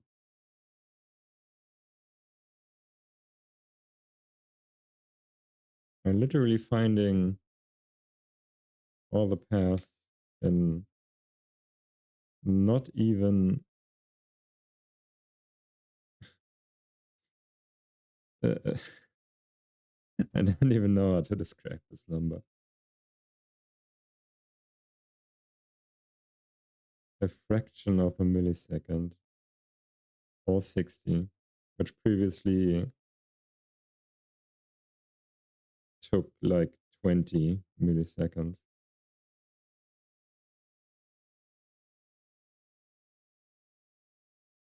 And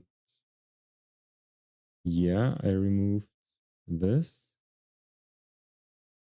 But after I removed this, it was still kind of slow.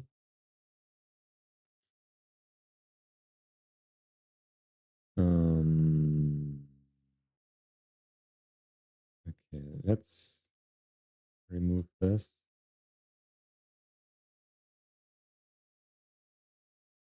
Remove all of this. Setting components enabled. A very bad idea, apparently. And this. So this set component data is actually very slow.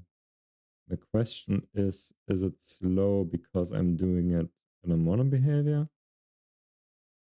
Or is it just generally slow? So I guess the next step would be to make a system that always refreshes the from into nodes.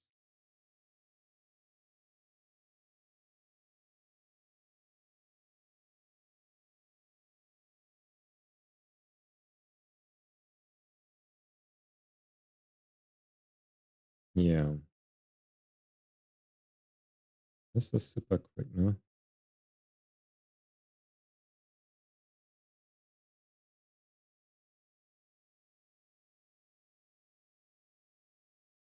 It's so quick that I can't really believe that it's really doing the thing. But it is. It is doing the thing.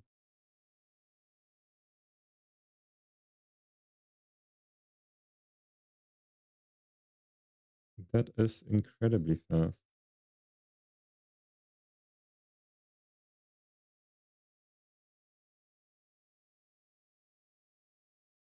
And there's hardly a difference between the parallel and the non-parallel. There's practically no difference.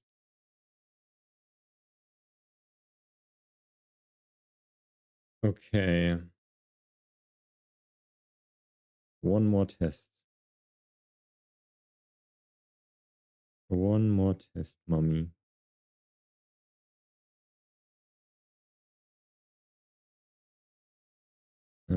Set component data.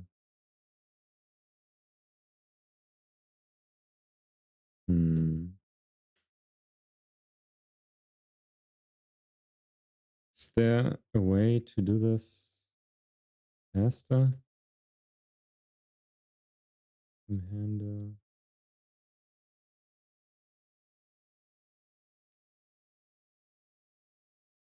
The problem here might be that because it's in an update in a mono behavior and not a system, it can't really be scheduled by ECS. And so this might just generate a ton of overhead. So let's see. If I were to just make a system, let's try the template iSystem. Look for path system or set look for path system or something like that. Doesn't really matter.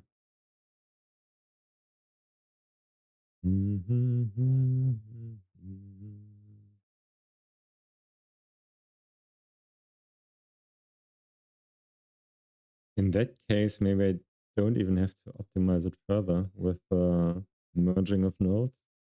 It would still be cool, I guess.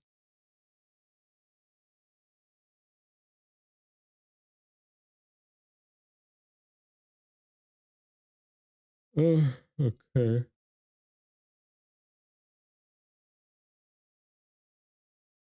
Don't need this. Don't need this.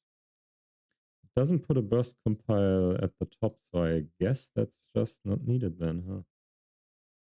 So we're just gonna remove this. But it does put a burst compile on the update. So I guess this is where it belongs. I'm just gonna trust the template here. And then I'm just gonna do essentially this.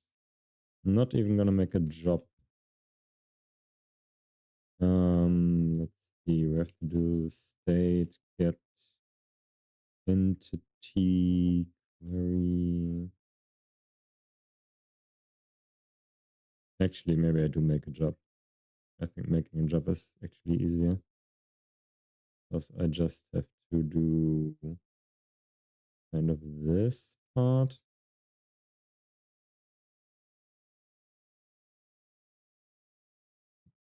I don't need the graph. I don't need the ECB. I just have to define, okay, I want the entity. Oh no, I would need the ECB if I do it here.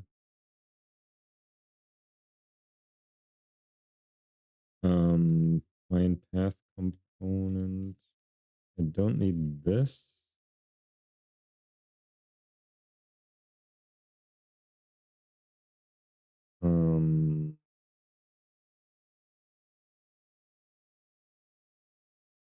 I do need this guy. And then I would just say ECB set component. Something like this.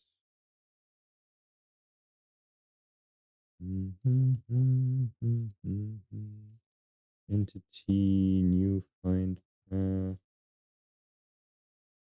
start node. Yeah, I need all the nodes. So I would need another lookup. Like,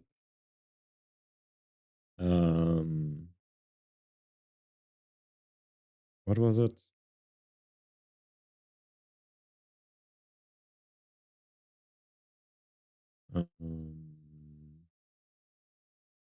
Buffer lookup. No, I just need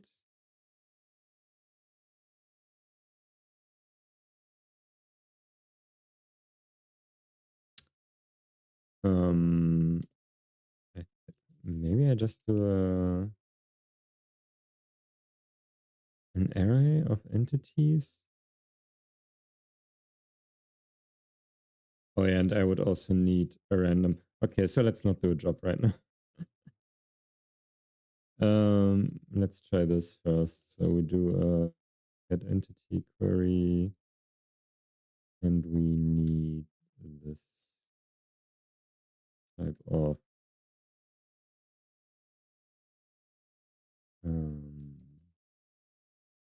the query.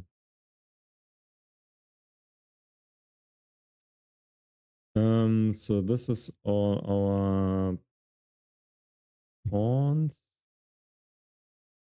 All the spawns. And I also need all the nodes. So this would be node load 3. And for all the, can I just iterate over this? No, I think I have to do entity manager. State entity manager. Something query get no get entities. Get all entities. Is it this? No. Entities.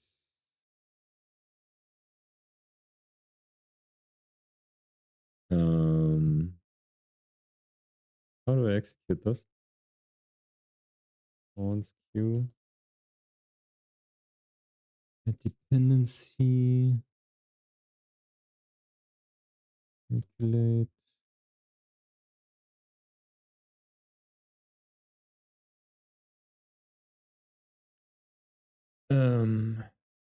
It's buffer. Oh, do I just do it's in buffer?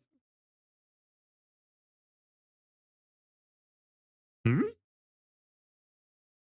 All right, let me actually check the docs for this. Unity ECS entity query.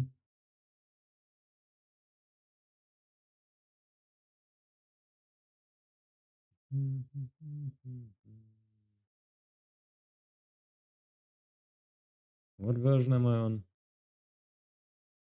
I'm on entities 1, 2, 4.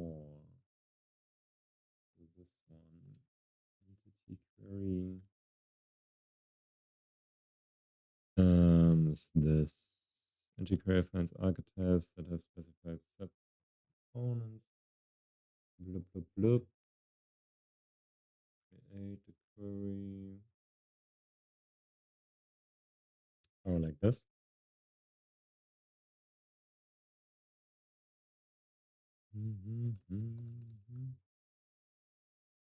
Temp with read write.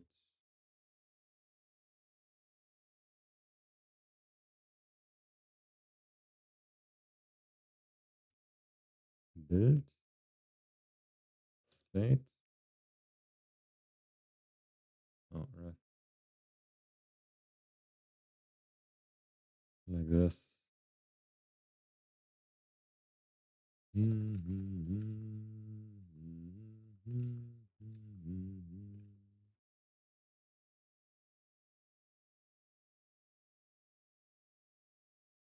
Isn't that the same? And this is with all it's with all just read only. To create an entity query, you can pass component types to the entity query builder helper type. Ah, this is the helper. I see. Following example defines entity query that finds all entities with both object rotation and object rotation speed components. The query uses with all read write to show that the system writes to the object rotation. You should always specify read only access when possible because there are fewer constraints. Blah blah blah. Okay. So with all is just read only. Specify which archetypes the system selects.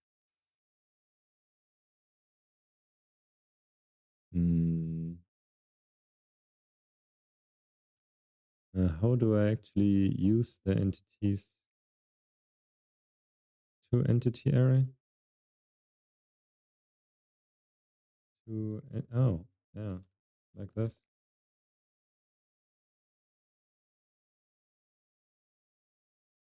Oh yeah, we also need an alloc. I already have an allocator here. Why do I need another one? Allocate okay, so something like this.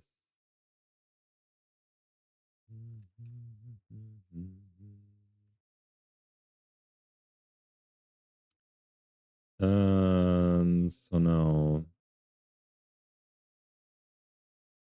fonts length random. We just use the Unity engine random notes. Oh yeah, length. And then we say state.entityManager.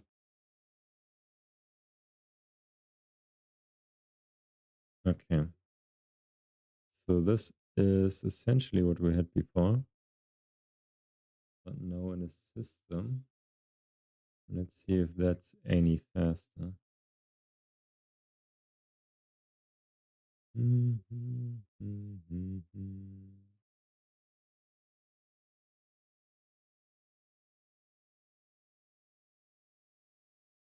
I didn't wait for the burst. Okay, now we're good. So this is not really faster. Set look for path. This says 0? That doesn't seem right.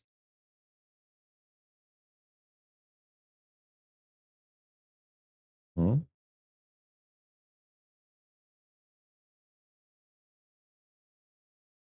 This says 30 to 40, yeah. But it's nowhere in here. These aren't even running, it seems. This says 0? What? That look, oh, create query during on update. Oh, I have to create queries on create. Okay, got you. I got you.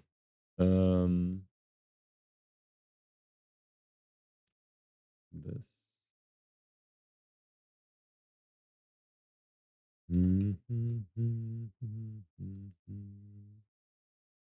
Public.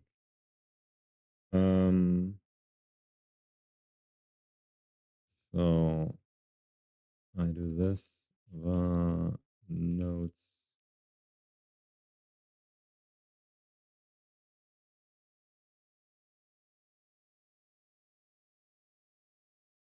And I just do this, I guess. Oh, wait.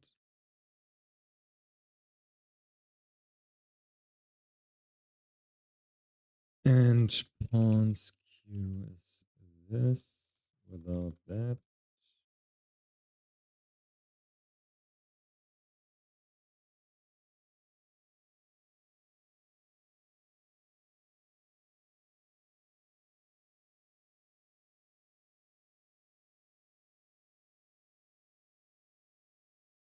Allocator.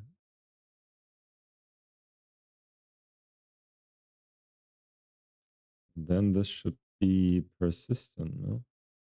All the queries.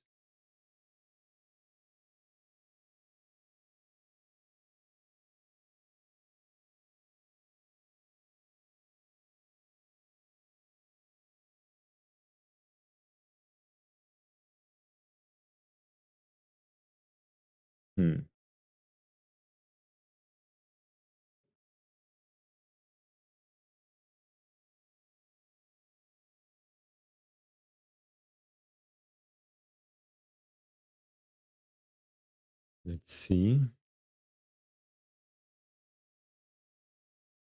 Still very slow. But it doesn't show any time here. It's very, very strange.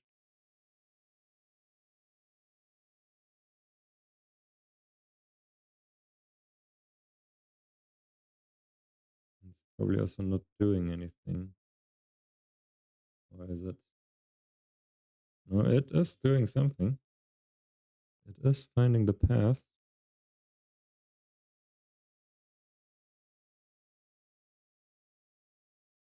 But the set component data is still the problem, I want to say. So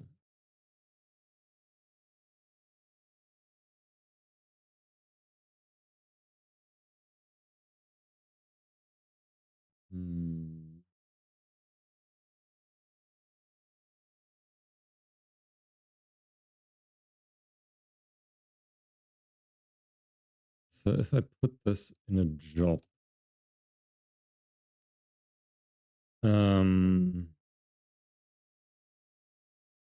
okay, forget the random for now.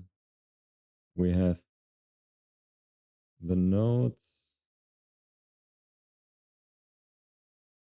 and we have the pawns.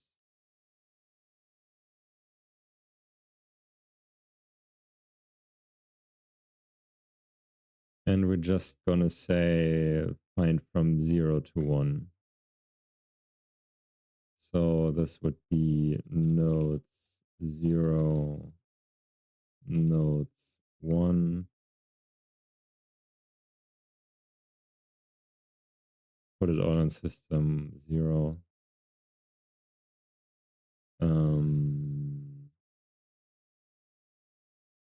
we say new job with ECB. Oh yeah, now I need the ECB thing again. What was it?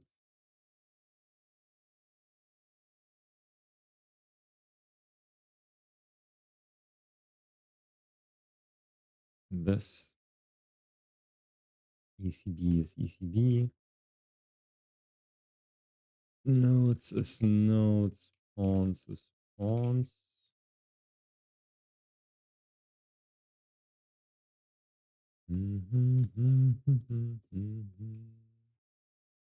And then we say dot schedule.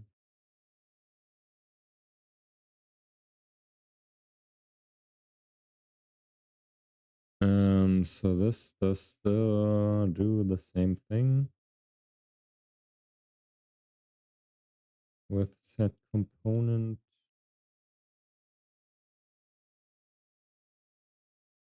The only difference is we don't have random nodes and we only use one system. But essentially it should be the same. Let's see if the setting component is still so slow.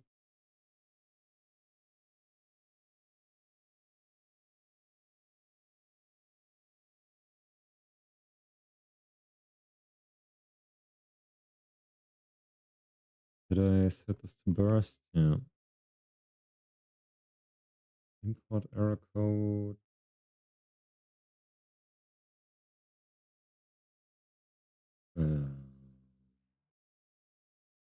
Oh, and I'm not destroying my queries. So I should also do that.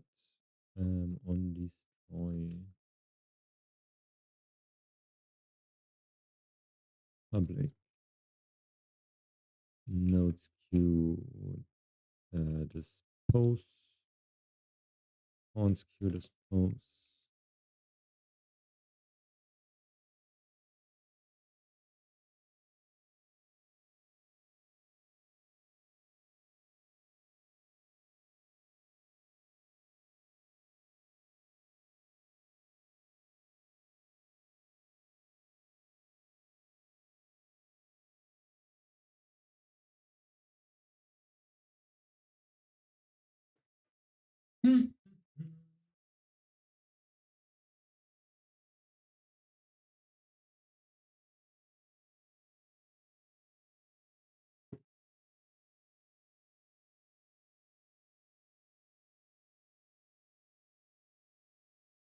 Invalid operation exception.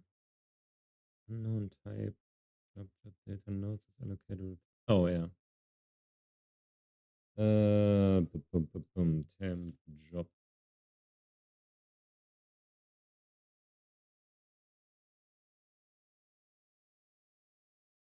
Hello, what are you trying to do? Hello, Illy?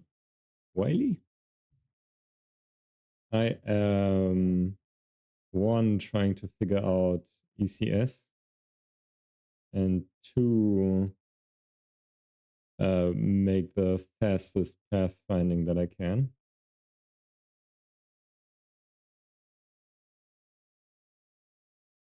And so far, the pathfinding is very fast.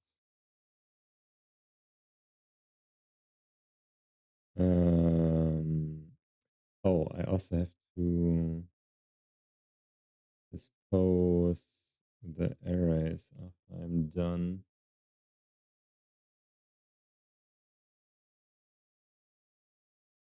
So the only thing that I'm currently encountering is that the set component thing is very slow.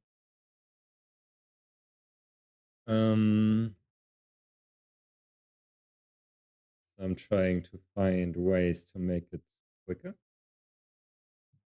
because I need this to like set the start and end nodes that I want to pathfind to. Do I just dispose right here? Or do I have to wait for the job? I probably have to wait for the job. See what happens. Probably have to do a state dependency complete thing if I can dispose them.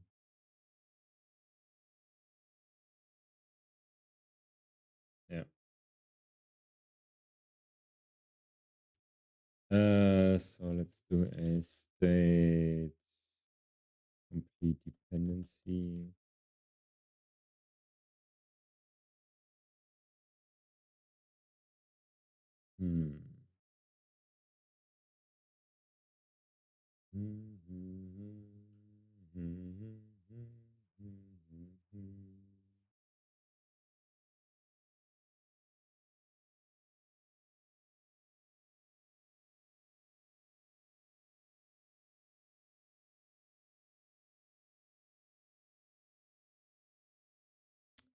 Okay, so yeah,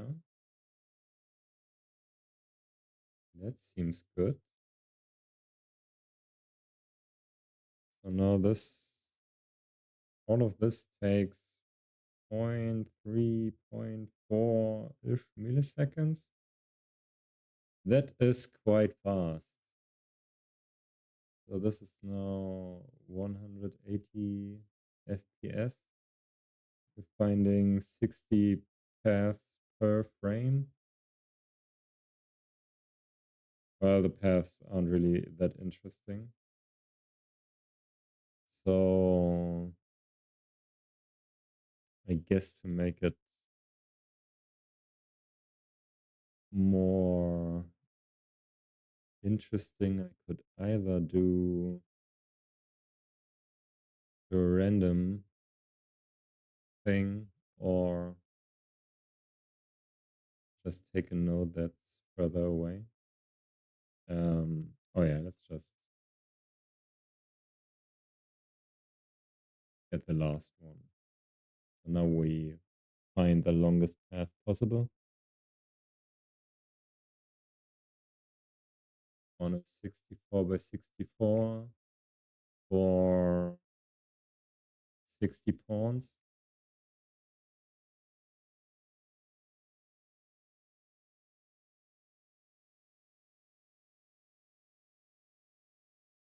Every frame. Okay, so now we're back at 70 beat cores.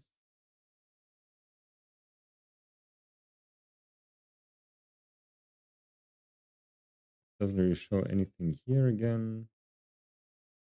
Sometimes this doesn't seem to work very well. Oh, entity query cannot be disposed. Note that queries created with get entity query should not be manually disposed. They are owned by the system.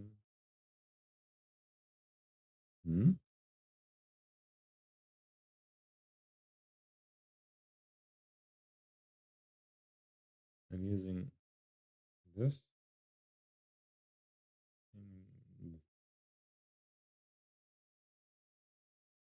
Queries created with get entity query. But I'm using the entity builder. So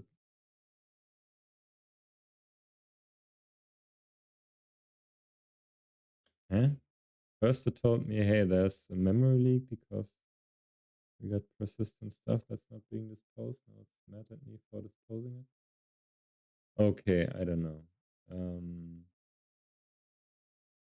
Why are you not showing this? That's a little bit annoying. But the set component is now much quicker. So that's something.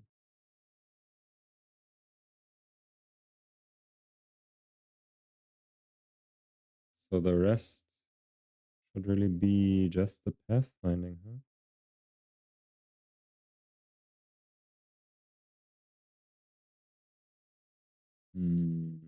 Oh, it's also only system 0 that should do anything. So this shouldn't even run. And this should take care of everything.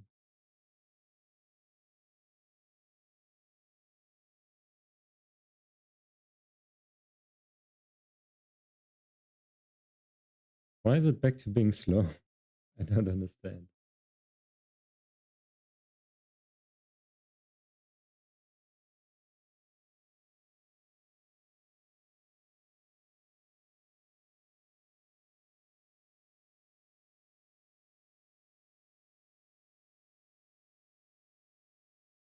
It is very confusing.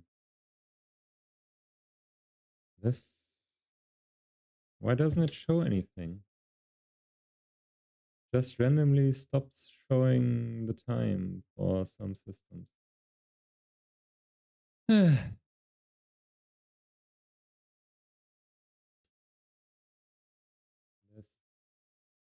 obviously something taking up the processor time. Let's get the profile out again.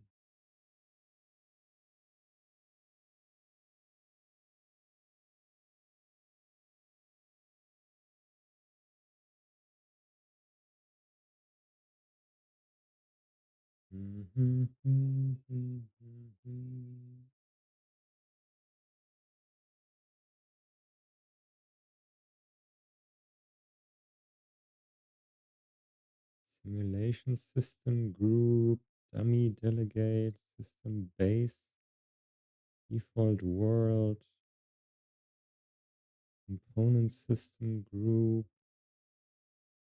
update all systems, world unmanaged, unmanaged update, set look for path system. Now this is still the one that takes all the time. Job handle complete. Yeah, that's the that doesn't show up here for some reason.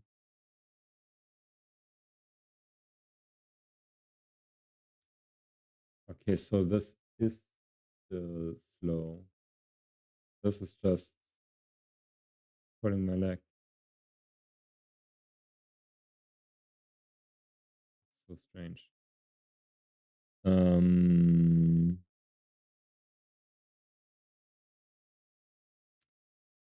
So set component data.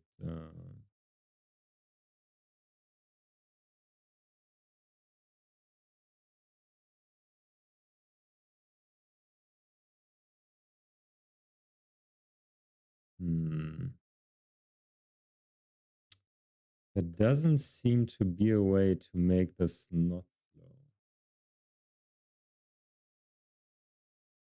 Let me think. Another thing I could try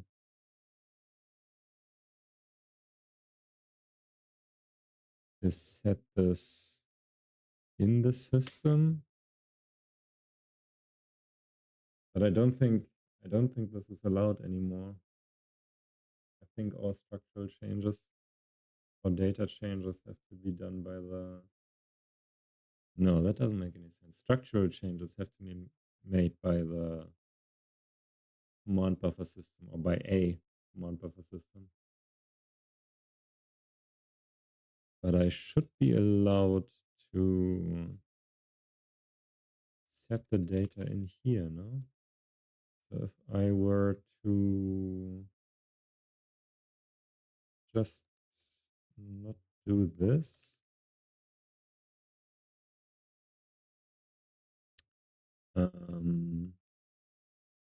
let's see if I'm allowed to do this. Oops. End path, start node, what's this? Goal node, is this? Job ECB.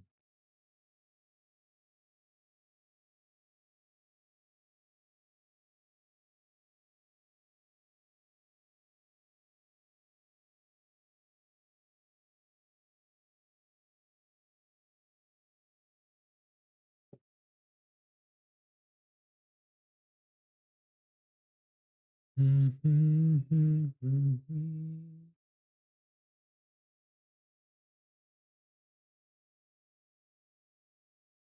let's see what it says.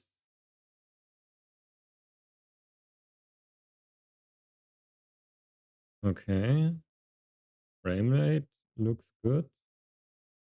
Are we doing the thing? No, we're not doing the thing. So this does not work. Do I have to make it like ref or something? So it knows that I want to write into it.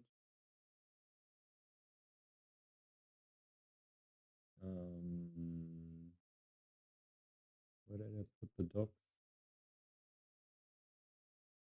Not here. Here.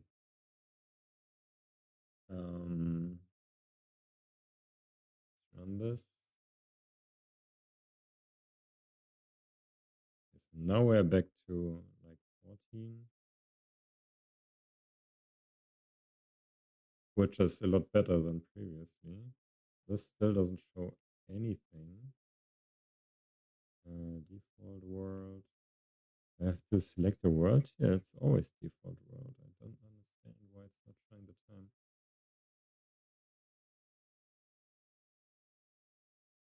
Okay, so now we're doing the thing again. Of course, this is always the same.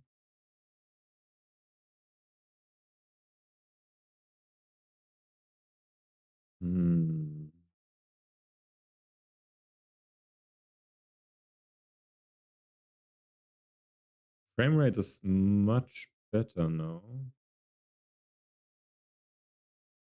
And it still takes a long time to set the data. So I am allowed to write to a component within a system. I have to mark it as a ref. That makes sense to me.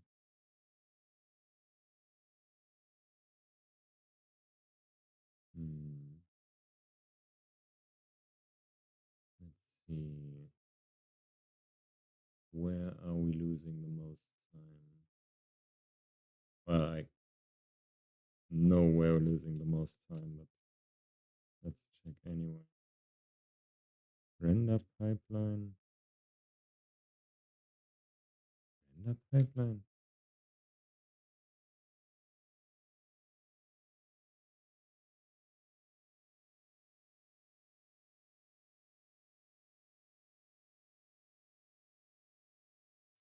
Why is the render pipeline taking so long?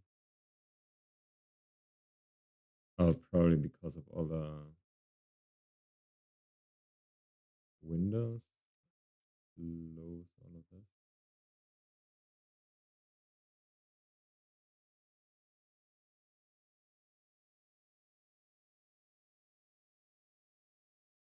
Oops.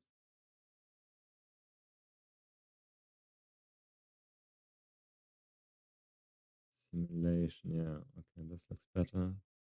System update. Blah, blah, blah. Default. Oh, no, it's the A star system that takes a long time. 55 ms. Drop handle complete. Wait, why is the drop handle complete?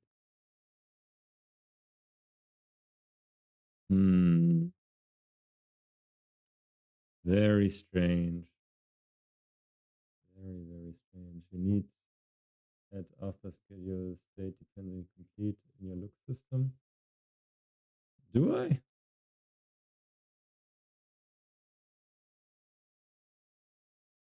I think this just makes it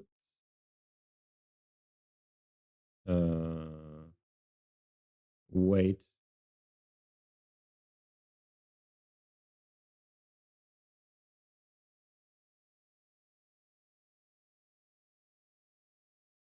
If I do this,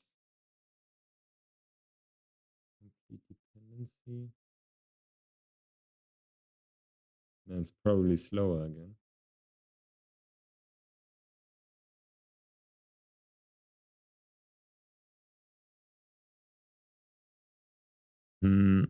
It's really bothering me that the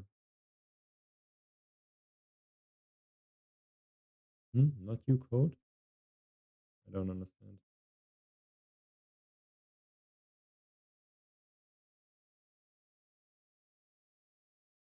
Okay, so this is basically the same as before.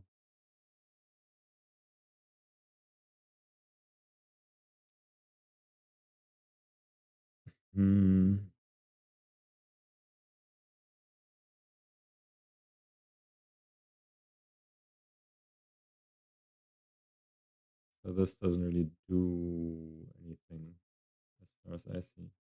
State dependency complete, not the same as state complete. Okay, it's not the same. State dependency complete. They're different, you're saying. How are they different? Why?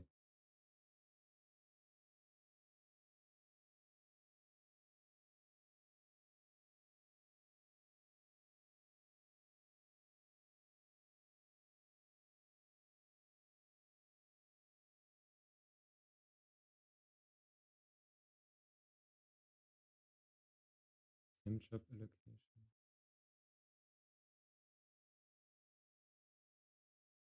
Hmm.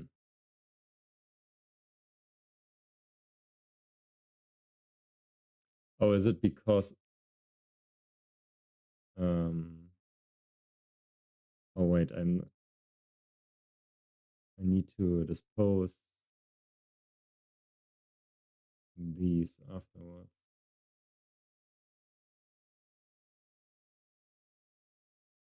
Why did I comment this out?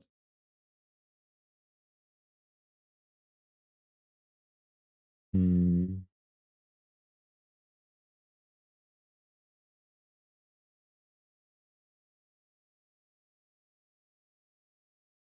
Hmm.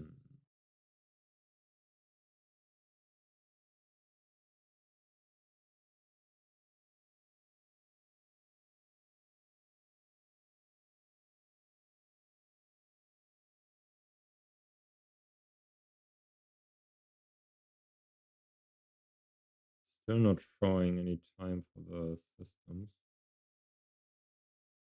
The overall time is still the same. Hmm.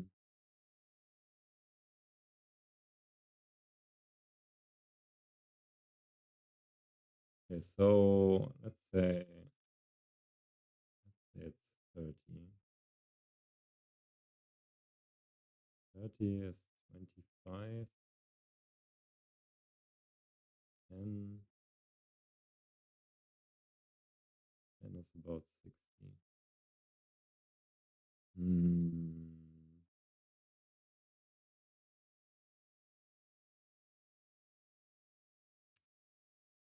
Um,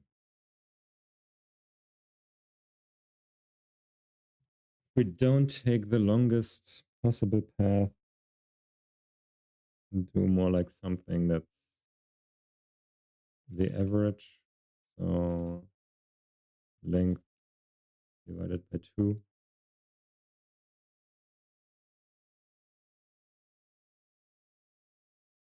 It's like half the size.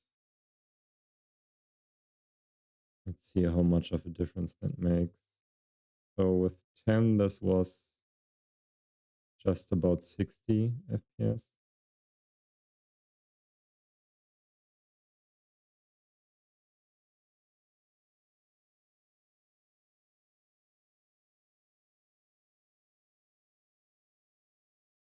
Okay, and this is more than double. So the number of nodes really does make a significant difference.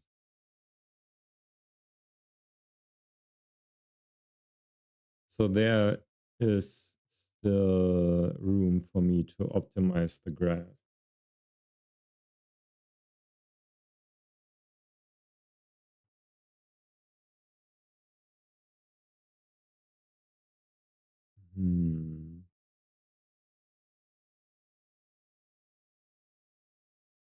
Kind of annoying that that doesn't show the time here.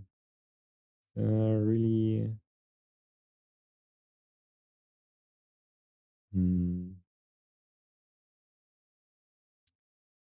Oh well, I think I'm gonna leave it here for today. I'm kind of out of steam.